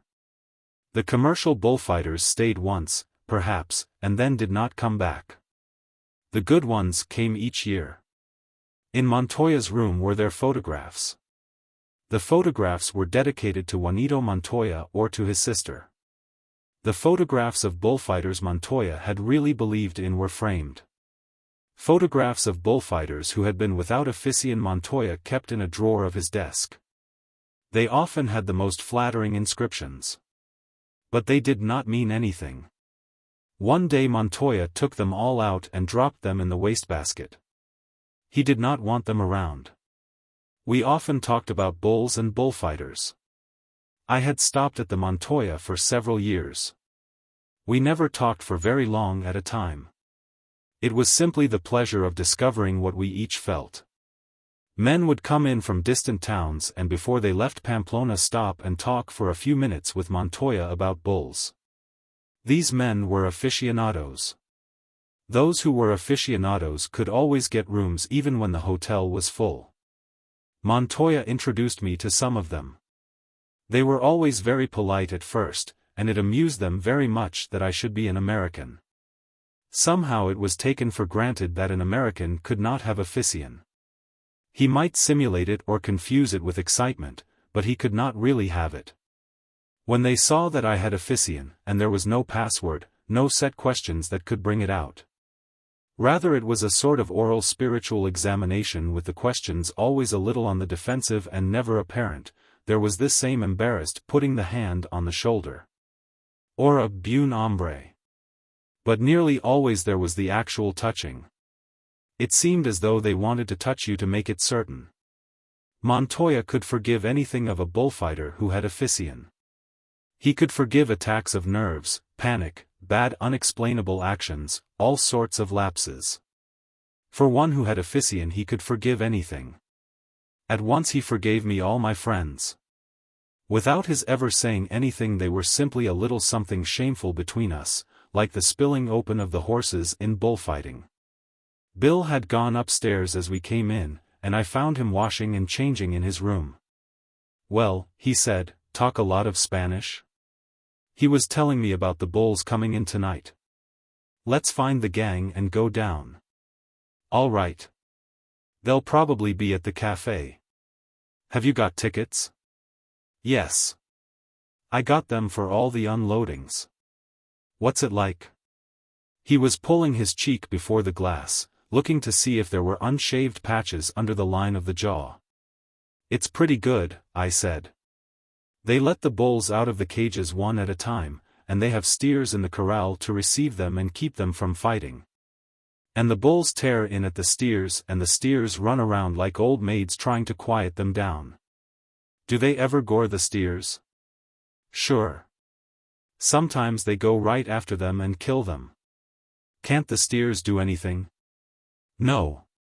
They're trying to make friends." "What do they have them in for?" "To quiet down the bulls and keep them from breaking horns against the stone walls, or goring each other." "Must be swell being a steer."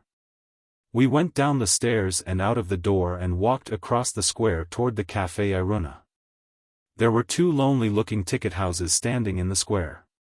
Their windows, marked Sol, Sol y Sombra, and Sombra, were shut. They would not open until the day before the fiesta. Across the square the white wicker tables and chairs of the Iruna extended out beyond the arcade to the edge of the street. I looked for Brett and Mike at the tables. There they were.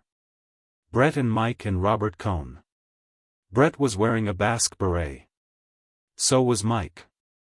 Robert Cohn was bareheaded and wearing his spectacles. Brett saw us coming and waved. Her eyes crinkled up as we came up to the table. "Hello, you chaps," she called. Brett was happy. Mike had a way of getting an intensity of feeling into shaking hands. Robert Cohn shook hands because we were back. "Where the hell have you been?" I asked.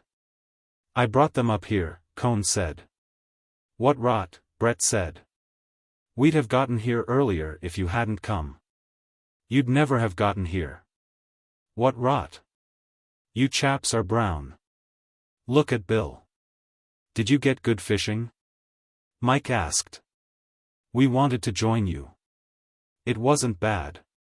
We missed you." "I wanted to come," Cohn said, "but I thought I ought to bring them." "You bring us." "What rot? Was it really good?" Mike asked. "Did you take many?" "Some days we took a dozen apiece. There was an Englishman up there. Named Harris," Bill said. "Ever know him, Mike?" "He was in the war, too." "Fortunate fellow," Mike said. "What times we had. How I wish those dear days were back." "Don't be an ass. Were you in the war, Mike?" Cohn asked. "Was I not?" "He was a very distinguished soldier," Brett said. "Tell them about the time your horse bolted down Piccadilly." "I'll not. I've told that 4 times. "You never told me," Robert Cohn said. "I'll not tell that story. It reflects discredit on me." "Tell them about your medals." "I'll not. That story reflects great discredit on me." "What story's that?" "Brett will tell you. She tells all the stories that reflect discredit on me." "Go on. Tell it, Brett." "Should I?" "I'll tell it myself." "What medals have you got, Mike?" "I haven't got any medals." "You must have some." "I suppose I've the usual medals. But I never sent in for them. One time there was this whopping big dinner and the Prince of Wales was to be there, and the card said medals will be worn. So naturally I had no medals, and I stopped at my tailor's and he was impressed by the invitation, and I thought that's a good piece of business. And I said to him, 'You've got to fix me up with some medals.' He said, 'What medals, sir?' And I said, 'Oh, any medals. Just give me a few medals.' So he said, 'What medals have you, sir?' And I said, 'How should I know?' Did he think I spent all my time reading the bloody Gazette? Just give me a good lot. Pick them out yourself. So he got me some medals, miniature medals, and handed me the box, and I put it in my pocket and forgot it. Well, I went to the dinner, and it was the night they'd shot Henry Wilson, so the prince didn't come and the king didn't come, and no one wore any medals. And all these coves were busy taking off their medals, and I had mine in my pocket. He stopped for us to laugh. Is that all? That's all. Perhaps I didn't tell it right. You didn't, said Brett. But no matter. We were all laughing. Ah, yes, said Mike. I know now. It was a damn dull dinner, and I couldn't stick it, so I left. Later on in the evening I found the box in my pocket. What's this? I said. Medals? Bloody military medals? So I cut them all off their backing, they put them on a strip, and gave them all around. Gave one to each girl. Form of souvenir. They thought I was hell's own shakes of a soldier. Give away medals in a nightclub. Dashing fellow. Tell the rest, Brett said. Don't you think that was funny? Mike asked. We were all laughing. It was. I swear it was. Any rate, my tailor wrote me and wanted the medals back. Sent a man around. Kept on writing for months. Seems some chap had left them to be cleaned. Frightfully military cove. Set hell's own store by them. Mike paused. Rotten luck for the tailor, he said. You don't mean it, Bill said. I should think it would have been grand for the tailor. Frightfully good tailor. Never believe it to see me now, Mike said. I used to pay him £100 a year just to keep him quiet.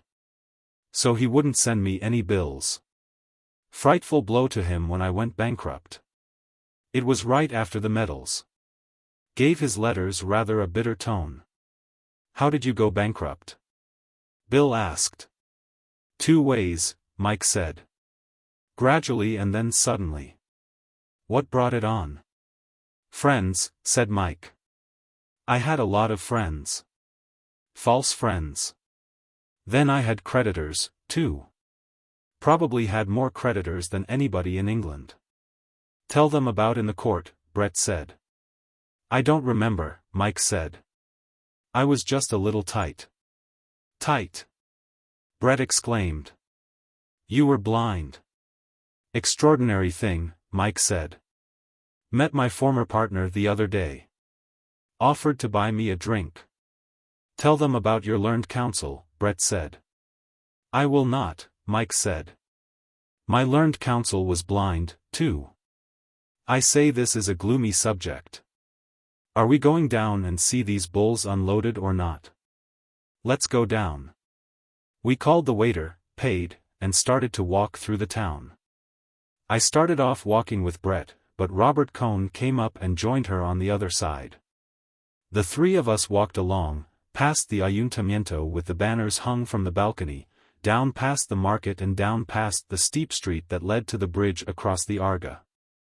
There were many people walking to go and see the bulls, and carriages drove down the hill and across the bridge, the drivers, the horses, and the whips rising above the walking people in the street. Across the bridge we turned up a road to the corrals. We passed a wine shop with a sign in the window, good wine 30 centimes a liter. That's where we'll go when funds get low, Brett said.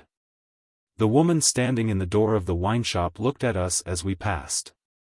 She called to someone in the house and 3 girls came to the window and stared. They were staring at Brett. At the gate of the corrals 2 men took tickets from the people that went in. We went in through the gate. There were trees inside and a low, stone house. At the far end was the stone wall of the corrals, with apertures in the stone that were like loopholes running all along the face of each corral. A ladder led up to the top of the wall, and people were climbing up the ladder and spreading down to stand on the walls that separated the 2 corrals. As we came up the ladder, walking across the grass under the trees, we passed the big, gray painted cages with the bulls in them. There was one bull in each traveling box. They had come by train from a bull-breeding ranch in Castile, and had been unloaded off flat cars at the station and brought up here to be let out of their cages into the corrals. Each cage was stenciled with the name and the brand of the bull breeder. We climbed up and found a place on the wall looking down into the corral. The stone walls were whitewashed, and there was straw on the ground and wooden feed boxes and water troughs set against the wall. "Look up there," I said. Beyond the river rose the plateau of the town. All along the old walls and ramparts people were standing.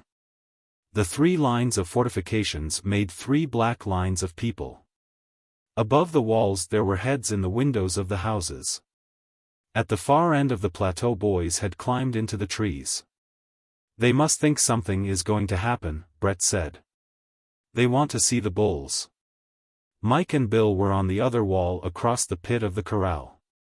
They waved to us. People who had come late were standing behind us, pressing against us when other people crowded them. "Why don't they start?" Robert Cohn asked.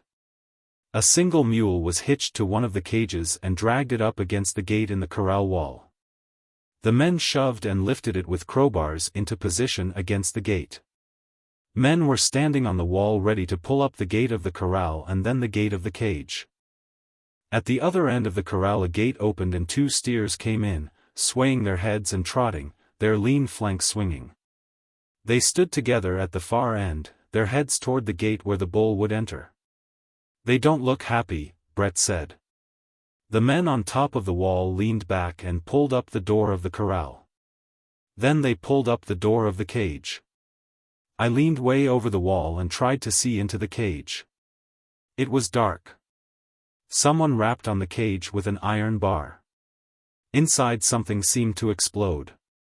The bull, striking into the wood from side to side with his horns, made a great noise. Then I saw a dark muzzle and the shadow of horns, and then, with a clattering on the wood in the hollow box, the bull charged and came out into the corral. Skidding with his 4 feet in the straw as he stopped, his head up, the great hump of muscle on his neck swollen tight, his body muscles quivering as he looked up at the crowd on the stone walls. The 2 steers backed away against the wall, their heads sunken, their eyes watching the bull. The bull saw them and charged. A man shouted from behind one of the boxes and slapped his hat against the planks, and the bull, before he reached the steer, turned, gathered himself and charged where the man had been. Trying to reach him behind the planks with a 6 quick, searching drives with the right horn. "My God, isn't he beautiful?" Brett said. We were looking right down on him. "Look how he knows how to use his horns," I said. "He's got a left and a right just like a boxer." "Not really. You watch. It goes too fast. Wait. There'll be another one in a minute." They had backed up another cage into the entrance. In the far corner a man, from behind one of the plank shelters, attracted the bull, and while the bull was facing away the gate was pulled up and a second bull came out into the corral. He charged straight for the steers and 2 men ran out from behind the planks and shouted, to turn him. He did not change his direction and the men shouted, "Ha! Ha! Toro!" and waved their arms. The 2 steers turned sideways to take the shock, and the bull drove into one of the steers. "Don't look," I said to Brett. She was watching, fascinated. "Fine," I said.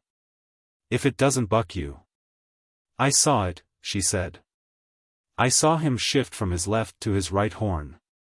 Damn good." The steer was down now, his neck stretched out, his head twisted, he lay the way he had fallen. Suddenly the bull left off and made for the other steer which had been standing at the far end, his head swinging, watching it all. The steer ran awkwardly and the bull caught him, hooked him lightly in the flank, and then turned away and looked up at the crowd on the walls, his crest of muscle rising. The steer came up to him and made as though to nose at him and the bull hooked perfunctorily. The next time he nosed at the steer and then the 2 of them trotted over to the other bull. When the next bull came out, all 3, the 2 bulls and the steer, stood together, their heads side by side, their horns against the newcomer.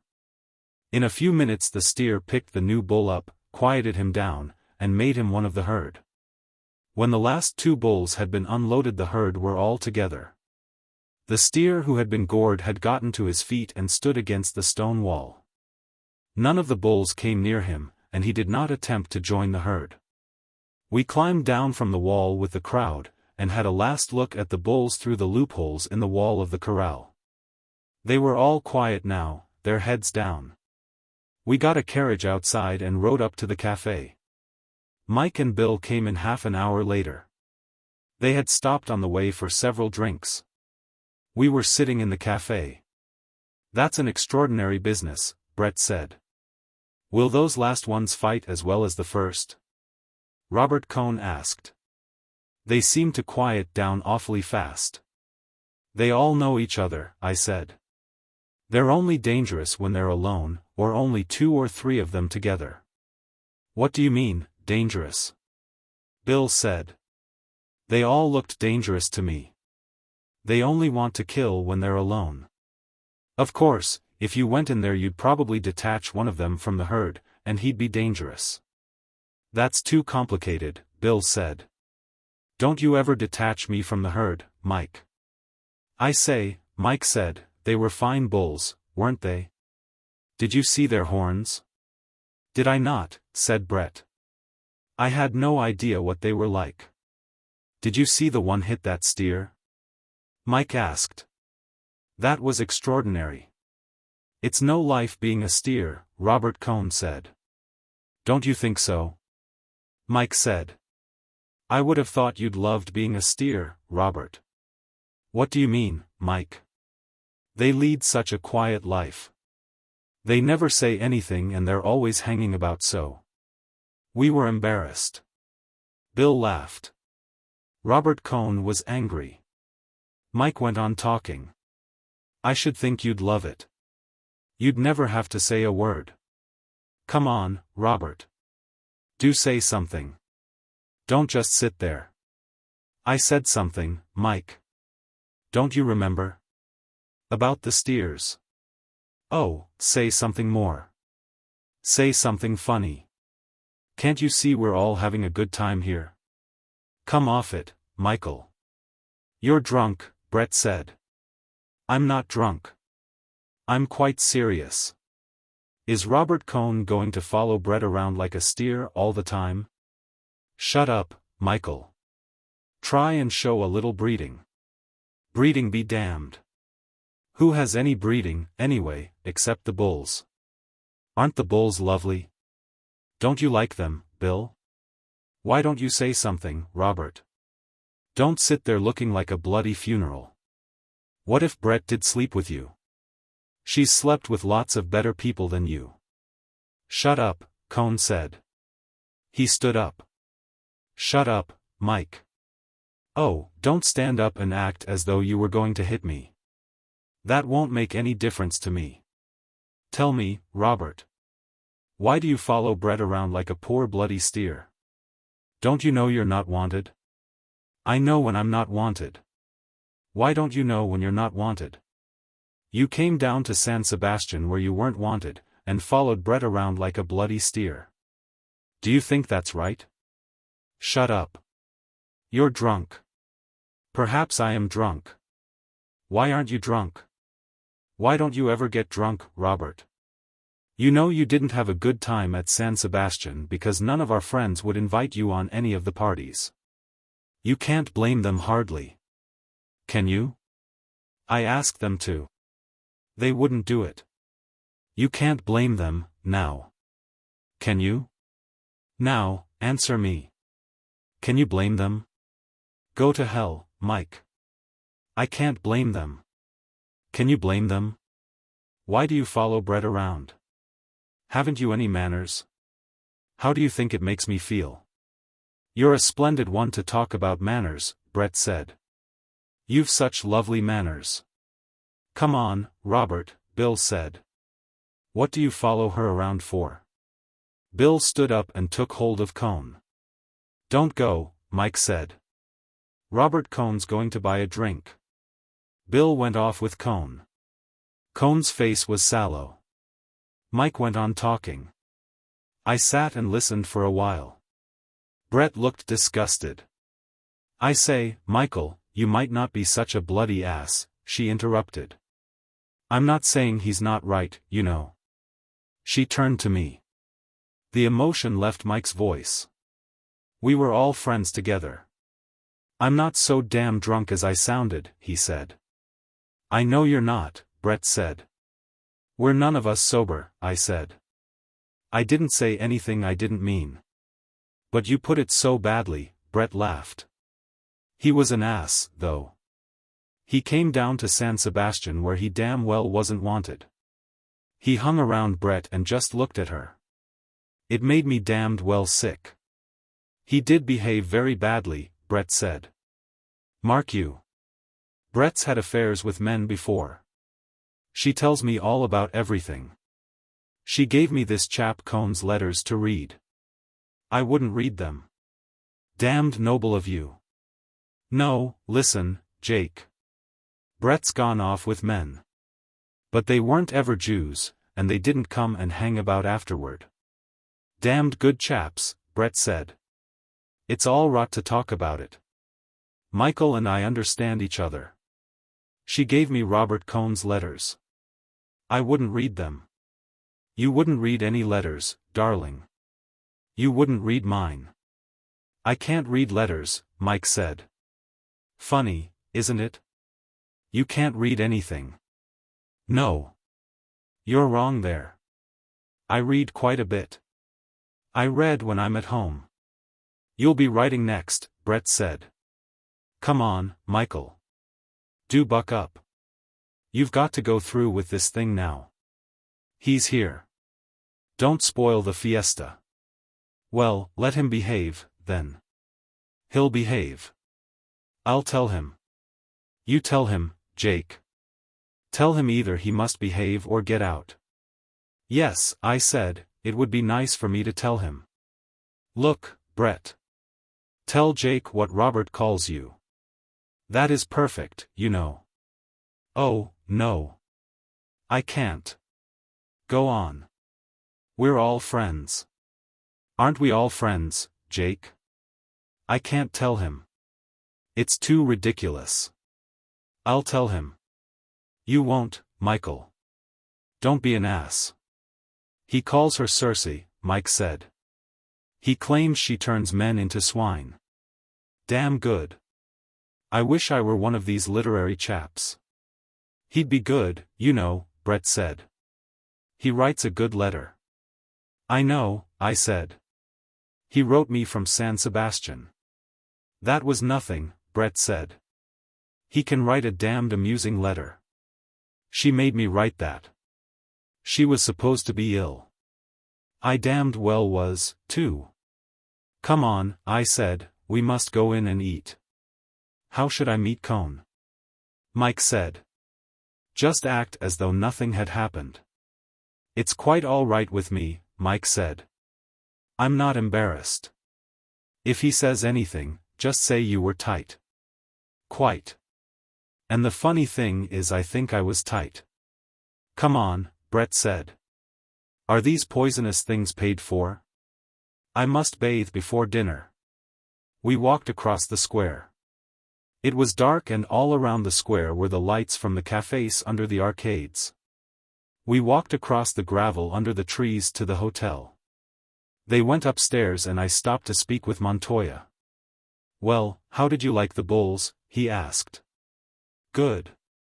They were nice bulls. They're all right, Montoya shook his head, but they're not too good. What didn't you like about them? I don't know. They just didn't give me the feeling that they were so good. I know what you mean. They're all right. Yes. They're all right. How did your friends like them? Fine. Good, Montoya said. I went upstairs. Bill was in his room standing on the balcony looking out at the square. I stood beside him. Where's Cohn? Upstairs in his room. How does he feel? Like hell, naturally. Mike was awful. He's terrible when he's tight. He wasn't so tight. The hell he wasn't. I know what we had before we came to the cafe. He sobered up afterward. Good. He was terrible. I don't like Cohn, God knows, and I think it was a silly trick for him to go down to San Sebastian, but nobody has any business to talk like Mike. How'd you like the bulls? Grand. It's grand the way they bring them out. Tomorrow come the Miuras. When does the fiesta start? Day after tomorrow. We've got to keep Mike from getting so tight. That kind of stuff is terrible. We'd better get cleaned up for supper. Yes. That will be a pleasant meal. Won't it? As a matter of fact, supper was a pleasant meal.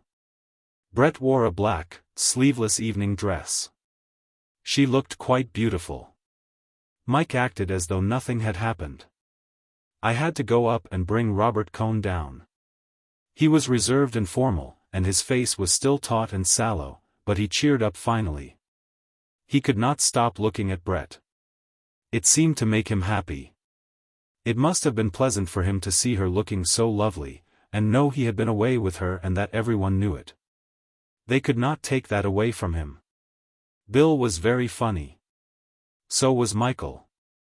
They were good together. It was like certain dinners I remember from the war. There was much wine, an ignored tension, and a feeling of things coming that you could not prevent happening. Under the wine I lost the disgusted feeling and was happy. It seemed they were all such nice people. Chapter 14. I do not know what time I got to bed. I remember undressing, putting on a bathrobe, and standing out on the balcony. I knew I was quite drunk, and when I came in I put on the light over the head of the bed and started to read. I was reading a book by Turgenev. Probably I read the same 2 pages over several times. It was one of the stories in a sportsman's sketches. I had read it before, but it seemed quite new. The country became very clear and the feeling of pressure in my head seemed to loosen. I was very drunk and I did not want to shut my eyes because the room would go round and round. If I kept on reading that feeling would pass. I heard Brett and Robert Cohn come up the stairs. Cohn said good night outside the door and went on up to his room. I heard Brett go into the room next door. Mike was already in bed. He had come in with me an hour before. He woke as she came in, and they talked together. I heard them laugh. I turned off the light and tried to go to sleep. It was not necessary to read any more. I could shut my eyes without getting the wheeling sensation. But I could not sleep. There is no reason why because it is dark you should look at things differently from when it is light. The hell there isn't. I figured that all out once, and for 6 months I never slept with the electric light off. That was another bright idea. To hell with women, anyway. To hell with you, Brett Ashley. Women made such swell friends. Awfully swell. In the first place, you had to be in love with a woman to have a basis of friendship. I had been having Brett for a friend. I had not been thinking about her side of it. I had been getting something for nothing.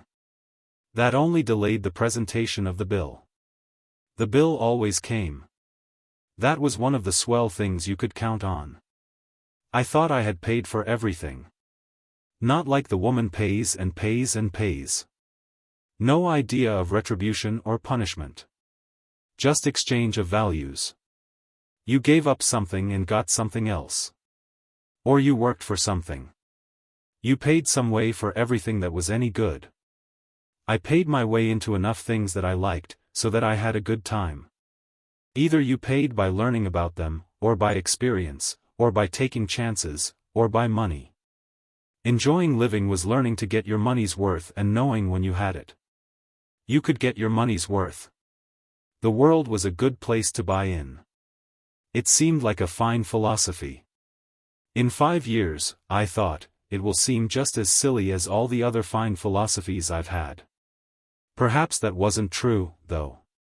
Perhaps as you went along you did learn something. I did not care what it was all about. All I wanted to know was how to live in it. Maybe if you found out how to live in it you learned from that what it was all about. I wished Mike would not behave so terribly to Cohn, though. Mike was a bad drunk. Brett was a good drunk.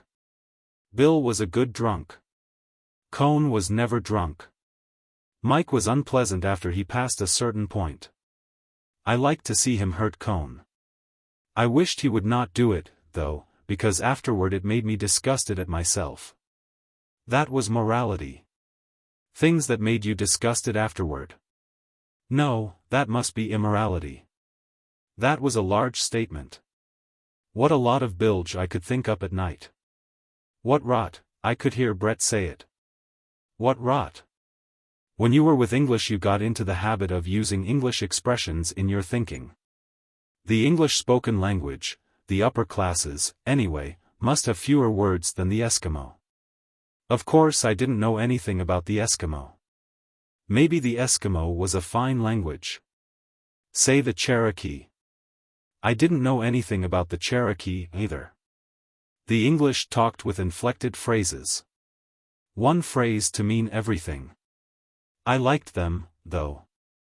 I liked the way they talked. Take Harris. Still Harris was not the upper classes. I turned on the light again and read. I read the Turgenev. I knew that now, reading it in the oversensitized state of my mind after too much brandy, I would remember it somewhere, and afterward it would seem as though it had really happened to me. I would always have it. That was another good thing you paid for and then had. Sometime along toward daylight I went to sleep.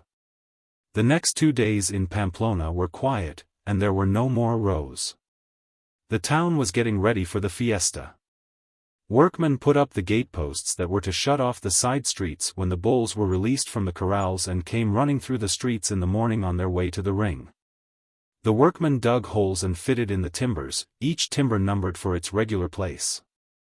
Out on the plateau beyond the town employees of the bullring exercised picador horses, galloping them stiff-legged on the hard, sun-baked fields behind the bullring. The big gate of the bullring was open, and inside the amphitheater was being swept. The ring was rolled and sprinkled, and carpenters replaced weakened or cracked planks in the barrera. Standing at the edge of the smooth rolled sand you could look up in the empty stands and see old women sweeping out the boxes. Outside, the fence that led from the last street of the town to the entrance of the bullring was already in place and made a long pen. The crowd would come running down with the bulls behind them on the morning of the day of the first bullfight. Out across the plain, where the horse and cattle fair would be, some gypsies had camped under the trees. The wine and aguardiente sellers were putting up their booths. One booth advertised Anise del Toro.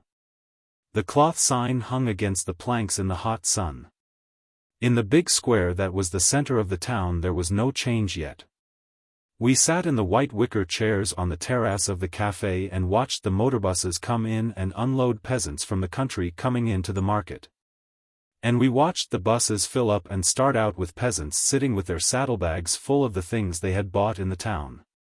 The tall gray motorbuses were the only life of the square except for the pigeons and the man with a hose who sprinkled the graveled square and watered the streets. In the evening was the paseo.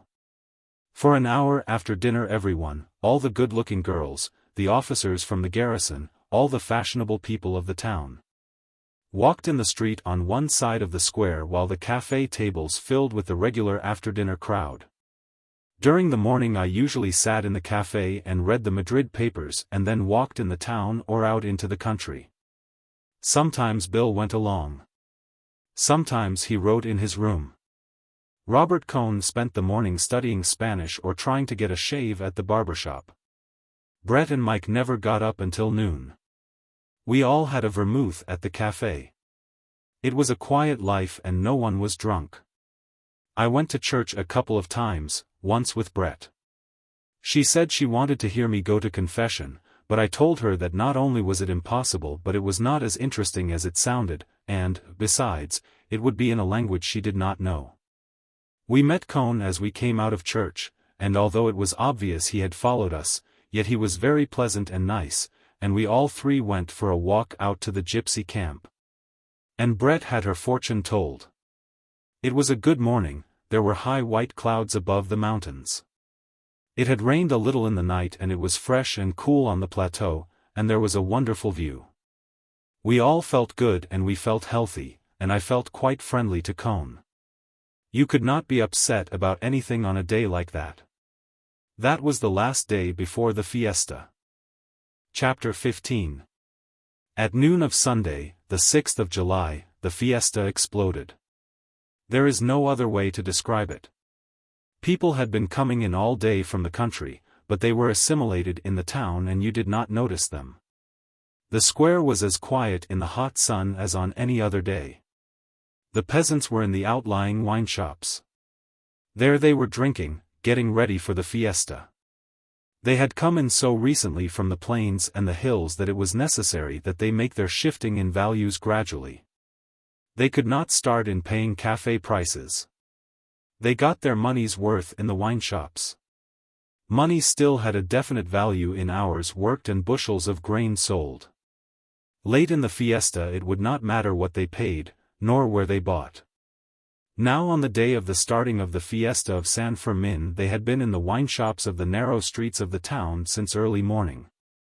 Going down the streets in the morning on the way to Mass in the cathedral, I heard them singing through the open doors of the shops. They were warming up. There were many people at the 11 o'clock Mass. San Fermin is also a religious festival.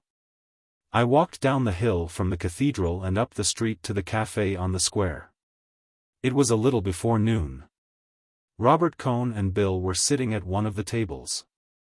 The marble-topped tables and the white wicker chairs were gone. They were replaced by cast-iron tables and severe folding chairs. The café was like a battleship stripped for action. Today the waiters did not leave you alone all morning to read without asking if you wanted to order something. A waiter came up as soon as I sat down. "What are you drinking?" I asked Bill and Robert. "Sherry," Cohn said. "Jerez," I said to the waiter. Before the waiter brought the sherry the rocket that announced the fiesta went up in the square. It burst and there was a grey ball of smoke high up above the Theatre Gaillard, across on the other side of the plaza. The ball of smoke hung in the sky like a shrapnel burst, and as I watched, another rocket came up to it, trickling smoke in the bright sunlight. I saw the bright flash as it burst and another little cloud of smoke appeared. By the time the second rocket had burst there were so many people in the arcade, that had been empty a minute before, that the waiter, holding the bottle high up over his head, could hardly get through the crowd to our table. People were coming into the square from all sides, and down the street we heard the pipes and the fifes and the drums coming. They were playing the ria-ria music, the pipes shrill and the drums pounding, and behind them came the men and boys dancing. When the fifers stopped they all crouched down in the street, and when the reed pipes and the fifes shrilled, and the flat, dry, hollow drums tapped it out again, they all went up in the air dancing. In the crowd you saw only the heads and shoulders of the dancers going up and down. In the square a man, bent over, was playing on a reed pipe, and a crowd of children were following him shouting, and pulling at his clothes. He came out of the square, the children following him, and piped them past the café and down a side street. We saw his blank pockmarked face as he went by, piping, the children close behind him shouting and pulling at him. "He must be the village idiot," Bill said. "My God! Look at that!" Down the street came dancers. The street was solid with dancers, all men. They were all dancing in time behind their own fifers and drummers. They were a club of some sort, and all wore workmen's blue smocks, and red handkerchiefs around their necks, and carried a great banner on 2 poles. The banner danced up and down with them as they came down surrounded by the crowd. "Hooray for wine! Hooray for the foreigners," was painted on the banner. "Where are the foreigners?" Robert Cohn asked. "We're the foreigners," Bill said. All the time rockets were going up. The café tables were all full now. The square was emptying of people and the crowd was filling the cafés. "Where's Brett and Mike?" Bill asked. "I'll go and get them," Cohn said. Bring them here. The fiesta was really started. It kept up day and night for 7 days. The dancing kept up, the drinking kept up, the noise went on. The things that happened could only have happened during a fiesta. Everything became quite unreal finally, and it seemed as though nothing could have any consequences. It seemed out of place to think of consequences during the fiesta. All during the fiesta you had the feeling, even when it was quiet, that you had to shout any remark to make it heard. It was the same feeling about any action. It was a fiesta, and it went on for 7 days. That afternoon was the big religious procession. San Fermin was translated from one church to another. In the procession were all the dignitaries, civil and religious. We could not see them because the crowd was too great. Ahead of the formal procession and behind it danced the riau dancers. There was one mass of yellow shirts dancing up and down in the crowd. All we could see of the procession through the closely pressed people that crowded all the side streets and curbs were the great giants, cigar store Indians, 30 feet high, Moors. A king and queen, whirling and waltzing solemnly to the riau. They were all standing outside the chapel where San Fermin and the dignitaries had passed in, leaving a guard of soldiers, the giants. With the men who danced in them standing beside their resting frames, and the dwarfs moving with their whacking bladders through the crowd. We started inside and there was a smell of incense and people filing back into the church, but Brett was stopped just inside the door because she had no hat. So we went out again and along the street that ran back from the chapel into town. The street was lined on both sides with people keeping their place at the curb for the return of the procession. Some dancers formed a circle around Brett and started to dance.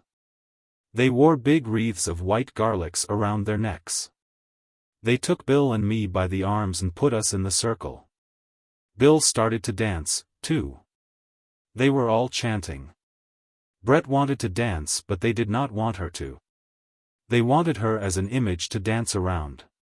When the song ended with the sharp riau, they rushed us into a wine shop. We stood at the counter. They had Brett seated on a wine cask. It was dark in the wine shop and full of men singing, hard-voiced singing. Back of the counter they drew the wine from casks. I put down money for the wine, but one of the men picked it up and put it back in my pocket. I want a leather wine bottle, Bill said. There's a place down the street, I said. I'll go get a couple. The dancers did not want me to go out. 3 of them were sitting on the high wine cask beside Brett, teaching her to drink out of the wineskins. They had hung a wreath of garlics around her neck. Someone insisted on giving her a glass. Somebody was teaching Bill a song. Singing it into his ear. Beating time on Bill's back. I explained to them that I would be back. Outside in the street I went down the street looking for the shop that made leather wine bottles. The crowd was packed on the sidewalks and many of the shops were shuttered, and I could not find it. I walked as far as the church, looking on both sides of the street. Then I asked a man and he took me by the arm and led me to it. The shutters were up but the door was open. Inside it smelled of fresh tanned leather and hot tar. A man was stenciling completed wineskins. They hung from the roof in bunches. He took one down, blew it up, screwed the nozzle tight, and then jumped on it. See? It doesn't leak. I want another one, too. A big one. He took down a big one that would hold a gallon or more, from the roof. He blew it up, his cheeks puffing ahead of the wineskin, and stood on the bota holding on to a chair. What are you going to do? Sell them in Bayonne? No. Drink out of them. He slapped me on the back. Good man. 8 pesetas for the 2. The lowest price. The man who was stenciling the new ones and tossing them into a pile stopped. It's true, he said. 8 pesetas is cheap. I paid and went out and along the street back to the wine shop. It was darker than ever inside and very crowded. I did not see Brett and Bill, and someone said they were in the back room. At the counter the girl filled the 2 wineskins for me. One held 2 liters. The other held 5 liters. Filling them both cost 3 pesetas 60 centimos.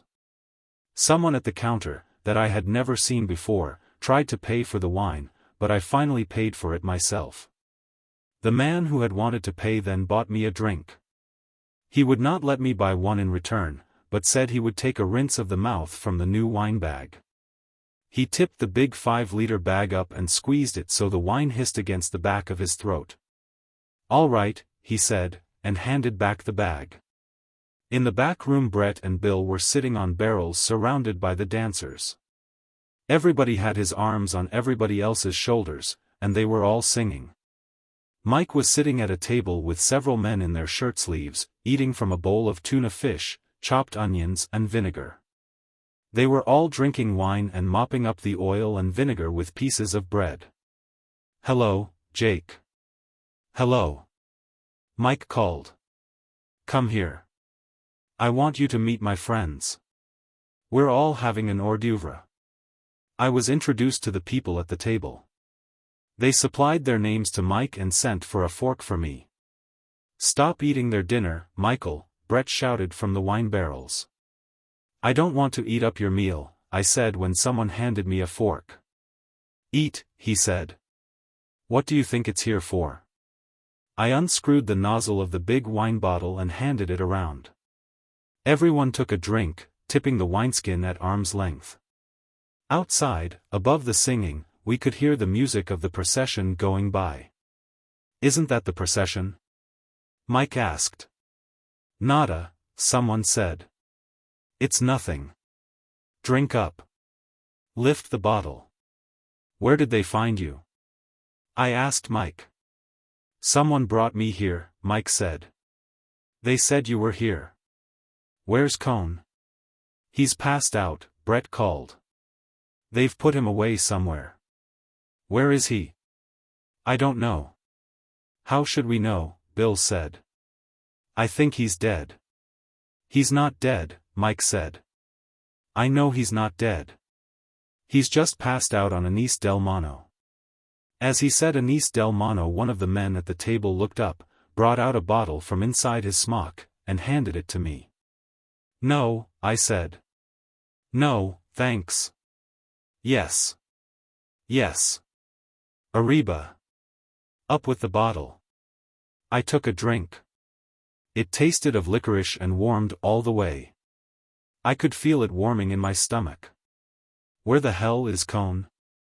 "I don't know," Mike said. "I'll ask." "Where is the drunken comrade?" he asked in Spanish. "You want to see him?" "Yes," I said.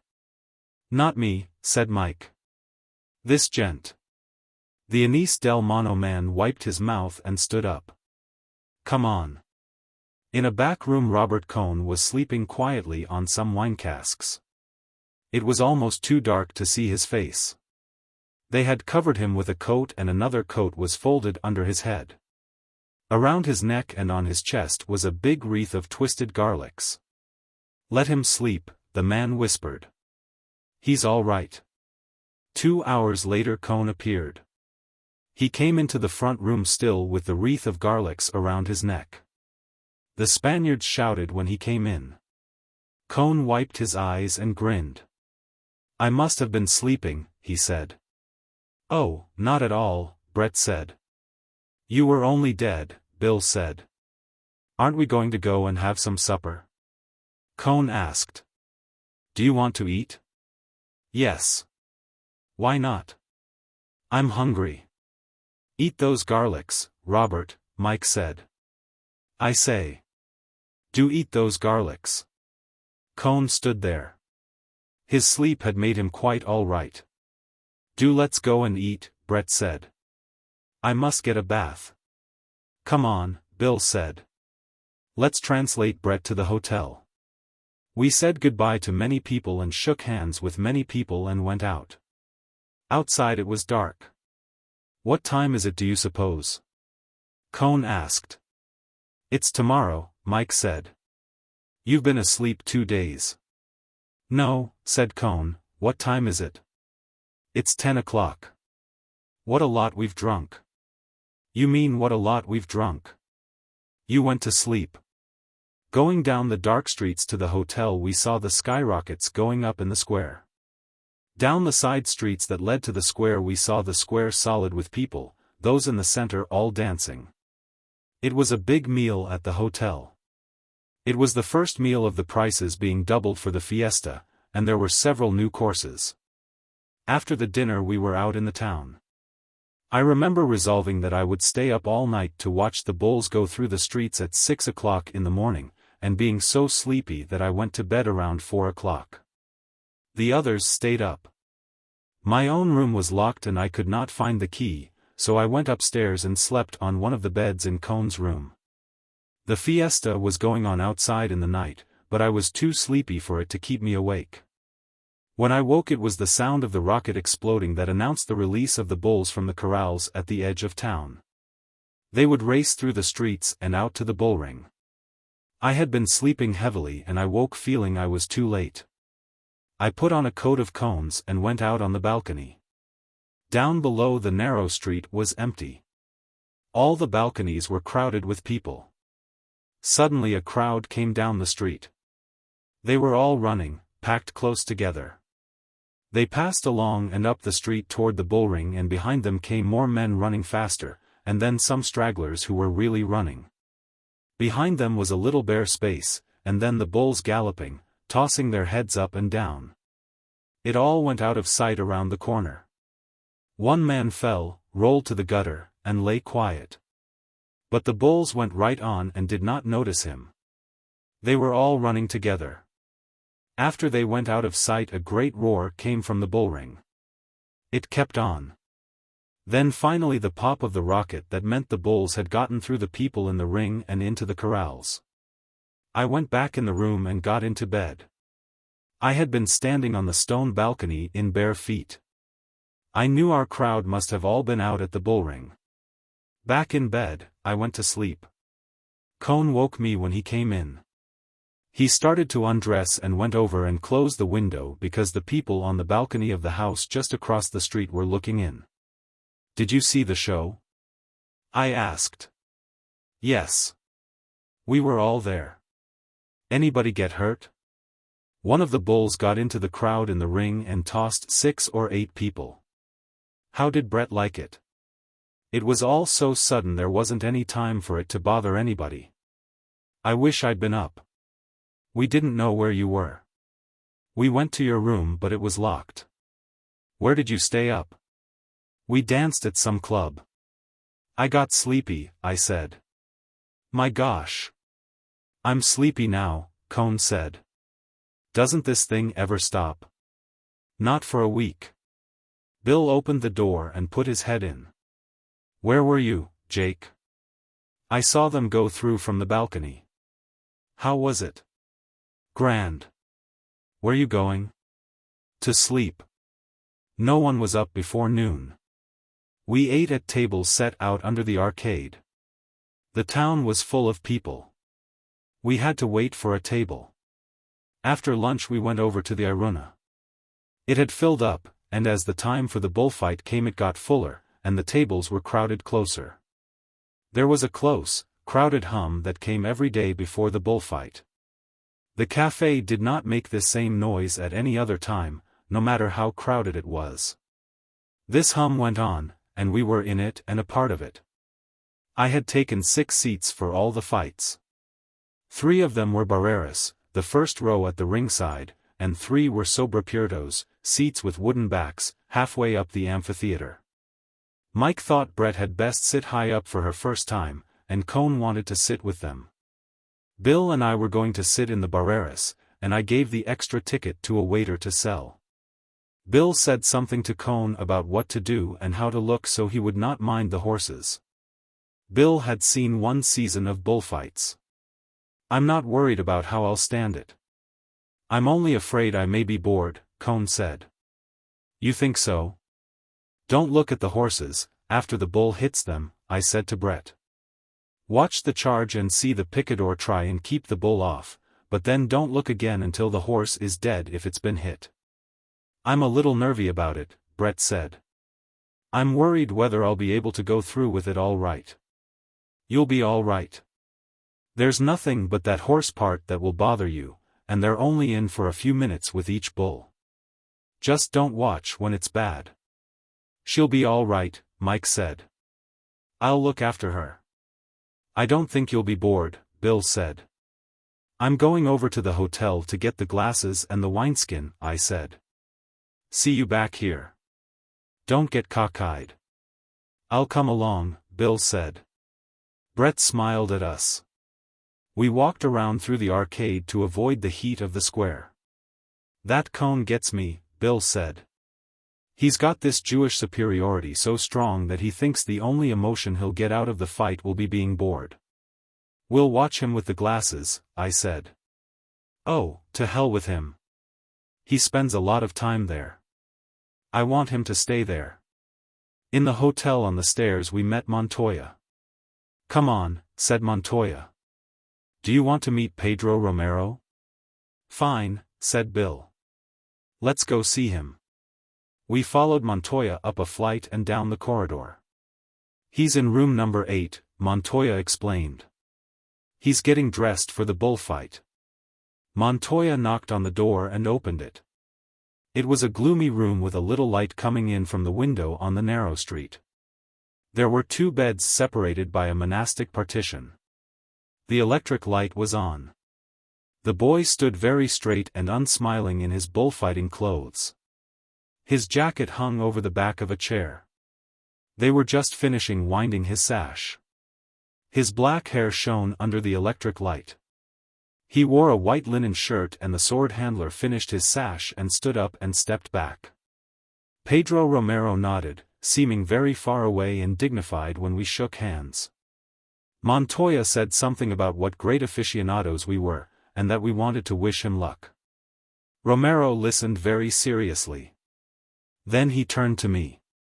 He was the best-looking boy I have ever seen. You go to the bullfight, he said in English. You know English, I said, feeling like an idiot. No, he answered, and smiled.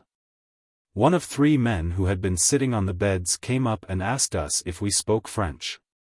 Would you like me to interpret for you? Is there anything you would like to ask Pedro Romero? We thanked him. What was there that you would like to ask? The boy was 19 years old, alone except for his sword handler, and the 3 hangers-on, and the bullfight was to commence in 20 minutes. We wished him mucha suerte, shook hands, and went out. He was standing, straight and handsome and altogether by himself, alone in the room with the hangers-on as we shut the door. He's a fine boy, don't you think so? Montoya asked. He's a good-looking kid, I said. He looks like a torero, Montoya said. He has the type. He's a fine boy. We'll see how he is in the ring, Montoya said. We found the big leather wine bottle leaning against the wall in my room, took it and the field glasses, locked the door, and went downstairs. It was a good bullfight. Bill and I were very excited about Pedro Romero. Montoya was sitting about 10 places away. After Romero had killed his first bull, Montoya caught my eye and nodded his head. This was a real one. There had not been a real one for a long time. Of the other 2 matadors, one was very fair and the other was passable. But there was no comparison with Romero, although neither of his bulls was much. Several times during the bullfight I looked up at Mike and Brett and Cohn, with the glasses. They seemed to be all right. Brett did not look upset. All 3 were leaning forward on the concrete railing in front of them. Let me take the glasses, Bill said. Does Cohn look bored? I asked. That kike. Outside the ring, after the bullfight was over, you could not move in the crowd. We could not make our way through but had to be moved with the whole thing, slowly, as a glacier, back to town. We had that disturbed emotional feeling that always comes after a bullfight, and the feeling of elation that comes after a good bullfight. The fiesta was going on. The drums pounded and the pipe music was shrill, and everywhere the flow of the crowd was broken by patches of dancers. The dancers were in a crowd, so you did not see the intricate play of the feet. All you saw was the heads and shoulders going up and down, up and down. Finally, we got out of the crowd and made for the café. The waiter saved chairs for the others, and we each ordered an absinthe and watched the crowd in the square and the dancers. "What do you suppose that dance is?" Bill asked. "It's a sort of hoda." "They're not all the same," Bill said. "They dance differently to all the different tunes. It's swell dancing." In front of us on a clear part of the street a company of boys were dancing. The steps were very intricate and their faces were intent and concentrated. They all looked down while they danced. Their rope-soled shoes tapped and spatted on the pavement. The toes touched. The heels touched. The balls of the feet touched. Then the music broke wildly and the step was finished and they were all dancing on up the street. "Here come the gentry," Bill said. They were crossing the street. "Hello, men," I said. "Hello, gents," said Brett. "You saved us seats. How nice." "I say," Mike said, "that Romero what's his name is somebody. Am I wrong?" "Oh, isn't he lovely," Brett said. "And those green trousers." Brett never took her eyes off them. "I say, I must borrow your glasses tomorrow." "How did it go?" "Wonderfully. Simply perfect." "I say, it is a spectacle." "How about the horses?" "I couldn't help looking at them." "She couldn't take her eyes off them," Mike said. "She's an extraordinary wench." "They do have some rather awful things happen to them," Brett said. "I couldn't look away, though." "Did you feel all right?" "I didn't feel badly at all." "Robert Cohn did," Mike put in. "You were quite green, Robert." "The first horse did bother me," Cohn said. "You weren't bored, were you?" asked Bill. Cohn laughed. "No. I wasn't bored. I wish you'd forgive me that." "It's all right," Bill said, "so long as you weren't bored." "He didn't look bored," Mike said. "I thought he was going to be sick." "I never felt that bad. It was just for a minute. I thought he was going to be sick." "You weren't bored, were you, Robert?" "Let up on that, Mike." "I said I was sorry I said it." "He was, you know. He was positively green." "Oh, shove it along, Michael. You mustn't ever get bored at your first bullfight, Robert," Mike said. "It might make such a mess." "Oh, shove it along, Michael," Brett said. "He said Brett was a sadist," Mike said. "Brett's not a sadist. She's just a lovely, healthy wench." "Are you a sadist, Brett?" I asked. "Hope not." He said Brett was a sadist just because she has a good, healthy stomach. Won't be healthy long. Bill got Mike started on something else than Cohn. The waiter brought the absinthe glasses. "Did you really like it?" Bill asked Cohn. "No, I can't say I liked it. I think it's a wonderful show." "Gad, yes. What a spectacle." Brett said. "I wish they didn't have the horse part," Cohn said. "They're not important," Bill said. "After a while you never notice anything disgusting." "It is a bit strong just at the start," Brett said. "There's a dreadful moment for me just when the bull starts for the horse." "The bulls were fine," Cohn said. "They were very good," Mike said. "I want to sit down below, next time." Brett drank from her glass of absinthe. "She wants to see the bullfighters close by," Mike said. "They are something," Brett said. "That Romero lad is just a child." "He's a damned good-looking boy," I said. "When we were up in his room I never saw a better-looking kid." "How old do you suppose he is?" 19 or 20. Just imagine it. The bullfight on the second day was much better than on the first. Brett sat between Mike and me at the Barrera, and Bill and Cohn went up above. Romero was the whole show. I do not think Brett saw any other bullfighter. No one else did either, except the hard-shelled technicians. It was all Romero. There were 2 other matadors, but they did not count. I sat beside Brett and explained to Brett what it was all about. I told her about watching the bull, not the horse, when the bulls charged the picadors, and got her to watching the picador place the point of his pick so that she saw what it was all about. So that it became more something that was going on with a definite end, and less of a spectacle with unexplained horrors. I had her watch how Romero took the bull away from a fallen horse with his cape, and how he held him with the cape and turned him, smoothly and suavely, never wasting the bull. She saw how Romero avoided every brusque movement and saved his bulls for the last when he wanted them, not winded and discomposed but smoothly worn down. She saw how close Romero always worked to the bull, and I pointed out to her the tricks the other bullfighters used to make it look as though they were working closely. She saw why she liked Romero's cape work and why she did not like the others. Romero never made any contortions, always it was straight and pure and natural in line.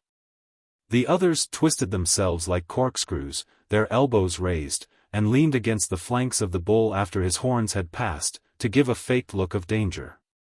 Afterward, all that was faked turned bad and gave an unpleasant feeling. Romero's bullfighting gave real emotion, because he kept the absolute purity of line in his movements and always quietly and calmly let the horns pass him close each time. He did not have to emphasize their closeness.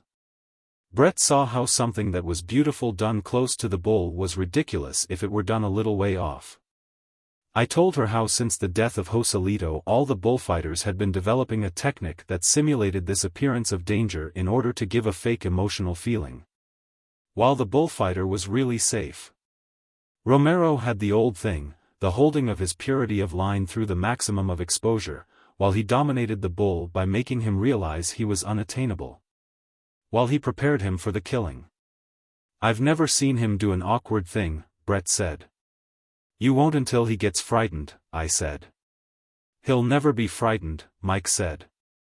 He knows too damned much. He knew everything when he started.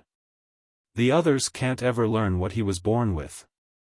And God, what looks, Brett said. I believe, that she's falling in love with this bullfighter chap, Mike said. I wouldn't be surprised. Be a good chap, Jake. Don't tell her anything more about him. Tell her how they beat their old mothers. Tell me what drunks they are. Oh, frightful, Mike said. Drunk all day and spend all their time beating their poor old mothers. He looks that way, Brett said. Doesn't he? I said.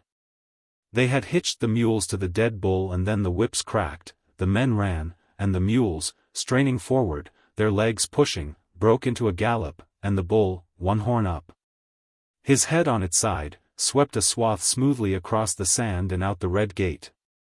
This next is the last one. Not really, Brett said. She leaned forward on the barrera. Romero waved his picadors to their places, then stood, his cape against his chest, looking across the ring to where the bull would come out. After it was over we went out and were pressed tight in the crowd. These bullfights are hell on one, Brett said. I'm limp as a rag. Oh, you'll get a drink, Mike said. The next day Pedro Romero did not fight. It was Miura bulls, and a very bad bullfight. The next day there was no bullfight scheduled. But all day and all night the fiesta kept on. Chapter 16. In the morning it was raining. A fog had come over the mountains from the sea. You could not see the tops of the mountains. The plateau was dull and gloomy, and the shapes of the trees and the houses were changed. I walked out beyond the town to look at the weather. The bad weather was coming over the mountains from the sea. The flags in the square hung wet from the white poles and the banners were wet and hung damp against the front of the houses.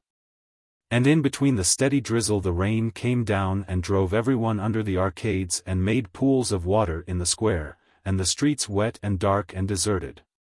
Yet the fiesta kept up without any pause. It was only driven under cover.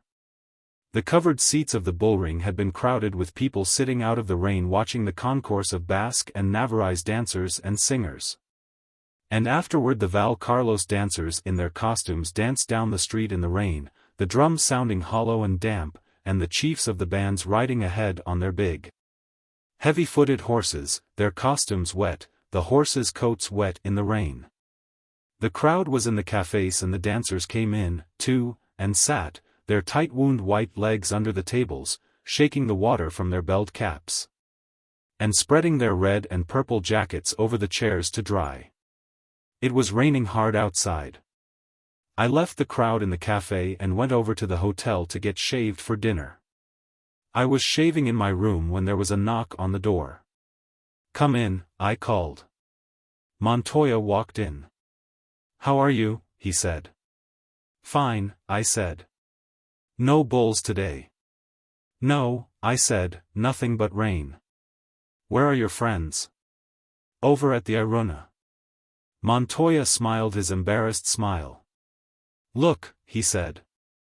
"Do you know the American ambassador?" "Yes," I said. "Everybody knows the American ambassador. He's here in town, now." "Yes," I said. "Everybody's seen them." "I've seen them, too," Montoya said. He didn't say anything. I went on shaving. "Sit down," I said. "Let me send for a drink." "No, I have to go." I finished shaving and put my face down into the bowl and washed it with cold water. Montoya was standing there looking more embarrassed. "Look," he said.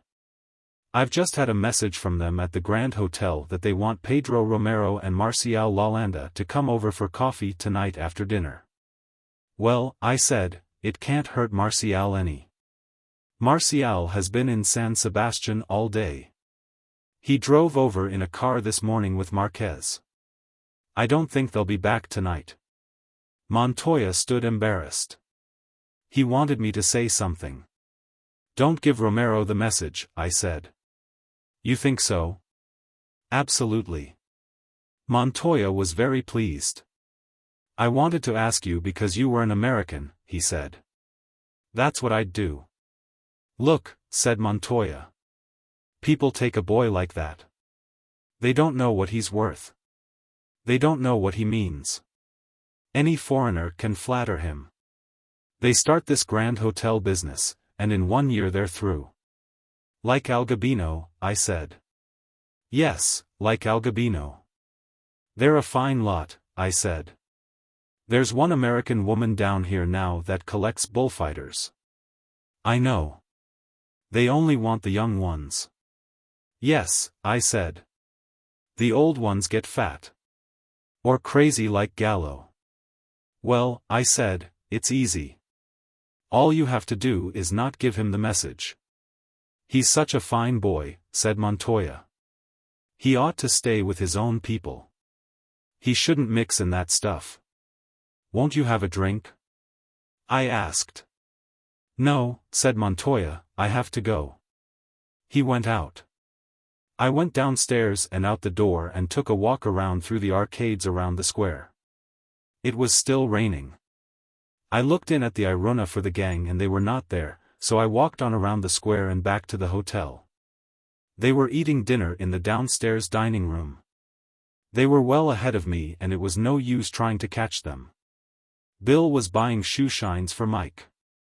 Bootblacks opened the street door and each one Bill called over and started to work on Mike.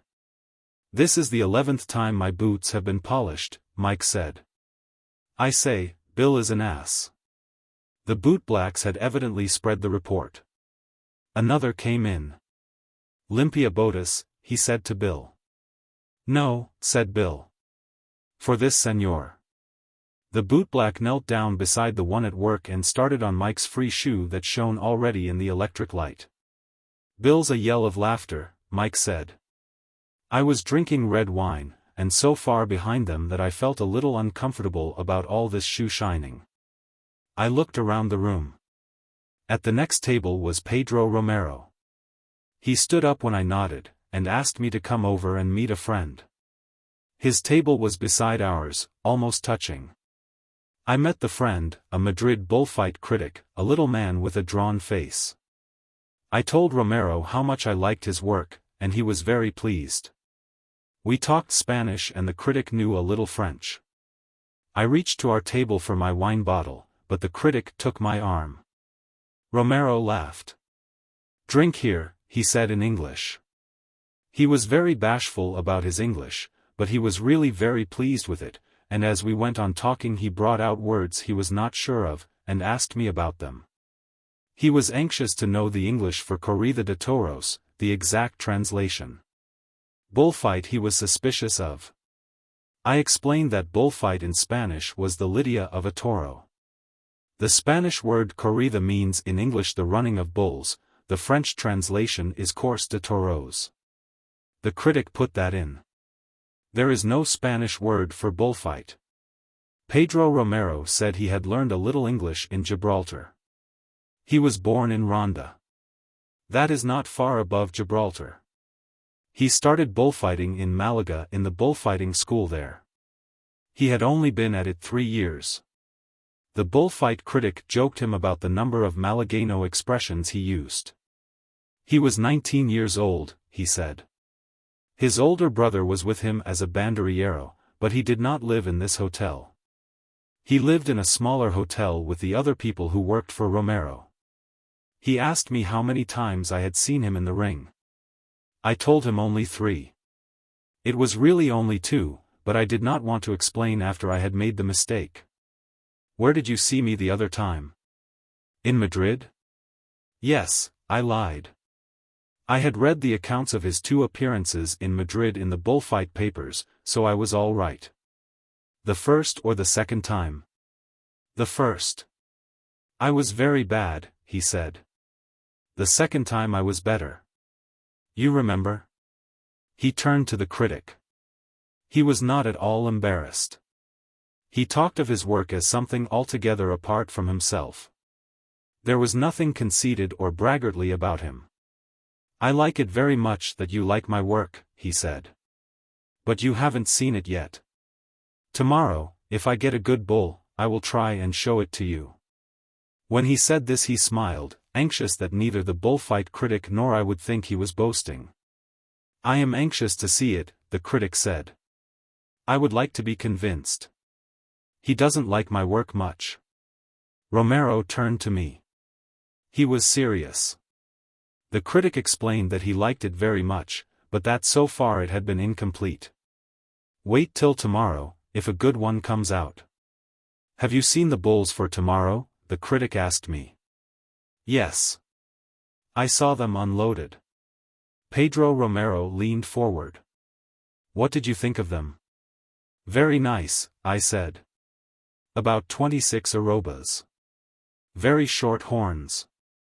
Haven't you seen them? Oh, yes, said Romero. They won't weigh 26 arrobas, said the critic. No, said Romero. They've got bananas for horns, the critic said. You call them bananas? Asked Romero. He turned to me and smiled. You wouldn't call them bananas? No, I said. They're horns all right. They're very short, said Pedro Romero. Very, very short. Still, they aren't bananas. I say, Jake, Brett called from the next table, you have deserted us. Just temporarily, I said. We're talking bulls. You are superior. Tell him that bulls have no balls, Mike shouted. He was drunk. Romero looked at me inquiringly. Drunk, I said. Borracho. Muy borracho. You might introduce your friends, Brett said. She had not stopped looking at Pedro Romero. I asked them if they would like to have coffee with us. They both stood up. Romero's face was very brown. He had very nice manners. I introduced them all around and they started to sit down, but there was not enough room, so we all moved over to the big table by the wall to have coffee. Mike ordered a bottle of Fundador and glasses for everybody. There was a lot of drunken talking. Tell him I think writing is lousy, Bill said. Go on, tell him. Tell him I'm ashamed of being a writer. Pedro Romero was sitting beside Brett and listening to her. Go on. Tell him. Bill said. Romero looked up smiling. This gentleman, I said, is a writer. Romero was impressed. This other one, too, I said, pointing at Cohn.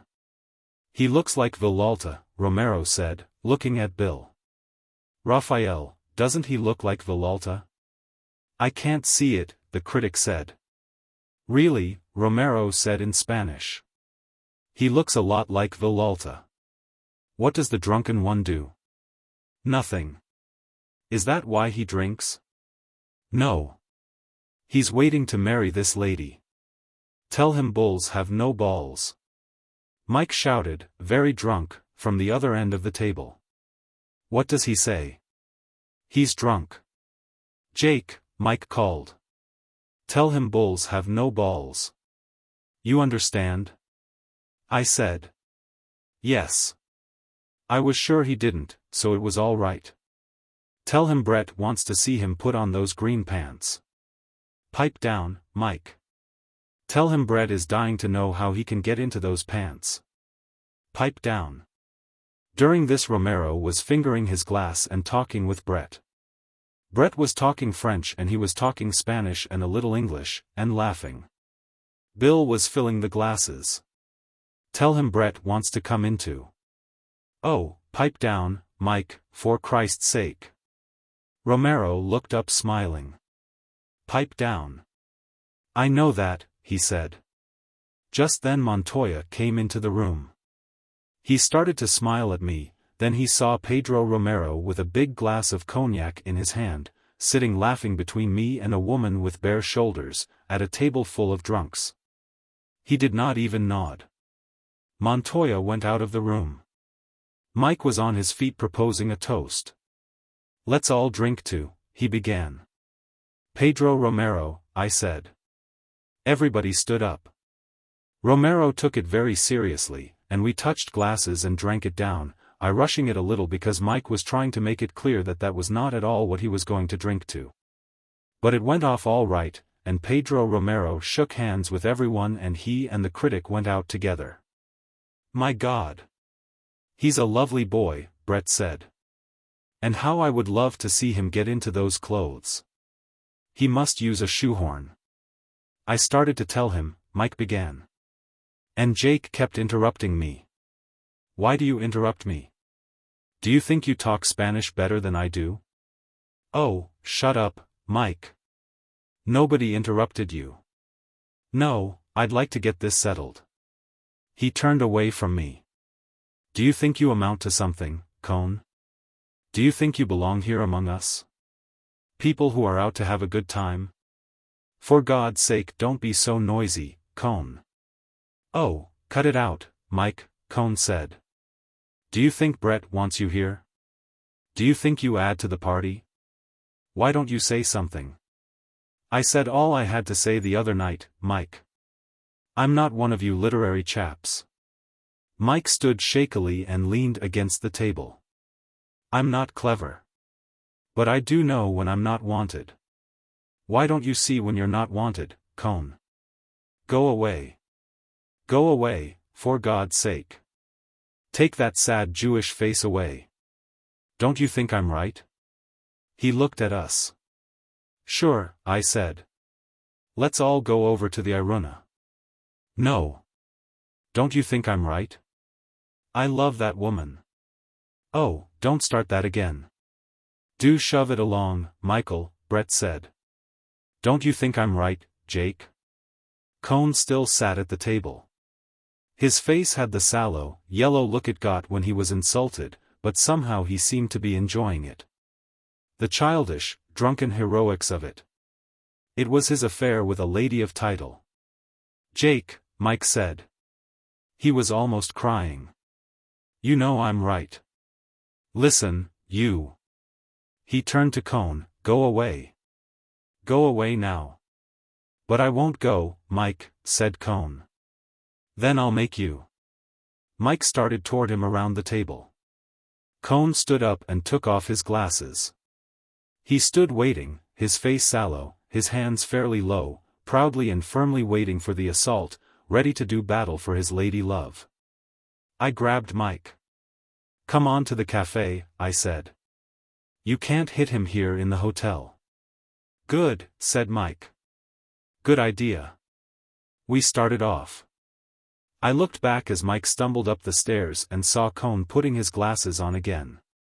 Bill was sitting at the table pouring another glass of Fundador. Brett was sitting looking straight ahead at nothing. Outside on the square it had stopped raining and the moon was trying to get through the clouds. There was a wind blowing. The military band was playing and the crowd was massed on the far side of the square where the fireworks specialist and his son were trying to send up fire balloons. A balloon would start up jerkily, on a great bias, and be torn by the wind or blown against the houses of the square. Some fell into the crowd. The magnesium flared and the fireworks exploded and chased about in the crowd. There was no one dancing in the square. The gravel was too wet. Brett came out with Bill and joined us. We stood in the crowd and watched Don Manuel Orquídez, the fireworks king, standing on a little platform, carefully starting the balloons with sticks. Standing above the heads of the crowd to launch the balloons off into the wind. The wind brought them all down, and Don Manuel Orquídez's face was sweaty in the light of his complicated fireworks that fell into the crowd and charged and chased, sputtering and cracking. Between the legs of the people. The people shouted as each new luminous paper bubble careened, caught fire, and fell. "They're razzying Don Manuel," Bill said. "How do you know he's Don Manuel?" Brett said. "His name's on the program. Don Manuel Orquídez, the Pirotecnico of esta ciudad. Globos iluminados," Mike said. "A collection of globos iluminados." That's what the paper said. The wind blew the band music away.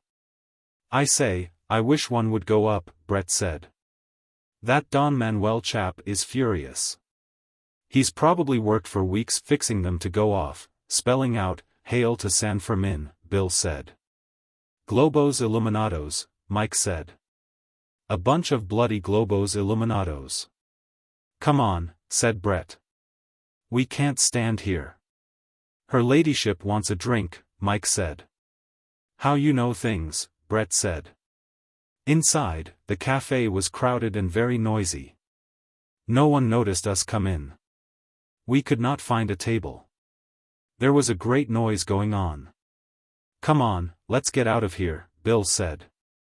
Outside the paseo was going in under the arcade. There were some English and Americans from Biarritz in sport clothes scattered at the tables. Some of the women stared at the people going by with lorgnons. We had acquired, at some time, a friend of Bill's from Biarritz. She was staying with another girl at the Grand Hotel. The other girl had a headache and had gone to bed. "Here's the pub," Mike said. It was the Bar Milano, a small, tough bar where you could get food and where they danced in the back room. We all sat down at a table and ordered a bottle of Fundador. The bar was not full. There was nothing going on. "This is a hell of a place," Bill said. "It's too early. Let's take the bottle and come back later," Bill said. "I don't want to sit here on a night like this." "Let's go and look at the English," Mike said. "I love to look at the English." "They're awful," Bill said. "Where did they all come from?" "They come from Biarritz," Mike said. "They come to see the last day of the quaint little Spanish fiesta." "I'll festa them," Bill said. "You're an extraordinarily beautiful girl." Mike turned to Bill's friend. "When did you come here?" "Come off it, Michael. I say, she is a lovely girl." "Where have I been? Where have I been looking all this while?" "You're a lovely thing. Have we met? Come along with me and Bill. We're going to festa the English." "I'll festa them," Bill said. "What the hell are they doing at this fiesta?" "Come on," Mike said. "Just us three. We're going to festa the bloody English." "I hope you're not English." "I'm Scotch. I hate the English." I'm going to festa them. Come on, Bill. Through the window we saw them, all three arm in arm, going toward the cafe. Rockets were going up in the square. I'm going to sit here, Brett said. I'll stay with you, Cohn said. Oh, don't. Brett said. For God's sake, go off somewhere. Can't you see Jake and I want to talk? I didn't, Cohn said. I thought I'd sit here because I felt a little tight. What a hell of a reason for sitting with anyone. If you're tight, go to bed. Go on to bed. Was I rude enough to him? Brett asked. Cohn was gone. My God. I'm so sick of him. He doesn't add much to the gaiety. He depresses me so. He's behaved very badly. Damned badly. He had a chance to behave so well. He's probably waiting just outside the door now. Yes. He would. You know, I do know how he feels. He can't believe it didn't mean anything. I know. Nobody else would behave as badly. Oh, I'm so sick of the whole thing. And Michael. Michael's been lovely, too. It's been damned hard on Mike. Yes. But he didn't need to be a swine. Everybody behaves badly, I said. Give them the proper chance. You wouldn't behave badly. Brett looked at me. I'd be as big an ass as Cohn, I said. Darling, don't let's talk a lot of rot. All right. Talk about anything you like. Don't be difficult. You're the only person I've got, and I feel rather awful tonight. You've got Mike. Yes, Mike. Hasn't he been pretty? Well, I said, it's been damned hard on Mike, having Cohn around and seeing him with you. Don't I know it, darling? Please don't make me feel any worse than I do. Brett was nervous as I had never seen her before. She kept looking away from me and looking ahead at the wall. Want to go for a walk? Yes. Come on. I corked up the Fundador bottle and gave it to the bartender. Let's have one more drink of that, Brett said. My nerves are rotten. We each drank a glass of the smooth Amontillado brandy. Come on, said Brett. As we came out the door I saw Cohn walk out from under the arcade. He was there, Brett said. He can't be away from you. Poor devil.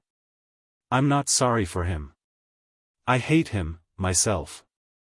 I hate him, too, she shivered. I hate his damned suffering. We walked arm in arm down the side street away from the crowd and the lights of the square. The street was dark and wet, and we walked along it to the fortifications at the edge of town. We passed wine shops with light coming out from their doors onto the black, wet street, and sudden bursts of music. Want to go in? No. We walked out across the wet grass and onto the stone wall of the fortifications. I spread a newspaper on the stone and Brett sat down. Across the plain it was dark, and we could see the mountains. The wind was high up and took the clouds across the moon. Below us were the dark pits of the fortifications. Behind were the trees and the shadow of the cathedral, and the town silhouetted against the moon. Don't feel bad, I said. I feel like hell, Brett said. Don't let's talk. We looked out at the plain. The long lines of trees were dark in the moonlight. There were the lights of a car on the road climbing the mountain. Up on the top of the mountain we saw the lights of the fort. Below to the left was the river. It was high from the rain, and black and smooth. Trees were dark along the banks. We sat and looked out. Brett stared straight ahead. Suddenly she shivered. It's cold. Want to walk back? Through the park. We climbed down. It was clouding over again. In the park it was dark under the trees. Do you still love me, Jake? Yes, I said. Because I'm a goner, Brett said. How? I'm a goner. I'm mad about the Romero boy. I'm in love with him, I think. I wouldn't be if I were you. I can't help it. I'm a goner. It's tearing me all up inside. Don't do it. I can't help it. I've never been able to help anything. You ought to stop it. How can I stop it? I can't stop things. Feel that? Her hand was trembling. I'm like that all through. You oughtn't to do it. I can't help it. I'm a goner now, anyway. Don't you see the difference? No. I've got to do something. I've got to do something I really want to do. I've lost my self-respect. You don't have to do that. Oh, darling, don't be difficult. What do you think it's meant to have that damn Jew about, and Mike the way he's acted? Sure. I can't just stay tight all the time. No. Oh, darling, please stay by me. Please stay by me and see me through this.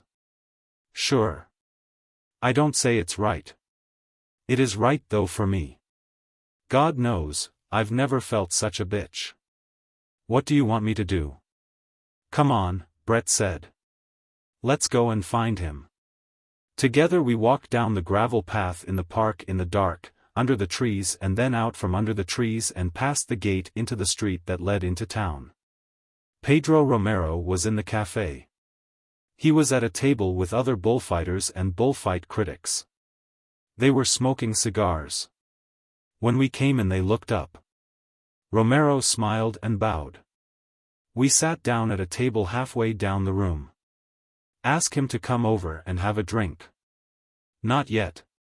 He'll come over. I can't look at him. He's nice to look at, I said. I've always done just what I wanted. I know. I do feel such a bitch. Well, I said. My God, said Brett, the things a woman goes through. Yes? Oh, I do feel such a bitch. I looked across at the table.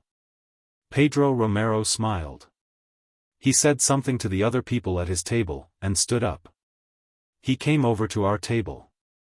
I stood up and we shook hands. Won't you have a drink? You must have a drink with me, he said. He seated himself, asking Brett's permission without saying anything. He had very nice manners. But he kept on smoking his cigar. It went well with his face. You like cigars? I asked. Oh, yes. I always smoke cigars. It was part of his system of authority. It made him seem older. I noticed his skin. It was clear and smooth and very brown. There was a triangular scar on his cheekbone. I saw he was watching Brett. He felt there was something between them. He must have felt it when Brett gave him her hand. He was being very careful. I think he was sure, but he did not want to make any mistake. You fight tomorrow? I said. Yes, he said. Alguabino was hurt today in Madrid. Did you hear? No, I said. Badly? He shook his head. Nothing. Here, he showed his hand. Brett reached out and spread the fingers apart. Oh. He said in English, you tell fortunes? Sometimes. Do you mind? No. I like it. He spread his hand flat on the table. Tell me I live for always, and be a millionaire. He was still very polite, but he was surer of himself. Look, he said, do you see any bulls in my hand? He laughed. His hand was very fine and the wrist was small. There are thousands of bulls, Brett said. She was not at all nervous now. She looked lovely. Good, Romero laughed. At 1,000 duros apiece, he said to me in Spanish. Tell me some more. It's a good hand, Brett said. I think he'll live a long time. Say it to me. Not to your friend. I said you'd live a long time. I know it, Romero said. I'm never going to die. I tapped with my fingertips on the table. Romero saw it. He shook his head. No. Don't do that. The bulls are my best friends. I translated to Brett. You kill your friends? She asked.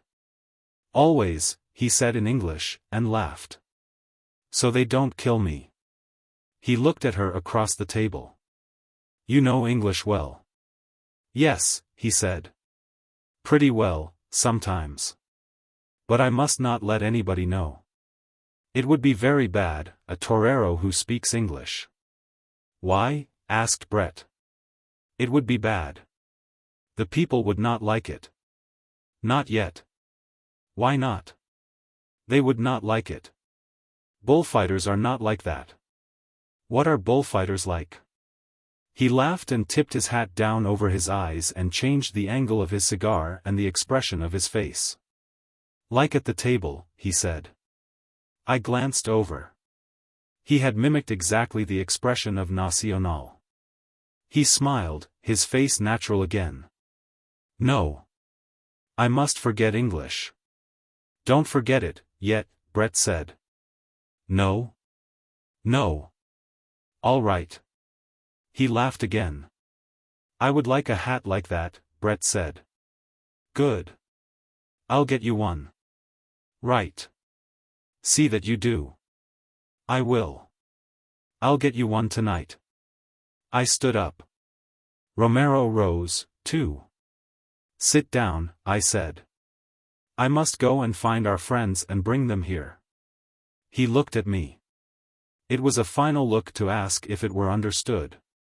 It was understood all right. Sit down, Brett said to him. You must teach me Spanish. He sat down and looked at her across the table. I went out. The hard-eyed people at the bullfighter table watched me go. It was not pleasant. When I came back and looked in the café, 20 minutes later, Brett and Pedro Romero were gone. The coffee glasses and our 3 empty cognac glasses were on the table. A waiter came with a cloth and picked up the glasses and mopped off the table. Chapter 17. Outside the bar Milano I found Bill and Mike and Edna. Edna was the girl's name. We've been thrown out, Edna said. By the police, said Mike. There's some people in there that don't like me. I've kept them out of 4 fights, Edna said. You've got to help me. Bill's face was red. Come back in, Edna, he said. Go on in there and dance with Mike. It's silly, Edna said. There'll just be another row. Damned Biarritz swine, Bill said. Come on, Mike said. After all, it's a pub. They can't occupy a whole pub. Good old Mike, Bill said. Damned English swine come here and insult Mike and try and spoil the fiesta. They're so bloody, Mike said. I hate the English. They can't insult Mike, Bill said.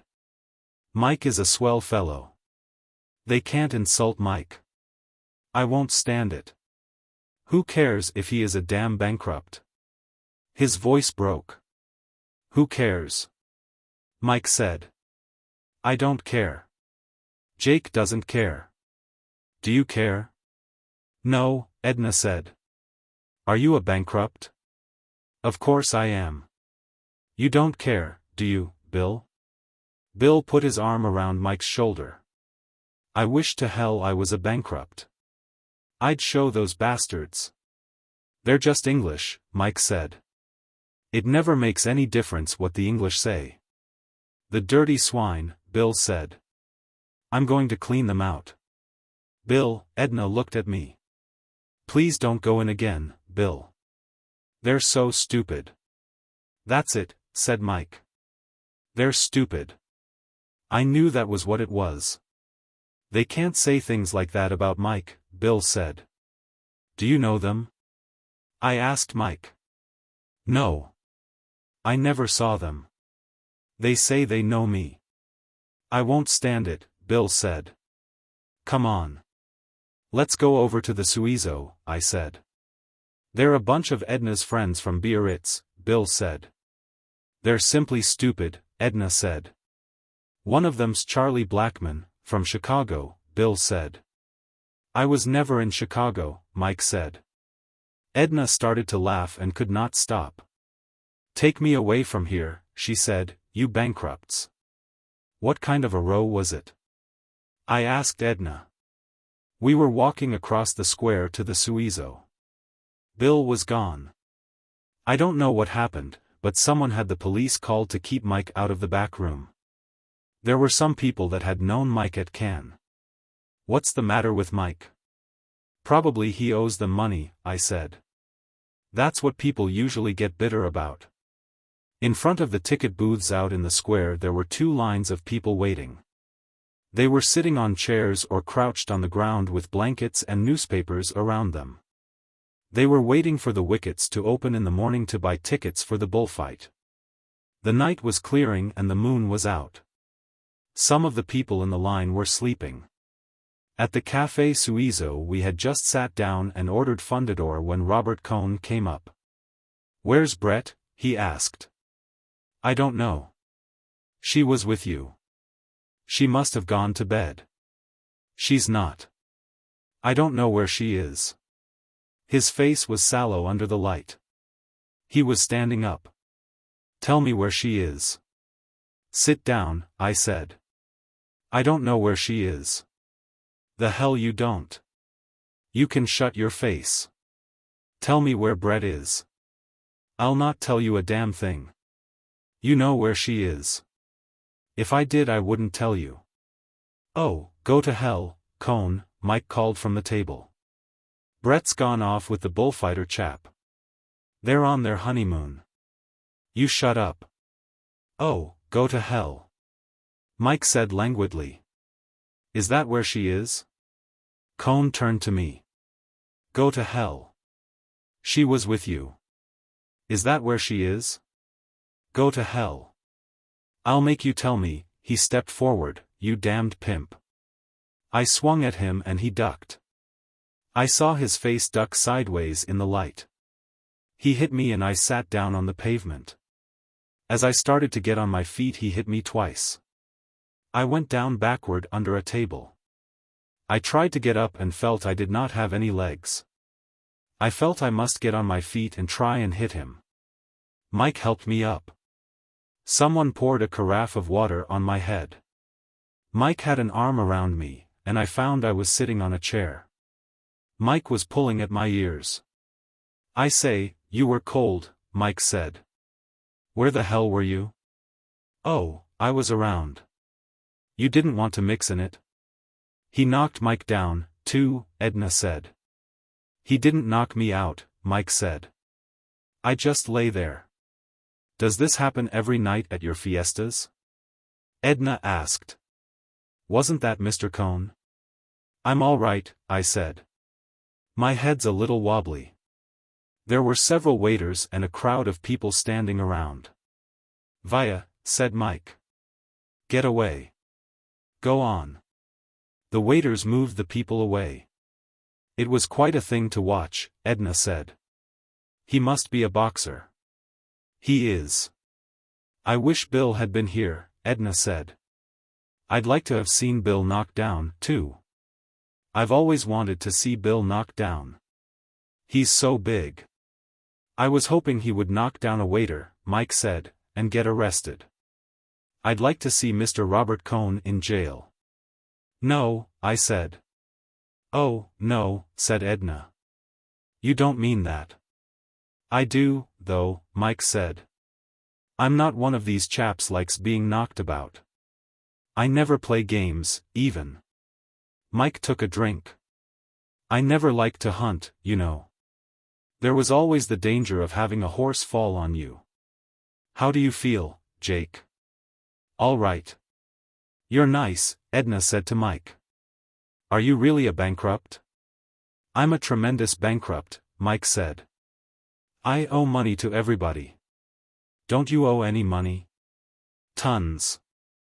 I owe everybody money, Mike said. I borrowed 100 pesetas from Montoya tonight. The hell you did, I said. I'll pay it back, Mike said. I always pay everything back. That's why you're a bankrupt, isn't it?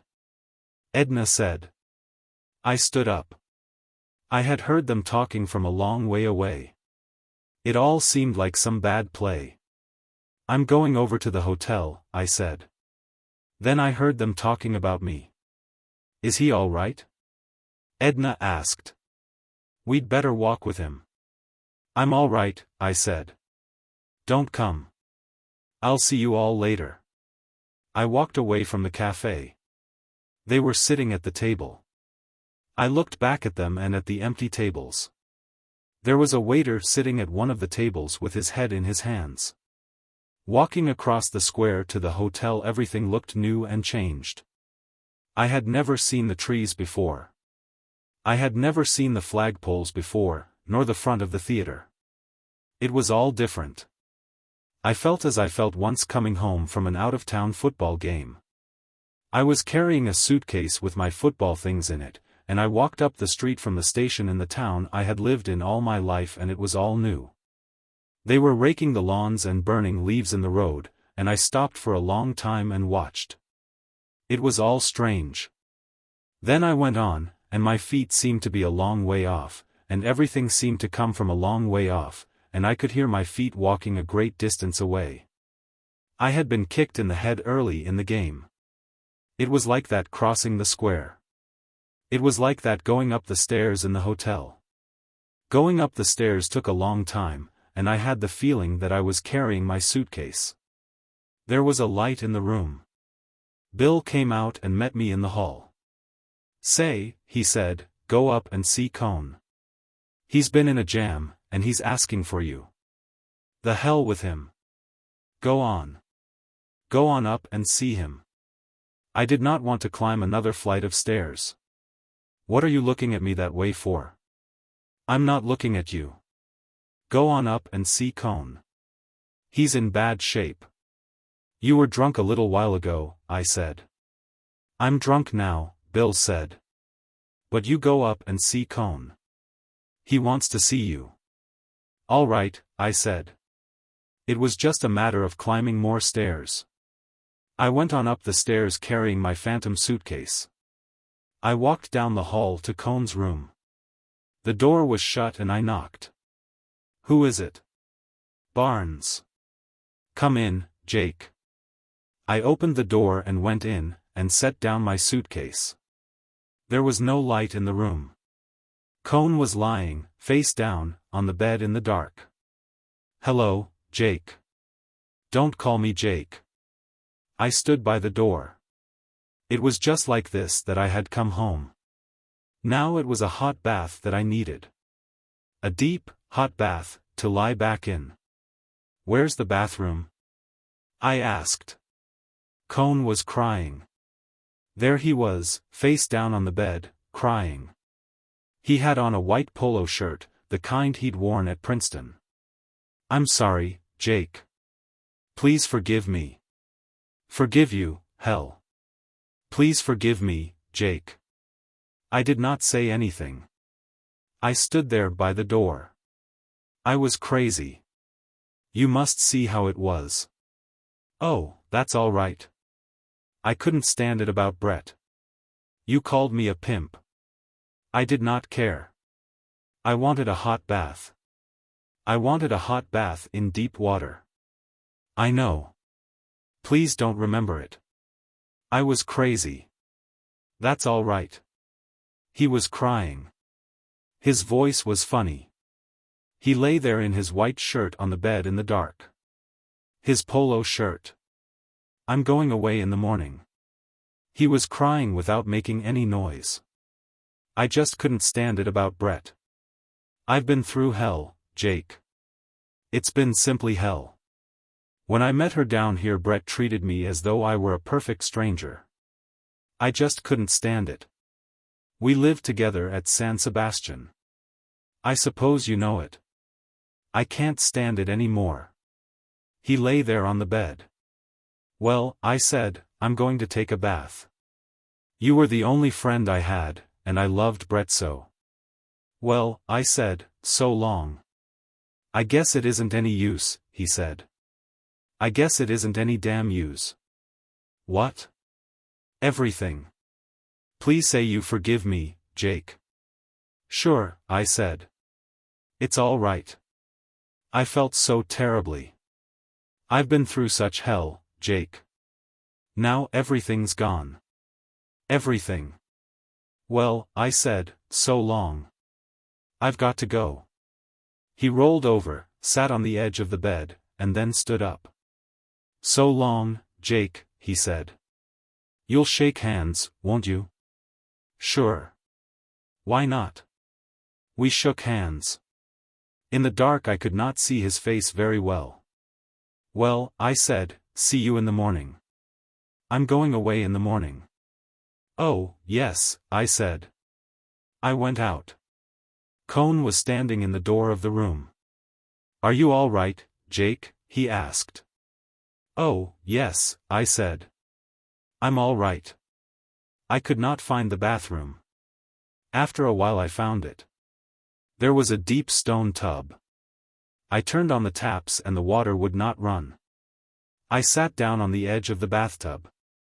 When I got up to go I found I had taken off my shoes. I hunted for them and found them and carried them downstairs. I found my room and went inside and undressed and got into bed. I woke with a headache and the noise of the bands going by in the street. I remembered I had promised to take Bill's friend Edna to see the bulls go through the street and into the ring. I dressed and went downstairs and out into the cold early morning. People were crossing the square, hurrying toward the bullring. Across the square were the two lines of men in front of the ticket booths. They were still waiting for the tickets to go on sale at 7 o'clock. I hurried across the street to the cafe. The waiter told me that my friends had been there and gone. How many were they? 2 gentlemen and a lady. That was all right. Bill and Mike were with Edna. She had been afraid last night they would pass out. That was why I was to be sure to take her. I drank the coffee and hurried with the other people toward the bullring. I was not groggy now. There was only a bad headache. Everything looked sharp and clear, and the town smelt of the early morning. The stretch of ground from the edge of the town to the bullring was muddy. There was a crowd all along the fence that led to the ring, and the outside balconies and the top of the bullring were solid with people. I heard the rocket and I knew I could not get into the ring in time to see the bulls come in, so I shoved through the crowd to the fence. I was pushed close against the planks of the fence. Between the 2 fences of the runway the police were clearing the crowd along. They walked or trotted on into the bullring. Then people commenced to come running. A drunk slipped and fell. 2 policemen grabbed him and rushed him over to the fence. The crowd were running fast now. There was a great shout from the crowd, and putting my head through between the boards I saw the bulls just coming out of the street into the long-running pen. They were going fast and gaining on the crowd. Just then another drunk started out from the fence with a blouse in his hands. He wanted to do cape work with the bulls. The 2 policemen tore out, collared him, one hit him with a club, and they dragged him against the fence and stood flattened out against the fence as the last of the crowd and the bulls went by.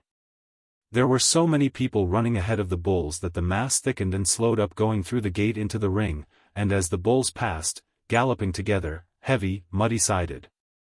Horns swinging, one shot ahead, caught a man in the running crowd in the back and lifted him in the air. Both the man's arms were by his sides, his head went back as the horn went in, and the bull lifted him and then dropped him. The bull picked another man running in front, but the man disappeared into the crowd, and the crowd was through the gate and into the ring with the bulls behind them. The red door of the ring went shut, the crowd on the outside balconies of the bullring were pressing through to the inside, there was a shout, then another shout. The man who had been gored lay face down in the trampled mud. People climbed over the fence, and I could not see the man because the crowd was so thick around him. From inside the ring came the shouts. Each shout meant a charge by some bull into the crowd. You could tell by the degree of intensity in the shout how bad a thing it was that was happening. Then the rocket went up that meant the steers had gotten the bulls out of the ring and into the corrals. I left the fence and started back toward the town. Back in the town I went to the cafe to have a second coffee and some buttered toast. The waiters were sweeping out the cafe and mopping off the tables. One came over and took my order. Anything happen at the Encierro? I didn't see it all. One man was badly cogito. Where? Here. I put one hand on the small of my back and the other on my chest, where it looked as though the horn must have come through. The waiter nodded his head and swept the crumbs from the table with his cloth. Badly cogito, he said. All for sport. All for pleasure. He went away and came back with the long-handled coffee and milk pots. He poured the milk and coffee. It came out of the long spouts in 2 streams into the big cup. The waiter nodded his head. Badly cogito through the back, he said. He put the pots down on the table and sat down in the chair at the table. A big horn wound. All for fun. Just for fun. What do you think of that? I don't know. That's it. All for fun. Fun, you understand. You're not an aficionado? Me? What are bulls? Animals. Brute animals. He stood up and put his hand on the small of his back. Right through the back. A cornada right through the back. For fun, you understand. He shook his head and walked away, carrying the coffee pots. 2 men were going by in the street. The waiter shouted to them. They were grave-looking. One shook his head. Muerto, he called. The waiter nodded his head. The 2 men went on. They were on some errand. The waiter came over to my table. You hear? Muerto. Dead. He's dead. With a horn through him. All for morning fun. Es muy flamenco. It's bad. Not for me, the waiter said. No fun in that for me. Later in the day we learned that the man who was killed was named Vicente Garones, and came from near Tafalla. The next day in the paper we read that he was 28 years old, and had a farm, a wife, and 2 children. He had continued to come to the fiesta each year after he was married. The next day his wife came in from Tafalla to be with the body, and the day after there was a service in the chapel of San Fermin. And the coffin was carried to the railway station by members of the Dancing and Drinking Society of Tafalla. The drums marched ahead, and there was music on the fifes, and behind the men who carried the coffin walked the wife and 2 children. Behind them marched all the members of the Dancing and Drinking Societies of Pamplona, Estella, Tafalla, and Sangüesa who could stay over for the funeral. The coffin was loaded into the baggage car of the train, and the widow and the 2 children rode, sitting, all 3 together, in an open 3rd-class railway carriage. The train started with a jerk, and then ran smoothly, going down grade around the edge of the plateau and out into the fields of grain that blew in the wind on the plain on the way to Tafalla. The bull who killed Vicente Garones was named Bocanegra, was number 118 of the bull-breeding establishment of Sanchez Tabemo, and was killed by Pedro Romero as the 3rd bull of that same afternoon. His ear was cut by popular acclamation and given to Pedro Romero, who, in turn, gave it to Brett, who wrapped it in a handkerchief belonging to myself, and left both ear and handkerchief, along with a number of Moratti cigarette stubs, shoved far back in the drawer of the bed table that stood beside her bed in the Hotel Montoya, in Pamplona. Back in the hotel, the night watchman was sitting on a bench inside the door. He had been there all night and was very sleepy. He stood up as I came in. 3 of the waitresses came in at the same time. They had been to the morning show at the Bullring. They went upstairs laughing. I followed them upstairs and went into my room. I took off my shoes and lay down on the bed. The window was open onto the balcony and the sunlight was bright in the room. I did not feel sleepy. It must have been 3:30 o'clock when I had gone to bed and the bands had waked me at 6. My jaw was sore on both sides. I felt it with my thumb and fingers. That damn Cohn. He should have hit somebody the first time he was insulted, and then gone away. He was so sure that Brett loved him. He was going to stay, and true love would conquer all. Someone knocked on the door. "Come in." It was Bill and Mike. They sat down on the bed. "Some encierro," Bill said. "Some encierro."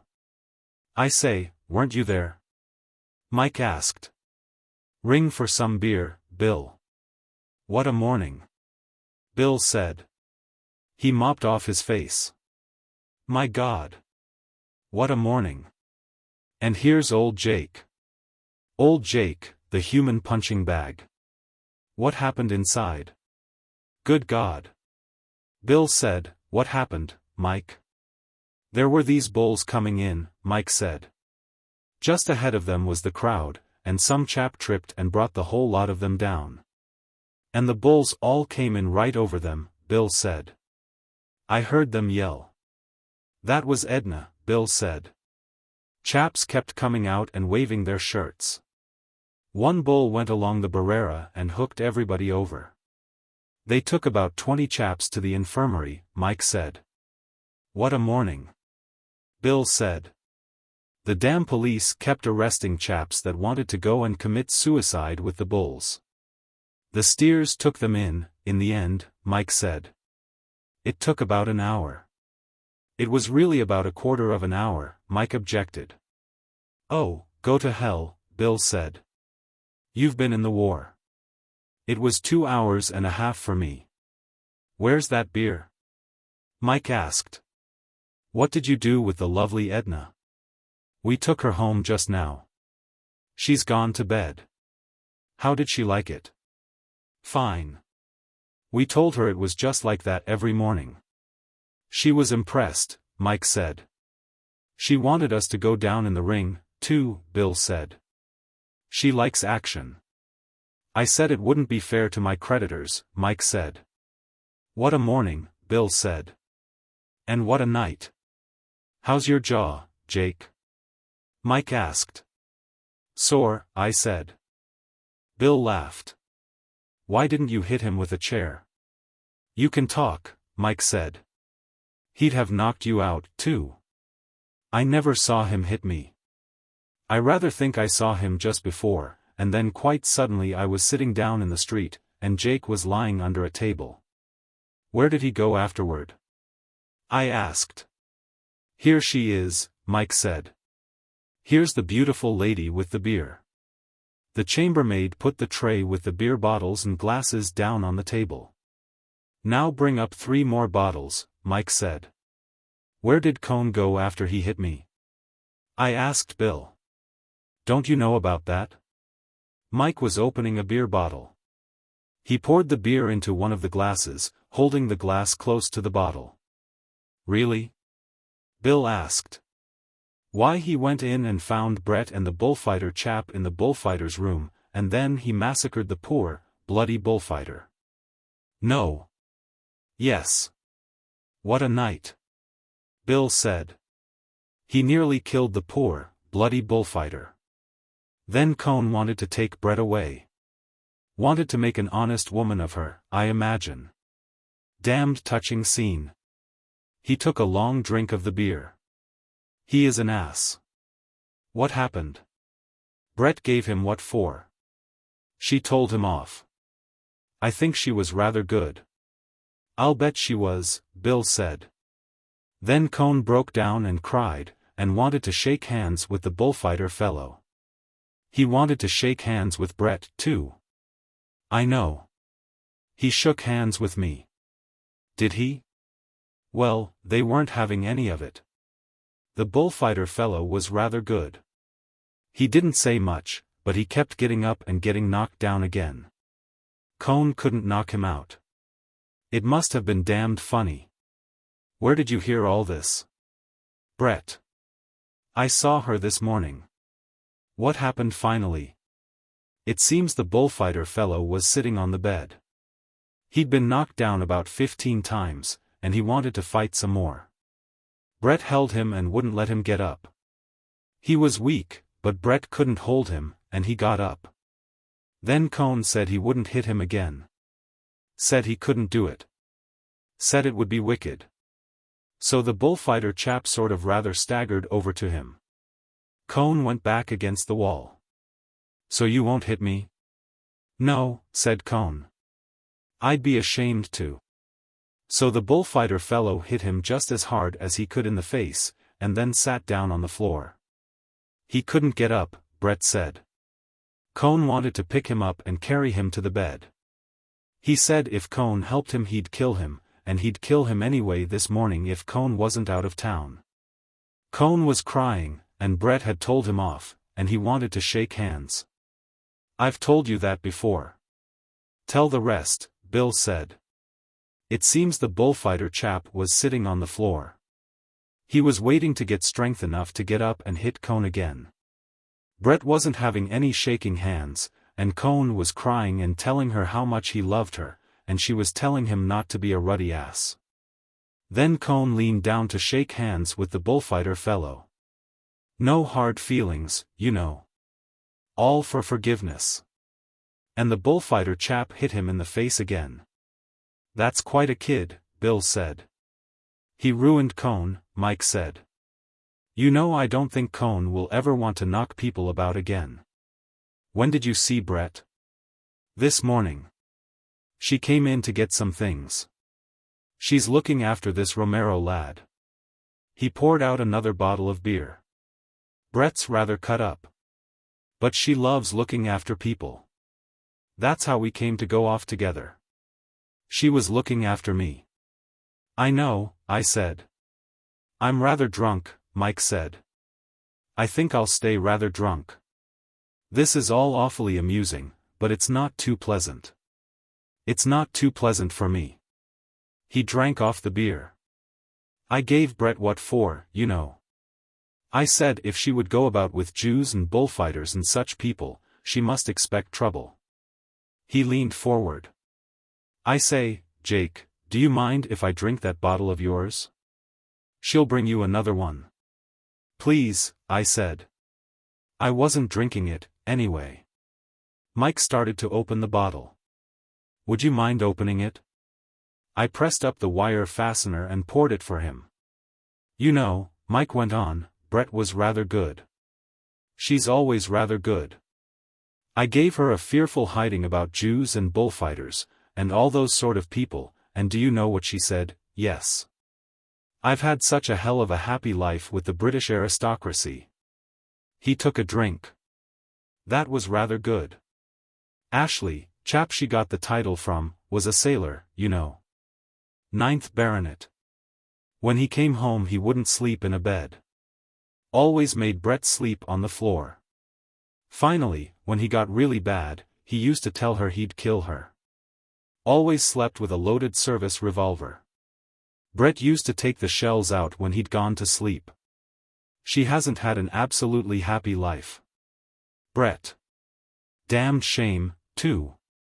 She enjoys things so. He stood up. His hand was shaky. I'm going in the room.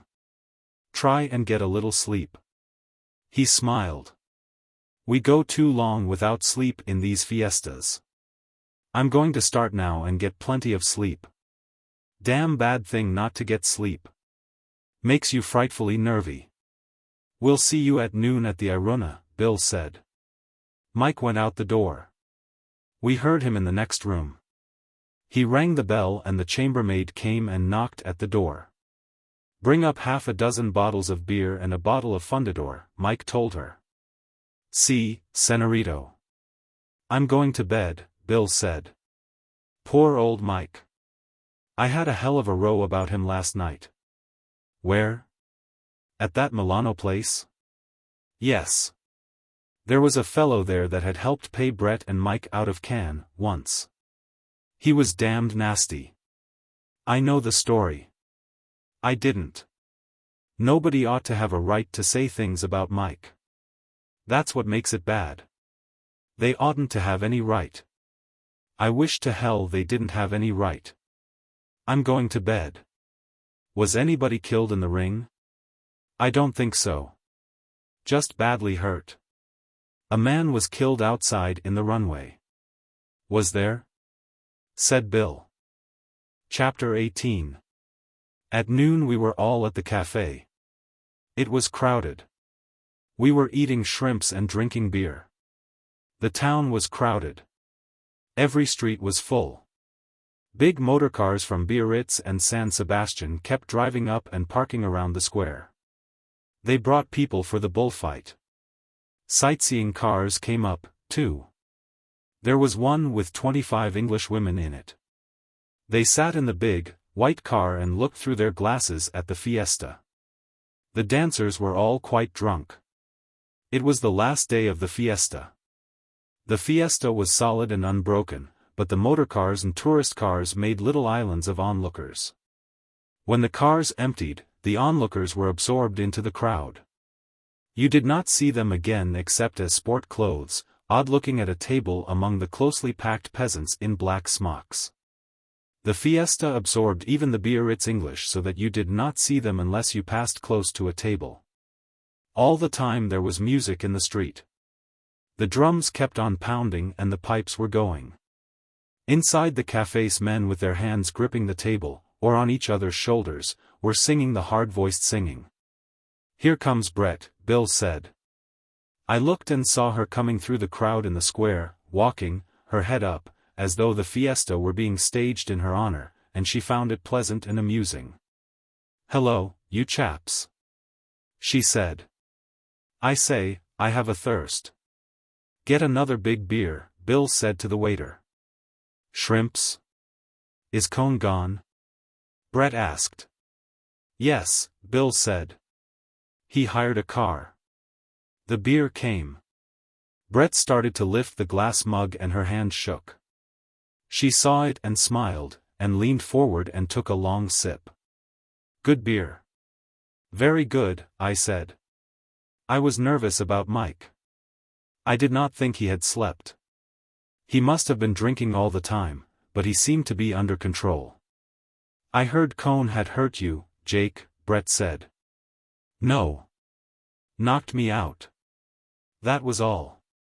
"I say, he did hurt Pedro Romero," Brett said. "He hurt him most badly." "How is he?" "He'll be all right. He won't go out of the room." "Does he look badly?" "Very. He was really hurt. I told him I wanted to pop out and see you chaps for a minute." "Is he going to fight?" "Rather. I'm going with you, if you don't mind." "How's your boyfriend?" Mike asked. He had not listened to anything that Brett had said. "Brett's got a bullfighter," he said. "She had a Jew named Cohn, but he turned out badly." Brett stood up. "I am not going to listen to that sort of rot from you, Michael. How's your boyfriend?" "Damned well," Brett said. "Watch him this afternoon." "Brett's got a bullfighter," Mike said. "A beautiful, bloody bullfighter. Would you mind walking over with me? I want to talk to you, Jake." "Tell him all about your bullfighter," Mike said. "Oh, to hell with your bullfighter." He tipped the table so that all the beers and the dish of shrimps went over in a crash. "Come on," Brett said. "Let's get out of this." In the crowd crossing the square I said, "How is it? I'm not going to see him after lunch until the fight. His people come in and dress him. They're very angry about me," he says. Brett was radiant. She was happy. The sun was out and the day was bright. "I feel altogether changed," Brett said. "You've no idea, Jake. Anything you want me to do?" "No, just go to the fight with me." "We'll see you at lunch?" "No. I'm eating with him." We were standing under the arcade at the door of the hotel. They were carrying tables out and setting them up under the arcade. "Want to take a turn out to the park?" Brett asked. "I don't want to go up yet. I fancy he's sleeping." We walked along past the theater and out of the square and along through the barracks of the fair, moving with the crowd between the lines of booths. We came out on a cross street that led to the Paseo de Sarasate. We could see the crowd walking there, all the fashionably dressed people. They were making the turn at the upper end of the park. "Don't let's go there," Brett said. "I don't want staring at just now." We stood in the sunlight. It was hot and good after the rain and the clouds from the sea. "I hope the wind goes down," Brett said. "It's very bad for him." "So do I. He says the bulls are all right. They're good." "Is that San Fermin's?" Brett looked at the yellow wall of the chapel. "Yes. Where the show started on Sunday. Let's go in. Do you mind? I'd rather like to pray a little for him or something." We went in through the heavy leather door that moved very lightly. It was dark inside. Many people were praying. You saw them as your eyes adjusted themselves to the half-light. We knelt at one of the long wooden benches. After a little I felt Brett stiffen beside me, and saw she was looking straight ahead. "Come on," she whispered throatily.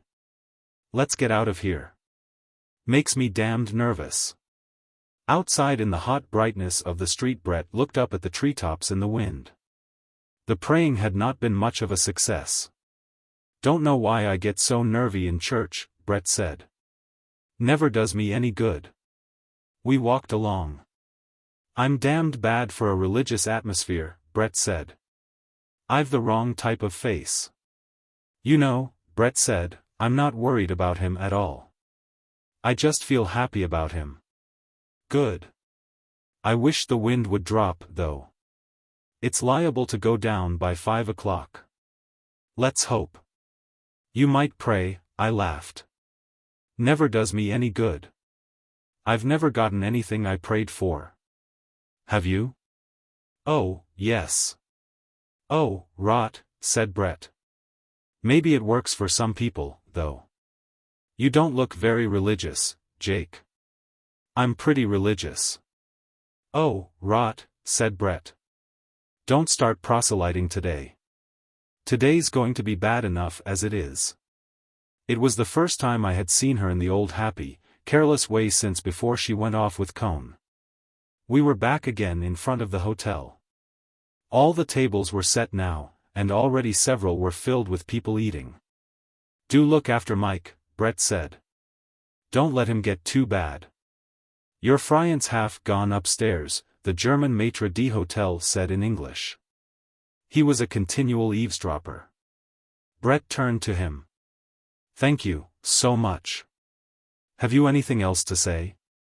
"No, ma'am." "Good," said Brett. "Save us a table for 3, I said to the German. He smiled his dirty little pink and white smile. "Iss madam eating here?" "No," Brett said. "Den I think a table for 2 will be enough." "Don't talk to him," Brett said.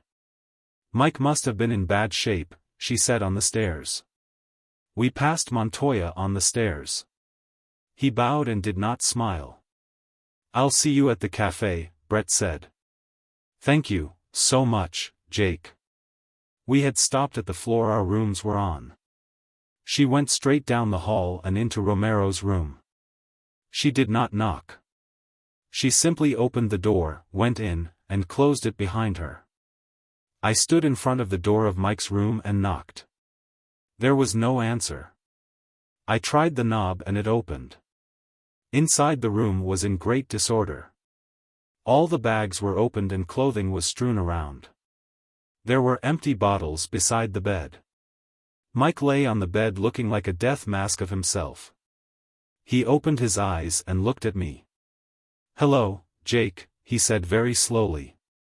"I'm getting a little sleep. I've wanted a little sleep for a long time. Let me cover you over." "No. I'm quite warm. Don't go. I haven't got 10 to sleep yet." "You'll sleep, Mike. Don't worry, boy. Brett's got a bullfighter," Mike said. "But her Jew has gone away."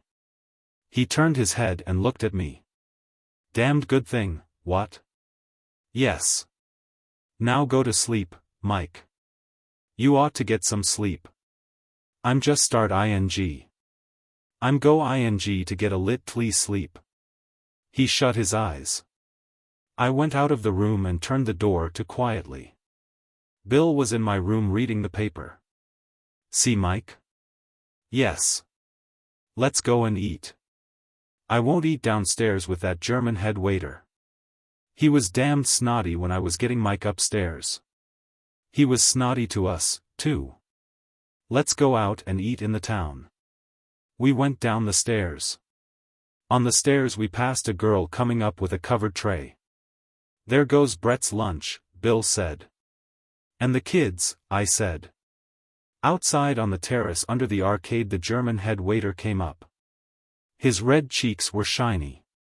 He was being polite. "I have a bowl for two for you gentlemen," he said. "Go sit at it," Bill said.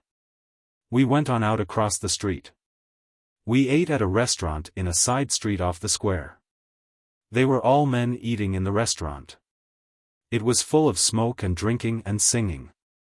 The food was good and so was the wine. We did not talk much. Afterward we went to the cafe and watched the fiesta come to the boiling point.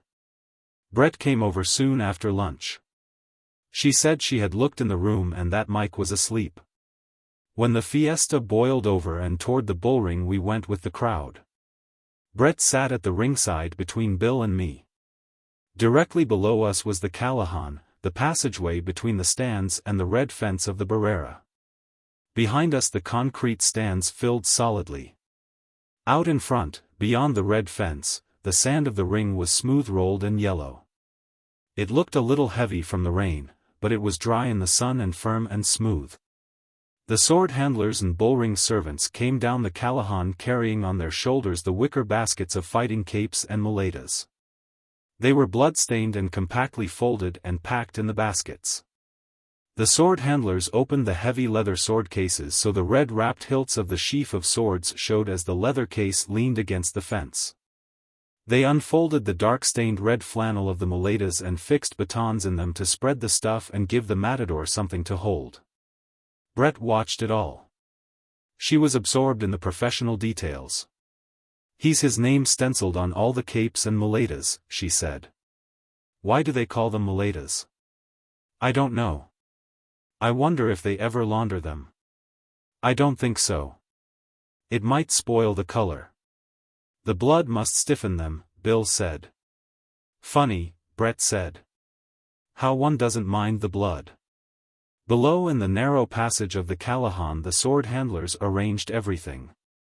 All the seats were full. Above, all the boxes were full. There was not an empty seat except in the president's box. When he came in the fight would start. Across the smooth sand, in the high doorway that led into the corrals, the bullfighters were standing, their arms furled in their capes, talking, waiting for the signal to march in across the arena. Brett was watching them with the glasses. "Here, would you like to look?" I looked through the glasses and saw the three matadors. Romero was in the center, Belmonte on his left, Marcial on his right. Back of them were their people, and behind the banderilleros, back in the passageway and in the open space of the corral, I saw the picadors. Romero was wearing a black suit. His tricornered hat was low down over his eyes. I could not see his face clearly under the hat, but it looked badly marked. He was looking straight ahead. Marcial was smoking a cigarette guardedly, holding it in his hand. Belmonte looked ahead, his face wan and yellow, his long wolf jaw out. He was looking at nothing. Neither he nor Romero seemed to have anything in common with the others. They were all alone. The president came in. There was hand-clapping above us in the grand stand, and I handed the glasses to Brett. There was applause. The music started. Brett looked through the glasses. "Here, take them," she said. Through the glasses I saw Belmonte speak to Romero. Marcial straightened up and dropped his cigarette, and, looking straight ahead, their heads back, their free arms swinging, the three matadors walked out. Behind them came all the procession, opening out, all striding in step, all the capes furled, everybody with free arms swinging, and behind rode the picadors, their picks rising like lances. Behind all came the 2 trains of mules and the bullring servants. The matadors bowed, holding their hats on, before the president's box, and then came over to the barrera below us. Pedro Romero took off his heavy gold-brocaded cape and handed it over the fence to his sword handler. He said something to the sword handler. Close below us we saw Romero's lips were puffed, both eyes were discolored. His face was discolored and swollen. The sword handler took the cape, looked up at Brett, and came over to us and handed up the cape. "Spread it out in front of you," I said. Brett leaned forward. The cape was heavy and smoothly stiff with gold. The sword handler looked back, shook his head, and said something. A man beside me leaned over toward Brett. "He doesn't want you to spread it," he said. "You should fold it and keep it in your lap." Brett folded the heavy cape. Romero did not look up at us. He was speaking to Belmonte. Belmonte had sent his formal cape over to some friends. He looked across at them and smiled, his wolf smile that was only with the mouth. Romero leaned over the barrera and asked for the water jug. The sword handler brought it and Romero poured water over the percale of his fighting cape, and then scuffed the lower folds in the sand with his slippered foot. "What's that for?" Brett asked. "To give it weight in the wind." "His face looks bad," Bill said. "He feels very badly," Brett said. "He should be in bed." The first bull was Belmonte's. Belmonte was very good.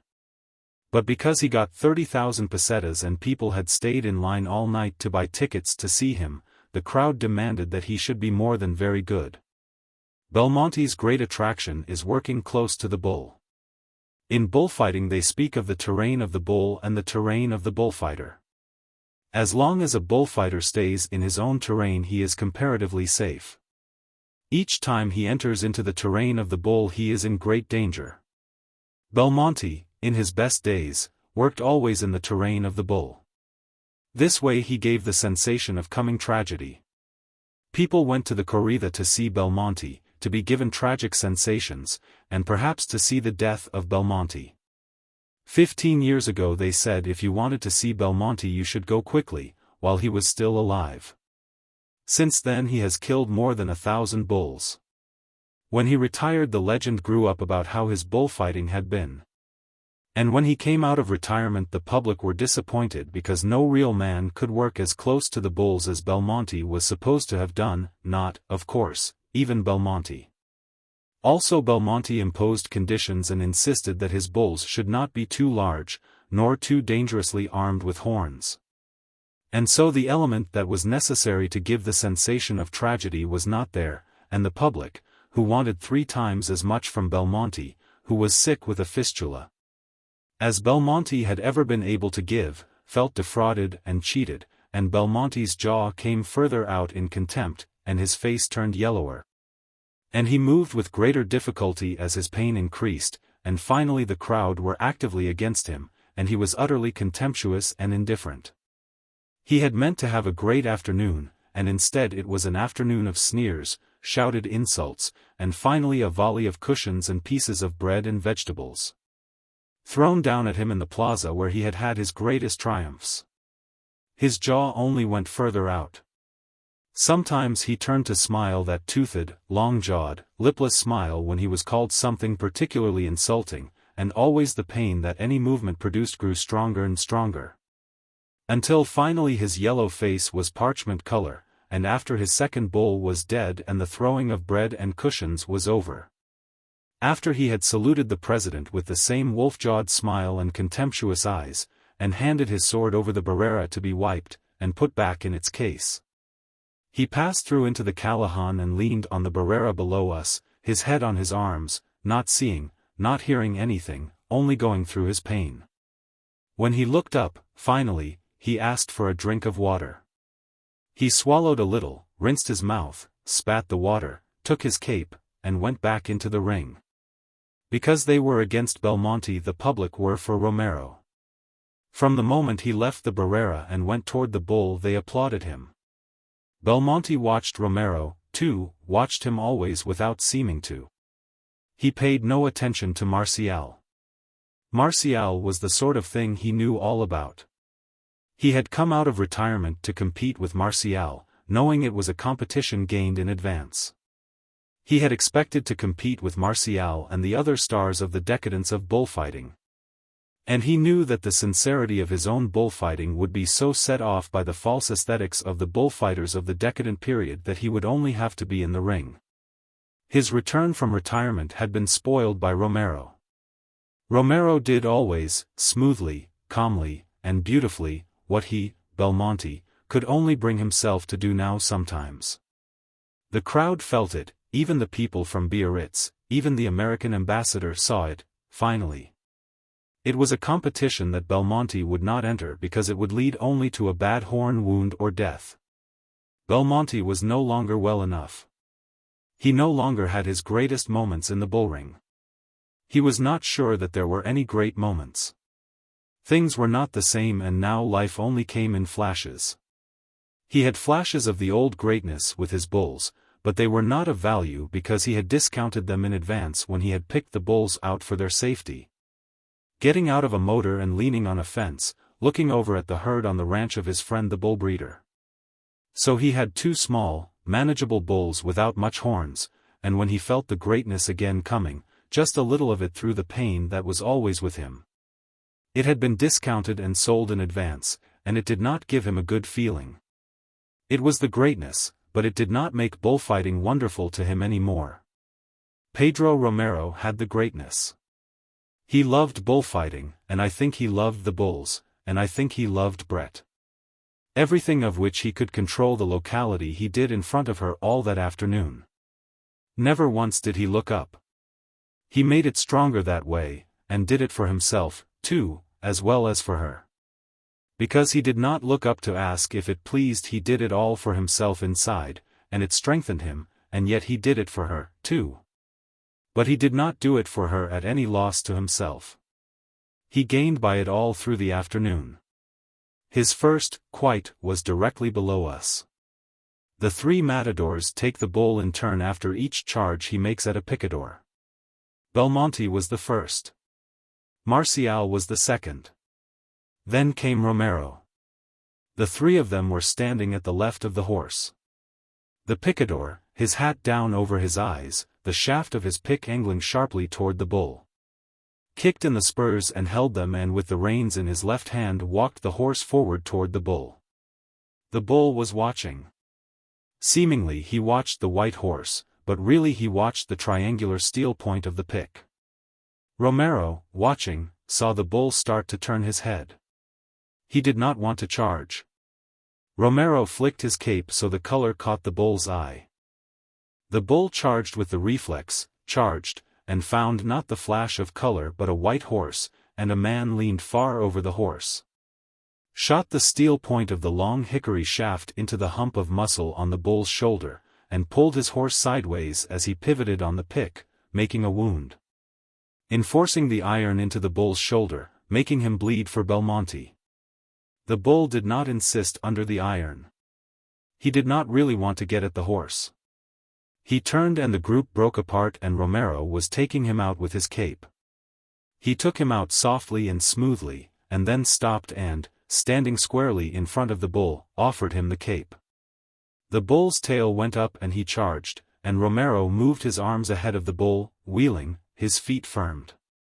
The dampened, mud-weighted cape swung open and full as a sail fills, and Romero pivoted with it just ahead of the bull. At the end of the pass they were facing each other again. Romero smiled. The bull wanted it again, and Romero's cape filled again, this time on the other side.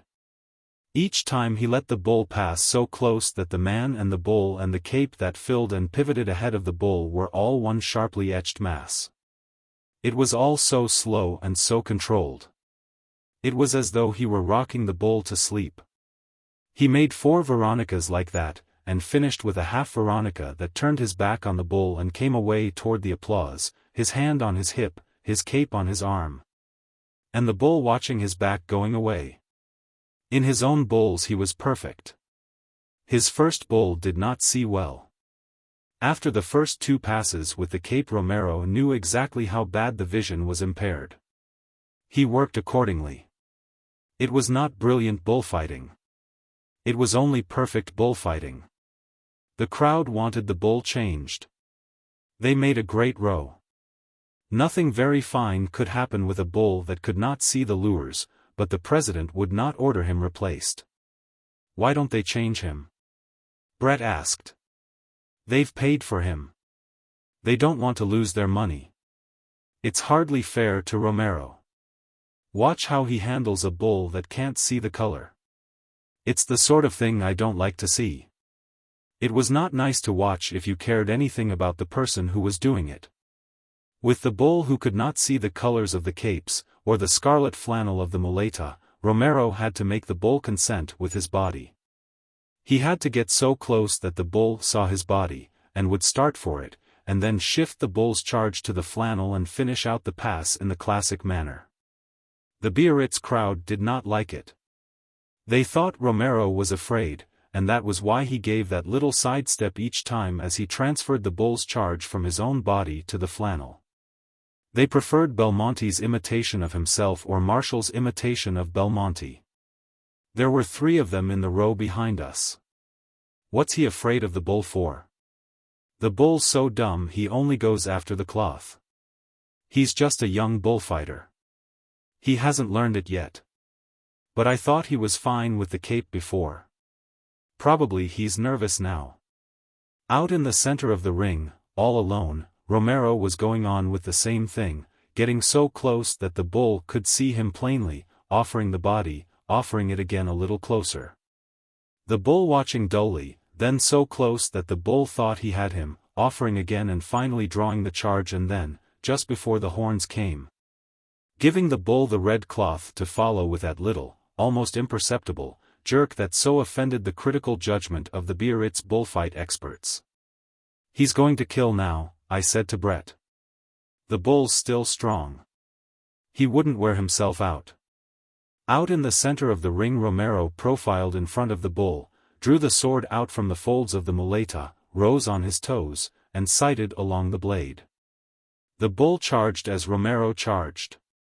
Romero's left hand dropped the muleta over the bull's muzzle to blind him, his left shoulder went forward between the horns as the sword went in, and for just an instant he and the bull were one.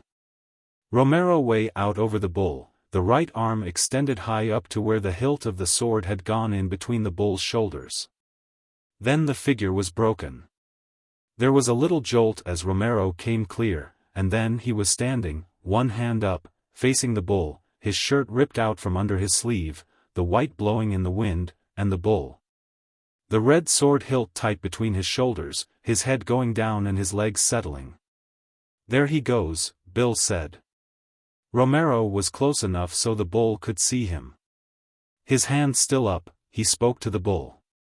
The bull gathered himself, then his head went forward and he went over slowly, then all over, suddenly, 4 feet in the air. They handed the sword to Romero, and carrying it blade down, the muleta in his other hand, he walked over to in front of the president's box, bowed, straightened, and came over to the barrera and handed over the sword and muleta. "Bad one," said the sword handler. "He made me sweat," said Romero. He wiped off his face. The sword handler handed him the water jug. Romero wiped his lips. It hurt him to drink out of the jug. He did not look up at us. Marcial had a big day. They were still applauding him when Romero's last bull came in. It was the bull that had sprinted out and killed the man in the morning running. During Romero's first bull his hurt face had been very noticeable. Everything he did showed it. All the concentration of the awkwardly delicate working with the bull that could not see well brought it out. The fight with Cohn had not touched his spirit, but his face had been smashed and his body hurt. He was wiping all that out now. Each thing that he did with this bull wiped that out a little cleaner. It was a good bull, a big bull, and with horns, and it turned and recharged easily and surely. He was what Romero wanted in bulls. When he had finished his work with the muleta and was ready to kill, the crowd made him go on. They did not want the bull killed yet, they did not want it to be over. Romero went on. It was like a course in bullfighting. All the passes he linked up, all completed, all slow, templed and smooth. There were no tricks and no mystifications. There was no brusqueness. And each pass as it reached the summit gave you a sudden ache inside. The crowd did not want it ever to be finished. The bull was squared on all 4 feet to be killed, and Romero killed directly below us. He killed not as he had been forced to by the last bull, but as he wanted to. He profiled directly in front of the bull, drew the sword out of the folds of the muleta and sighted along the blade. The bull watched him. Romero spoke to the bull and tapped one of his feet. The bull charged and Romero waited for the charge, the muleta held low, sighting along the blade, his feet firm. Then without taking a step forward, he became one with the bull, the sword was in high between the shoulders, the bull had followed the low-swung flannel. That disappeared as Romero lurched clear to the left, and it was over. The bull tried to go forward, his legs commenced to settle, he swung from side to side, hesitated, then went down on his knees. And Romero's older brother leaned forward behind him and drove a short knife into the bull's neck at the base of the horns. The first time he missed. He drove the knife in again, and the bull went over, twitching and rigid. Romero's brother, holding the bull's horn in one hand, the knife in the other, looked up at the president's box. Handkerchiefs were waving all over the bullring. The president looked down from the box and waved his handkerchief. The brother cut the notched black ear from the dead bull and trotted over with it to Romero. The bull lay heavy and black on the sand, his tongue out. Boys were running toward him from all parts of the arena, making a little circle around him. They were starting to dance around the bull. Romero took the ear from his brother and held it up toward the president. The president bowed and Romero, running to get ahead of the crowd, came toward us. He leaned up against the barrera and gave the ear to Brett. He nodded his head and smiled. The crowd were all about him. Brett held down the cape. "You liked it?" Romero called. Brett did not say anything. They looked at each other and smiled. Brett had the ear in her hand. "Don't get bloody," Romero said, and grinned. The crowd wanted him. Several boys shouted at Brett. The crowd was the boys, the dancers, and the drunks. Romero turned and tried to get through the crowd. They were all around him trying to lift him and put him on their shoulders. He fought and twisted away, and started running, in the midst of them, toward the exit. He did not want to be carried on people's shoulders. But they held him and lifted him. It was uncomfortable and his legs were spraddled and his body was very sore. They were lifting him and all running toward the gate. He had his hand on somebody's shoulder. He looked around at us apologetically. The crowd, running, went out the gate with him. We all 3 went back to the hotel. Brett went upstairs. Bill and I sat in the downstairs dining room and ate some hard-boiled eggs and drank several bottles of beer. Belmonte came down in his street clothes with his manager and 2 other men. They sat at the next table and ate. Belmonte ate very little. They were leaving on the 7 o'clock train for Barcelona. Belmonte wore a blue-striped shirt and a dark suit, and ate soft-boiled eggs. The others ate a big meal. Belmonte did not talk. He only answered questions. Bill was tired after the bullfight. So was I. We both took a bullfight very hard. We sat and ate the eggs and I watched Belmonte and the people at his table. The men with him were tough-looking and businesslike. "Come on over to the cafe," Bill said. "I want an absinthe." It was the last day of the fiesta. Outside it was beginning to be cloudy again. The square was full of people and the fireworks experts were making up their set pieces for the night and covering them over with beech branches. Boys were watching. We passed stands of rockets with long bamboo stems. Outside the cafe there was a great crowd. The music and the dancing were going on. The giants and the dwarfs were passing. "Where's Edna?" I asked Bill. "I don't know." We watched the beginning of the evening of the last night of the fiesta. The absinthe made everything seem better. I drank it without sugar in the dripping glass, and it was pleasantly bitter. "I feel sorry about Cohn," Bill said. "He had an awful time." "Oh, to hell with Cohn," I said. "Where do you suppose he went?" "Up to Paris." "What do you suppose he'll do?" "Oh, to hell with him." "What do you suppose he'll do?" "Pick up with his old girl, probably." "Who was his old girl?" "Somebody named Frances." We had another absinthe. "When do you go back?" I asked. "Tomorrow." After a little while Bill said, "Well, it was a swell fiesta." "Yes," I said, "something doing all the time. You wouldn't believe it. It's like a wonderful nightmare." "Sure," I said. "I'd believe anything. Including nightmares. What's the matter? Feel low?" "Low as hell." "Have another absinthe." "Here, waiter. Another absinthe for this senor." "I feel like hell," I said. "Drink that," said Bill. "Drink it slow." It was beginning to get dark. The fiesta was going on. I began to feel drunk, but I did not feel any better. "How do you feel?" "I feel like hell." "Have another?" "It won't do any good." "Try it." "You can't tell, maybe this is the one that gets it." "Hey, waiter. Another absinthe for this senor." I poured the water directly into it and stirred it instead of letting it drip. Bill put in a lump of ice. I stirred the ice around with a spoon in the brownish, cloudy mixture. "How is it?" "Fine. Don't drink it fast that way. It will make you sick." I set down the glass. I had not meant to drink it fast. "I feel tight." "You ought to. That's what you wanted, wasn't it?" "Sure. Get tight. Get over your damn depression." "Well, I'm tight." "Is that what you want?" "Sit down." "I won't sit down," I said. "I'm going over to the hotel." I was very drunk. I was drunker than I ever remembered having been. At the hotel I went upstairs. Brett's door was open. I put my head in the room. Mike was sitting on the bed. He waved a bottle. "Jake," he said. "Come in, Jake." I went in and sat down.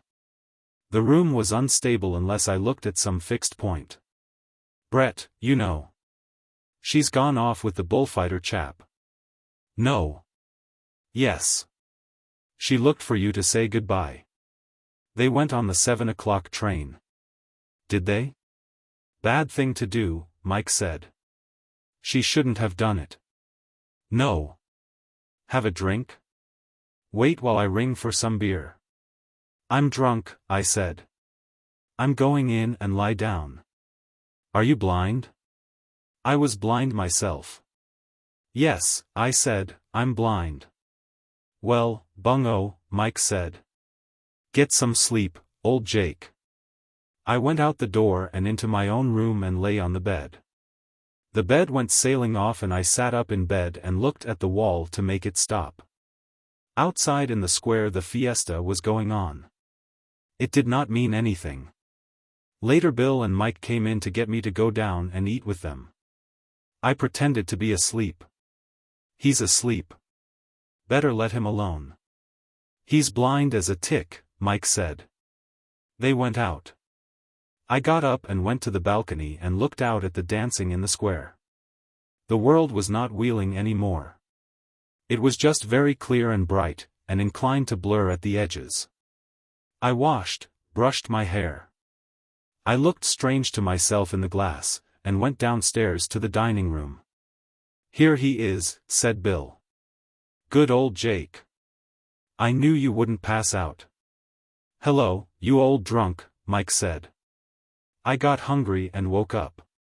Eat some soup, Bill said. The three of us sat at the table, and it seemed as though about 6 people were missing. Book. Chapter 3. Chapter 19.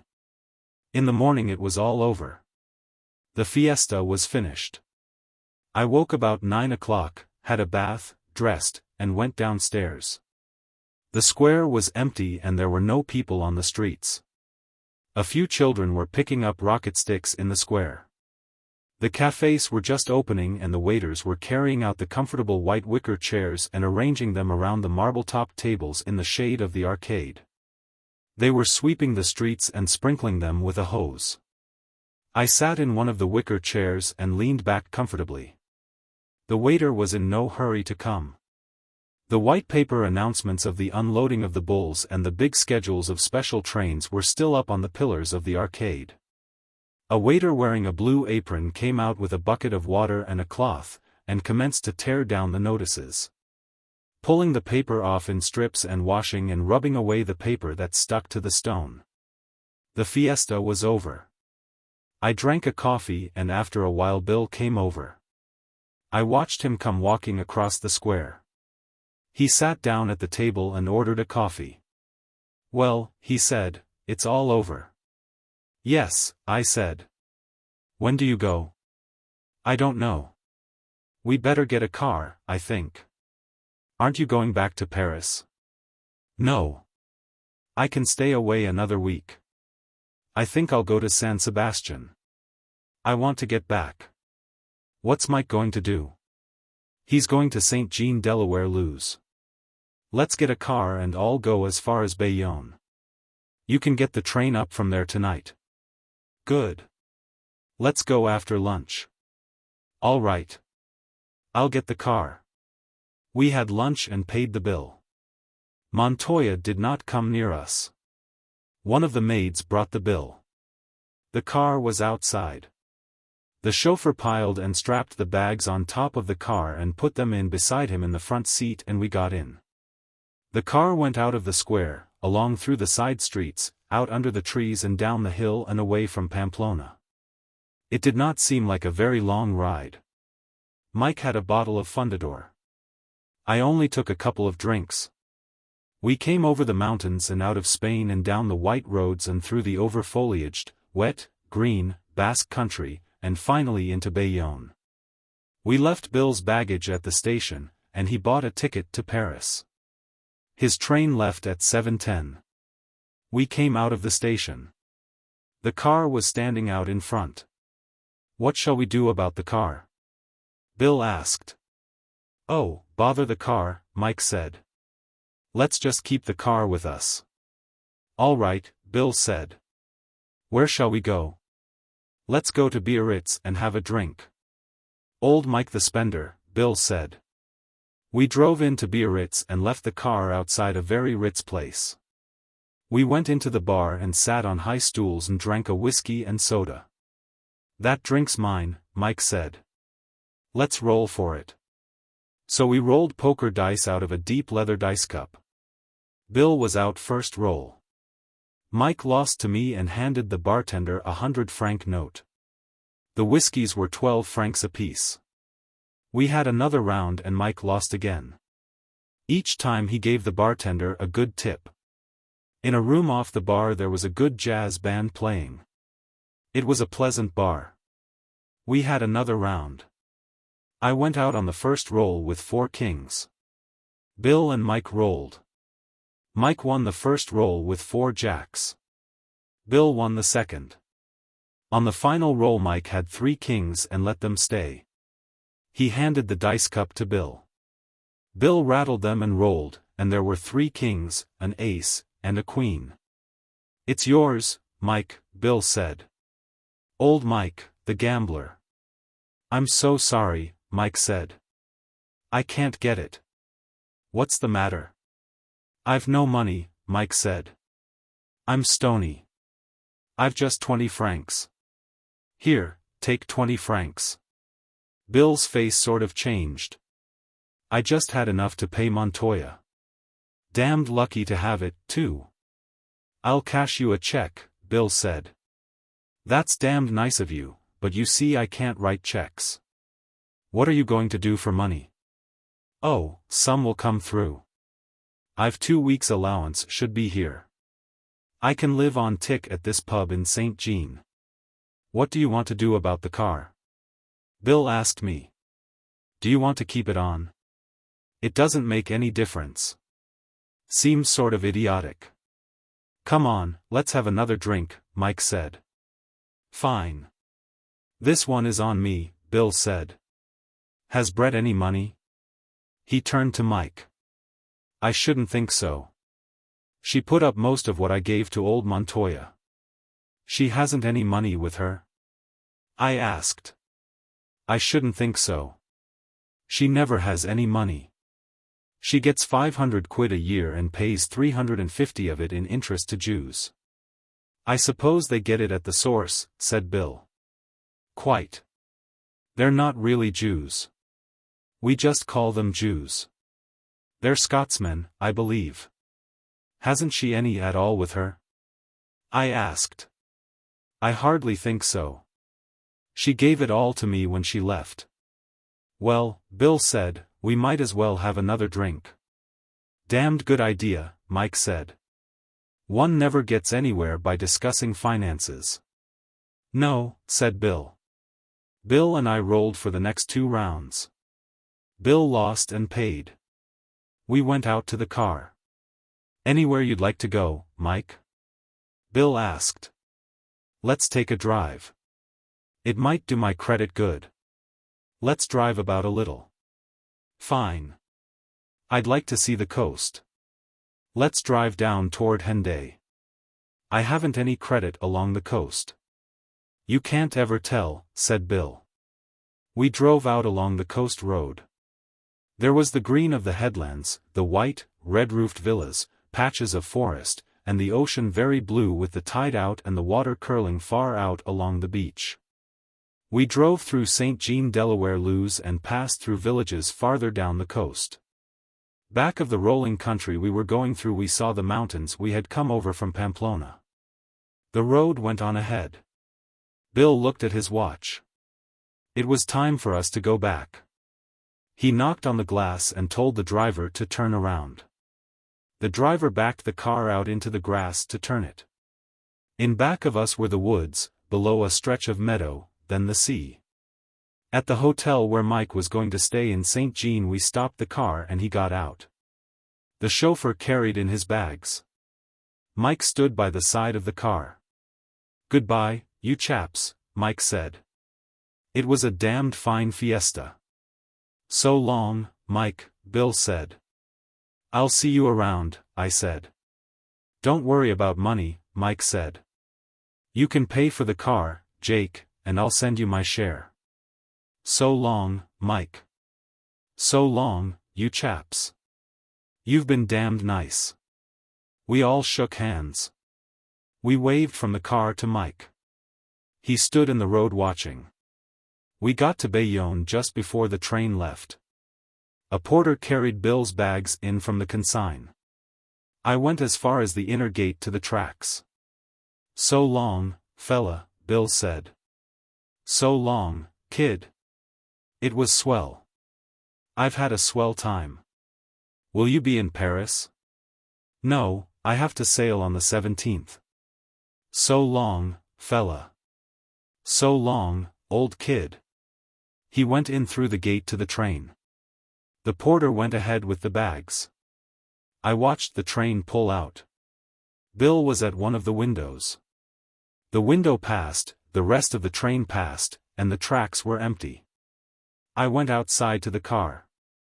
How much do we owe you? I asked the driver. The price to Bayonne had been fixed at 150 pesetas. 200 pesetas.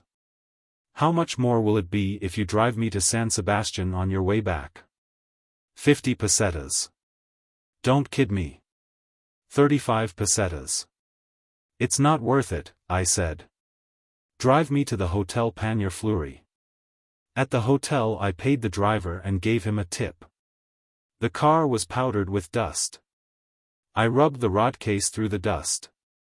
It seemed the last thing that connected me with Spain and the fiesta. The driver put the car in gear and went down the street. I watched it turn off to take the road to Spain. I went into the hotel and they gave me a room. It was the same room I had slept in when Bill and Cohn and I were in Bayonne. That seemed a very long time ago. I washed, changed my shirt, and went out in the town. At a newspaper kiosk I bought a copy of the New York Herald and sat in a café to read it. It felt strange to be in France again. There was a safe, suburban feeling. I wished I had gone up to Paris with Bill, except that Paris would have meant more fiesta ng. I was through with fiestas for a while. It would be quiet in San Sebastian. The season does not open there until August.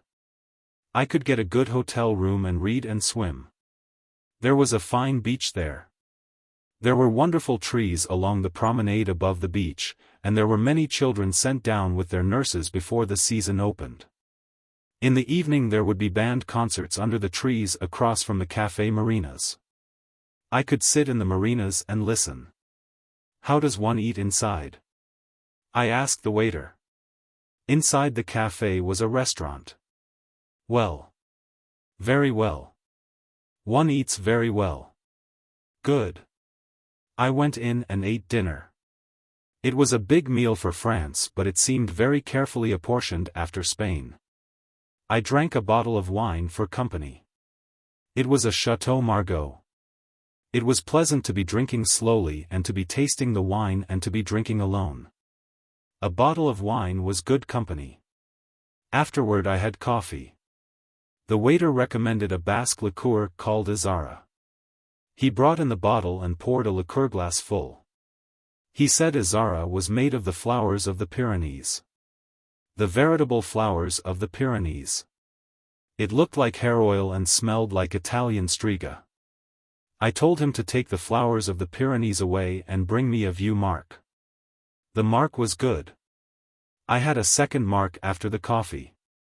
The waiter seemed a little offended about the flowers of the Pyrenees, so I overtipped him. That made him happy. It felt comfortable to be in a country where it is so simple to make people happy. You can never tell whether a Spanish waiter will thank you. Everything is on such a clear financial basis in France. It is the simplest country to live in. No one makes things complicated by becoming your friend for any obscure reason. If you want people to like you, you have only to spend a little money. I spent a little money and the waiter liked me. He appreciated my valuable qualities. He would be glad to see me back. I would dine there again sometime and he would be glad to see me, and would want me at his table. It would be a sincere liking because it would have a sound basis. I was back in France. Next morning I tipped everyone a little too much at the hotel to make more friends, and left on the morning train for San Sebastian. At the station I did not tip the porter more than I should because I did not think I would ever see him again. I only wanted a few good French friends in Bayonne to make me welcome in case I should come back there again. I knew that if they remembered me their friendship would be loyal. At Iron we had to change trains and show passports. I hated to leave France. Life was so simple in France. I felt I was a fool to be going back into Spain. In Spain you could not tell about anything. I felt like a fool to be going back into it, but I stood in line with my passport, opened my bags for the customs, bought a ticket, went through a gate, climbed onto the train. And after 40 minutes and 8 tunnels I was at San Sebastian. Even on a hot day San Sebastian has a certain early morning quality. The trees seem as though their leaves were never quite dry. The streets feel as though they had just been sprinkled. It is always cool and shady on certain streets on the hottest day. I went to a hotel in the town where I had stopped before, and they gave me a room with a balcony that opened out above the roofs of the town. There was a green mountainside beyond the roofs. I unpacked my bags and stacked my books on the table beside the head of the bed, put out my shaving things, hung up some clothes in the big armoire, and made up a bundle for the laundry. Then I took a shower in the bathroom and went down to lunch. Spain had not changed to summertime, so I was early. I set my watch again. I had recovered an hour by coming to San Sebastian. As I went into the dining room, the concierge brought me a police bulletin to fill out. I signed it and asked him for 2 telegraph forms, and wrote a message to the Hotel Montoya, telling them to forward all mail and telegrams for me to this address. I calculated how many days I would be in San Sebastian and then wrote out a wire to the office asking them to hold mail, but forward all wires for me to San Sebastian for 6 days. Then I went in and had lunch. After lunch I went up to my room, read a while, and went to sleep. When I woke it was 4:30. I found my swimming suit, wrapped it with a comb and a towel, and went downstairs and walked up the street to the Concha. The tide was about halfway out. The beach was smooth and firm, and the sand yellow. I went into a bathing cabin, undressed, put on my suit, and walked across the smooth sand to the sea.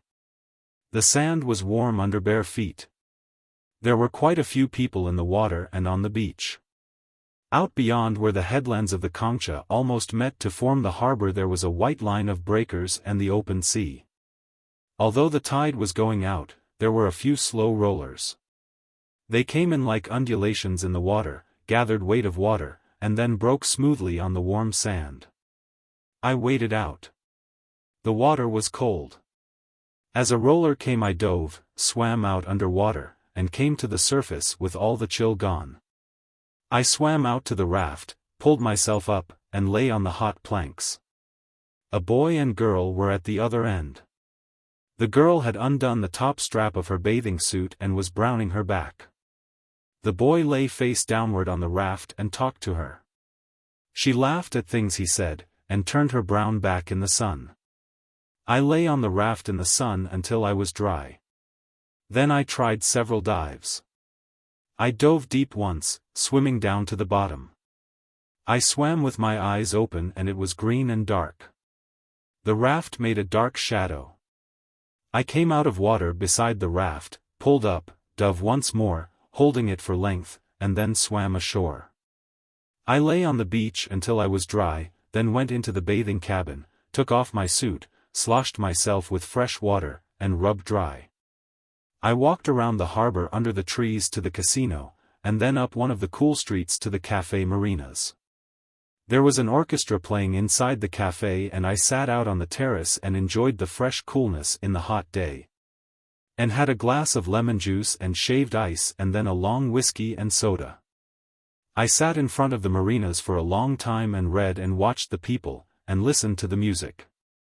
Later when it began to get dark, I walked around the harbor and out along the promenade, and finally back to the hotel for supper.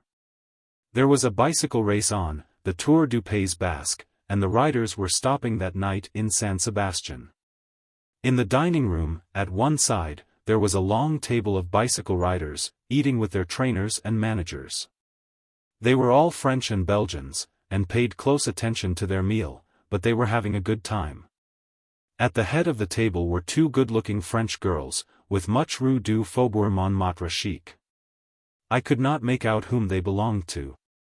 They all spoke in slang at the long table and there were many private jokes and some jokes at the far end that were not repeated when the girls asked to hear them. The next morning at 5 o'clock the race resumed with the last lap, San Sebastian, Bilbao. The bicycle riders drank much wine, and were burned and browned by the sun. They did not take the race seriously except among themselves. They had raced among themselves so often that it did not make much difference who won. Especially in a foreign country. The money could be arranged. The man who had a matter of 2 minutes lead in the race had an attack of boils, which were very painful. He sat on the small of his back. His neck was very red and the blonde hairs were sunburned. The other riders joked him about his boils. He tapped on the table with his fork. "Listen," he said, "tomorrow my nose is so tight on the handlebars that the only thing touches those boils is a lovely breeze." One of the girls looked at him down the table, and he grinned and turned red. The Spaniards, they said, did not know how to pedal. I had coffee out on the terrace with the team manager of one of the big bicycle manufacturers. He said it had been a very pleasant race, and would have been worth watching if Botiquia had not abandoned it at Pamplona. The dust had been bad, but in Spain the roads were better than in France. Bicycle road racing was the only sport in the world, he said. Had I ever followed the Tour de France? Only in the papers. The Tour de France was the greatest sporting event in the world. Following and organizing the road races had made him know France. Few people know France. All spring and all summer and all fall he spent on the road with bicycle road racers. Look at the number of motorcars now that followed the riders from town to town in a road race. It was a rich country and more sportif every year. It would be the most sportif country in the world. It was bicycle road racing did it. That and football. He knew France. La France sportive. He knew road racing. We had a cognac. After all, though, it wasn't bad to get back to Paris. There is only one Pan-Am. In all the world, that is. Paris is the town the most sportif in the world. Did I know the Chope de Niger? Did I not? I would see him there sometime. I certainly would. We would drink another fine together. We certainly would. They started at 6 o'clock less a quarter in the morning. Would I be up for the depart? I would certainly try to. Would I like him to call me? It was very interesting. I would leave a call at the desk. He would not mind calling me. I could not let him take the trouble. I would leave a call at the desk. We said goodbye until the next morning. In the morning when I awoke, the bicycle riders and their following cars had been on the road for 3 hours. I had coffee and the papers in bed and then dressed and took my bathing suit down to the beach. Everything was fresh and cool and damp in the early morning. Nurses in uniform and in peasant costume walked under the trees with children. The Spanish children were beautiful. Some bootblacks sat together under a tree talking to a soldier. The soldier had only one arm. The tide was in and there was a good breeze and a surf on the beach. I undressed in one of the bath cabins, crossed the narrow line of beach and went into the water. I swam out, trying to swim through the rollers, but having to dive sometimes. Then in the quiet water I turned and floated. Floating I saw only the sky, and felt the drop and lift of the swells. I swam back to the surf and coasted in, face down, on a big roller, then turned and swam, trying to keep in the trough and not have a wave break over me.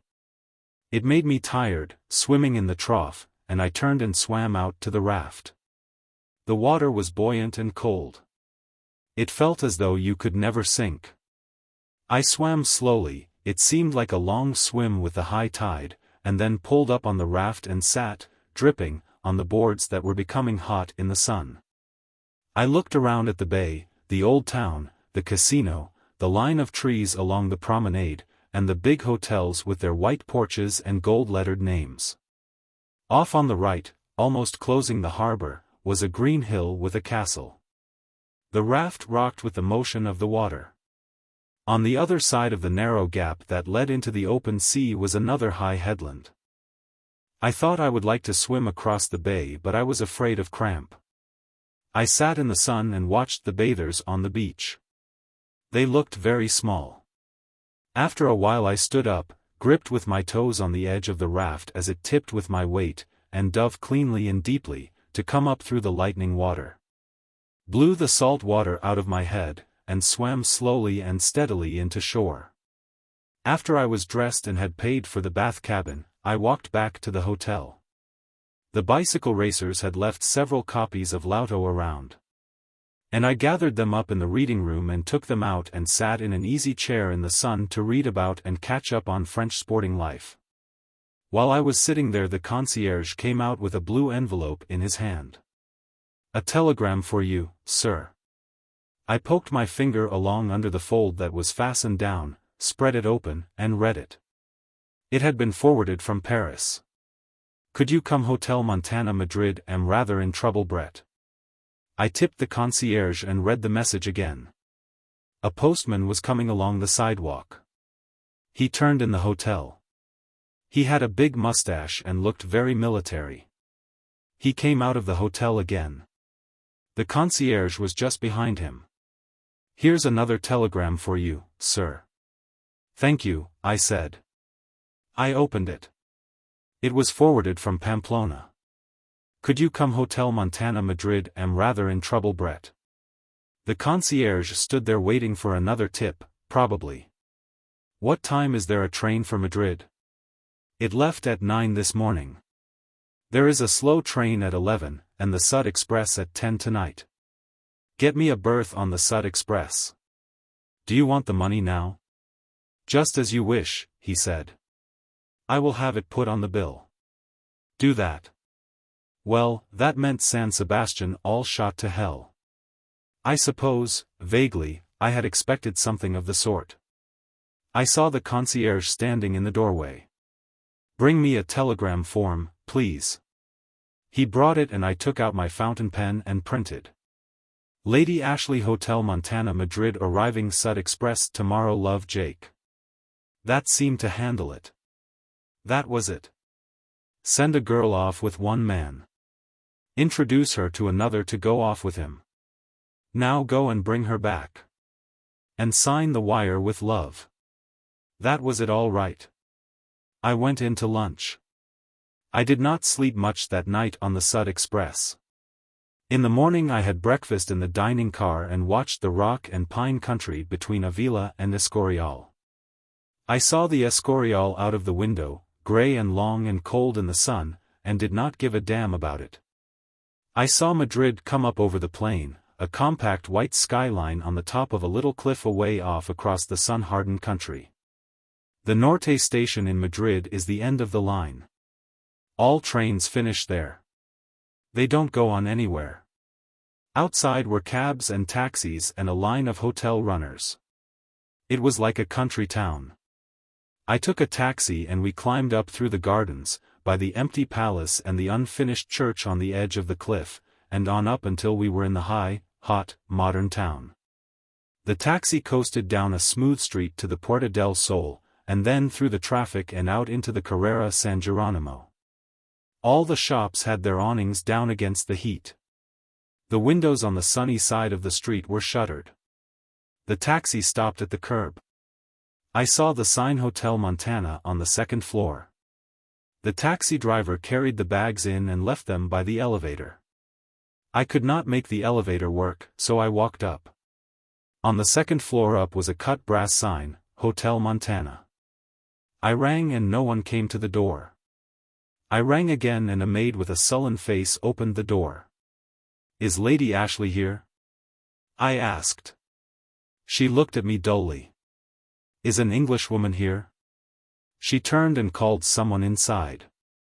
A very fat woman came to the door. Her hair was grey and stiffly oiled in scallops around her face. She was short and commanding. "Muy buenas," I said. "Is there an Englishwoman here? I would like to see this English lady." "Muy buenas." "Yes, there is a female English.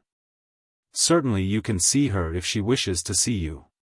"She wishes to see me. The chica will ask her." "It is very hot." "It is very hot in the summer in Madrid." "And how cold in winter?" "Yes, it is very cold in winter." Did I want to stay myself in person in the Hotel Montana? Of that as yet I was undecided, but it would give me pleasure if my bags were brought up from the ground floor in order that they might not be stolen. Nothing was ever stolen in the Hotel Montana. In other fondas, yes. Not here. No. The personages of this establishment were rigidly selectioned. I was happy to hear it. Nevertheless I would welcome the upbringal of my bags. The maid came in and said that the female English wanted to see the male English now, at once. "Good," I said. "You see. It is as I said." "Clearly." I followed the maids back down a long, dark corridor. At the end she knocked on a door. "Hello," said Brett. "Is it you, Jake?" "It's me." "Come in." "Come in." I opened the door. The maid closed it after me. Brett was in bed. She had just been brushing her hair and held the brush in her hand. The room was in that disorder produced only by those who have always had servants. "Darling," Brett said. I went over to the bed and put my arms around her. She kissed me, and while she kissed me I could feel she was thinking of something else. She was trembling in my arms. She felt very small. "Darling, I've had such a hell of a time. Tell me about it." "Nothing to tell. He only left yesterday. I made him go." "Why didn't you keep him?" "I don't know. It isn't the sort of thing one does. I don't think I hurt him any. You were probably damn good for him. He shouldn't be living with anyone." I realized that right away. "No. Oh, hell," she said, "let's not talk about it. Let's never talk about it." "All right." It was rather a knock his being ashamed of me. He was ashamed of me for a while, you know.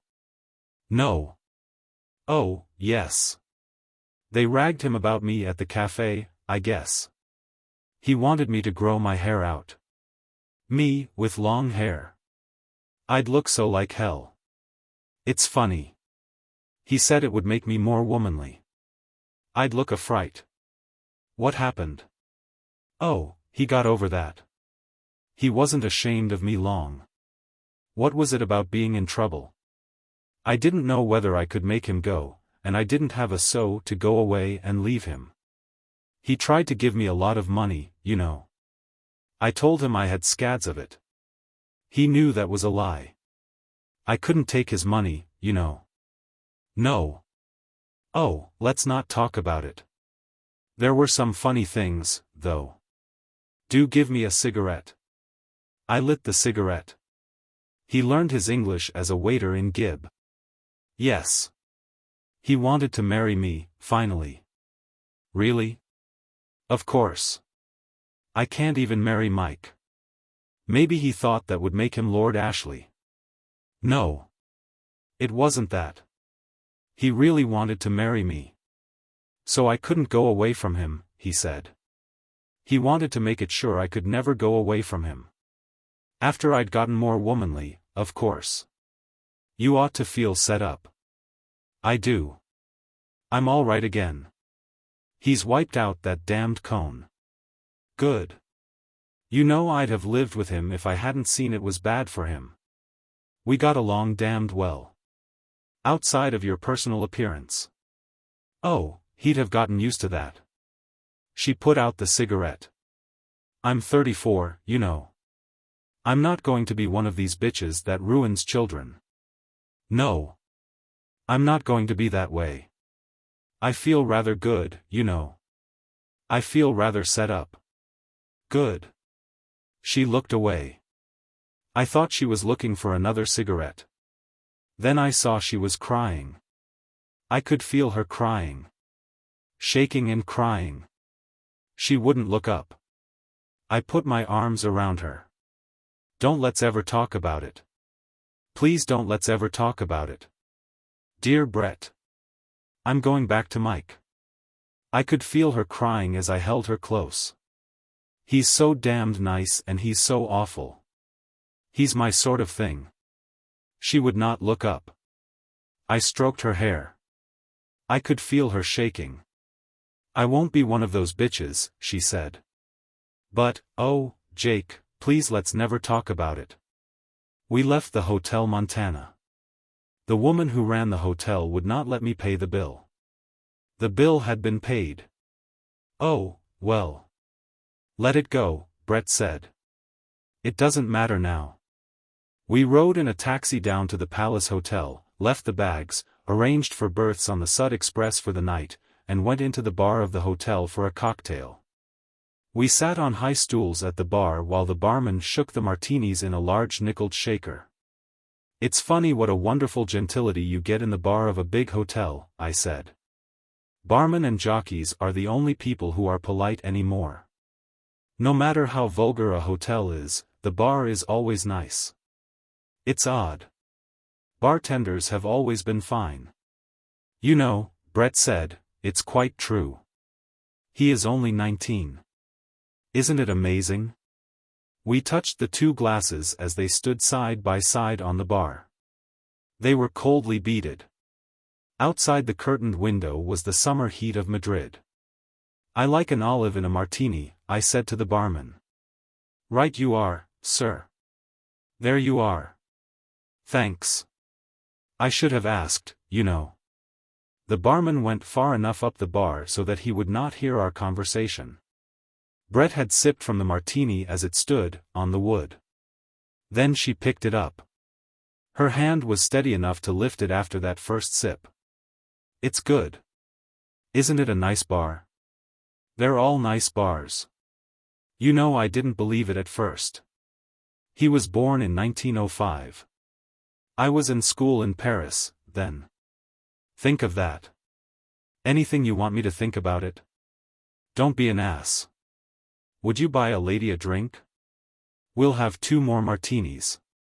As they were before, sir. They were very good. Brett smiled at him. Thank you, ma'am. Well, bung-o, Brett said. Bung-o. You know, Brett said, he'd only been with 2 women before. He never cared about anything but bullfighting. He's got plenty of time. I don't know. He thinks it was me. Not the show in general. Well, it was you. Yes. It was me. I thought you weren't going to ever talk about it. How can I help it?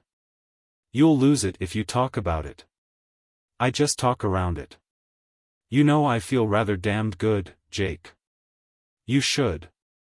You know, it makes one feel rather good deciding not to be a bitch. Yes. It's sort of what we have instead of God. Some people have God, I said. Quite a lot. He never worked very well with me. Should we have another martini? The barman shook up 2 more martinis and poured them out into fresh glasses. Where will we have lunch? I asked Brett. The bar was cool. You could feel the heat outside through the window. Here? Asked Brett. It's rotten here in the hotel. Do you know a place called Botton's? I asked the barman. Yes, sir. Would you like to have me write out the address? Thank you. We lunched upstairs at Botton's. It is one of the best restaurants in the world. We had roast young suckling pig and drank Rioja Alta. Brett did not eat much. She never ate much. I ate a very big meal and drank 3 bottles of Rioja Alta. How do you feel, Jake? Brett asked. My God. What a meal you've eaten. I feel fine. Do you want a dessert? Lord, no. Brett was smoking. You like to eat, don't you? She said. Yes. I said. I like to do a lot of things. What do you like to do? Oh, I said, I like to do a lot of things. Don't you want a dessert? You asked me that once, Brett said. Yes, I said. So I did. Let's have another bottle of Rioja Alta. It's very good. You haven't drunk much of it, I said. I have. You haven't seen. Let's get 2 bottles, I said. The bottles came. I poured a little in my glass, then a glass for Brett, then filled my glass. We touched glasses. Bung-o. Brett said. I drank my glass and poured out another. Brett put her hand on my arm. Don't get drunk, Jake, she said. You don't have to. How do you know? Don't, she said. You'll be all right. I'm not getting drunk, I said. I'm just drinking a little wine. I like to drink wine. Don't get drunk, she said. Jake, don't get drunk. Want to go for a ride? I said. Want to ride through the town? Right, Brett said. I haven't seen Madrid. I should see Madrid. I'll finish this, I said. Downstairs we came out through the first-floor dining room to the street. A waiter went for a taxi. It was hot and bright. Up the street was a little square with trees and grass where there were taxis parked. A taxi came up the street, the waiter hanging out at the side. I tipped him and told the driver where to drive, and got in beside Brett. The driver started up the street. I settled back. Brett moved close to me. We sat close against each other. I put my arm around her and she rested against me comfortably. It was very hot and bright, and the houses looked sharply white. We turned out onto the Grand Via. "Oh, Jake," Brett said, "we could have had such a damned good time together." Ahead was a mounted policeman in khaki directing traffic. He raised his baton. The car slowed, suddenly pressing Brett against me. "Yes," I said. "Isn't it pretty to think so?"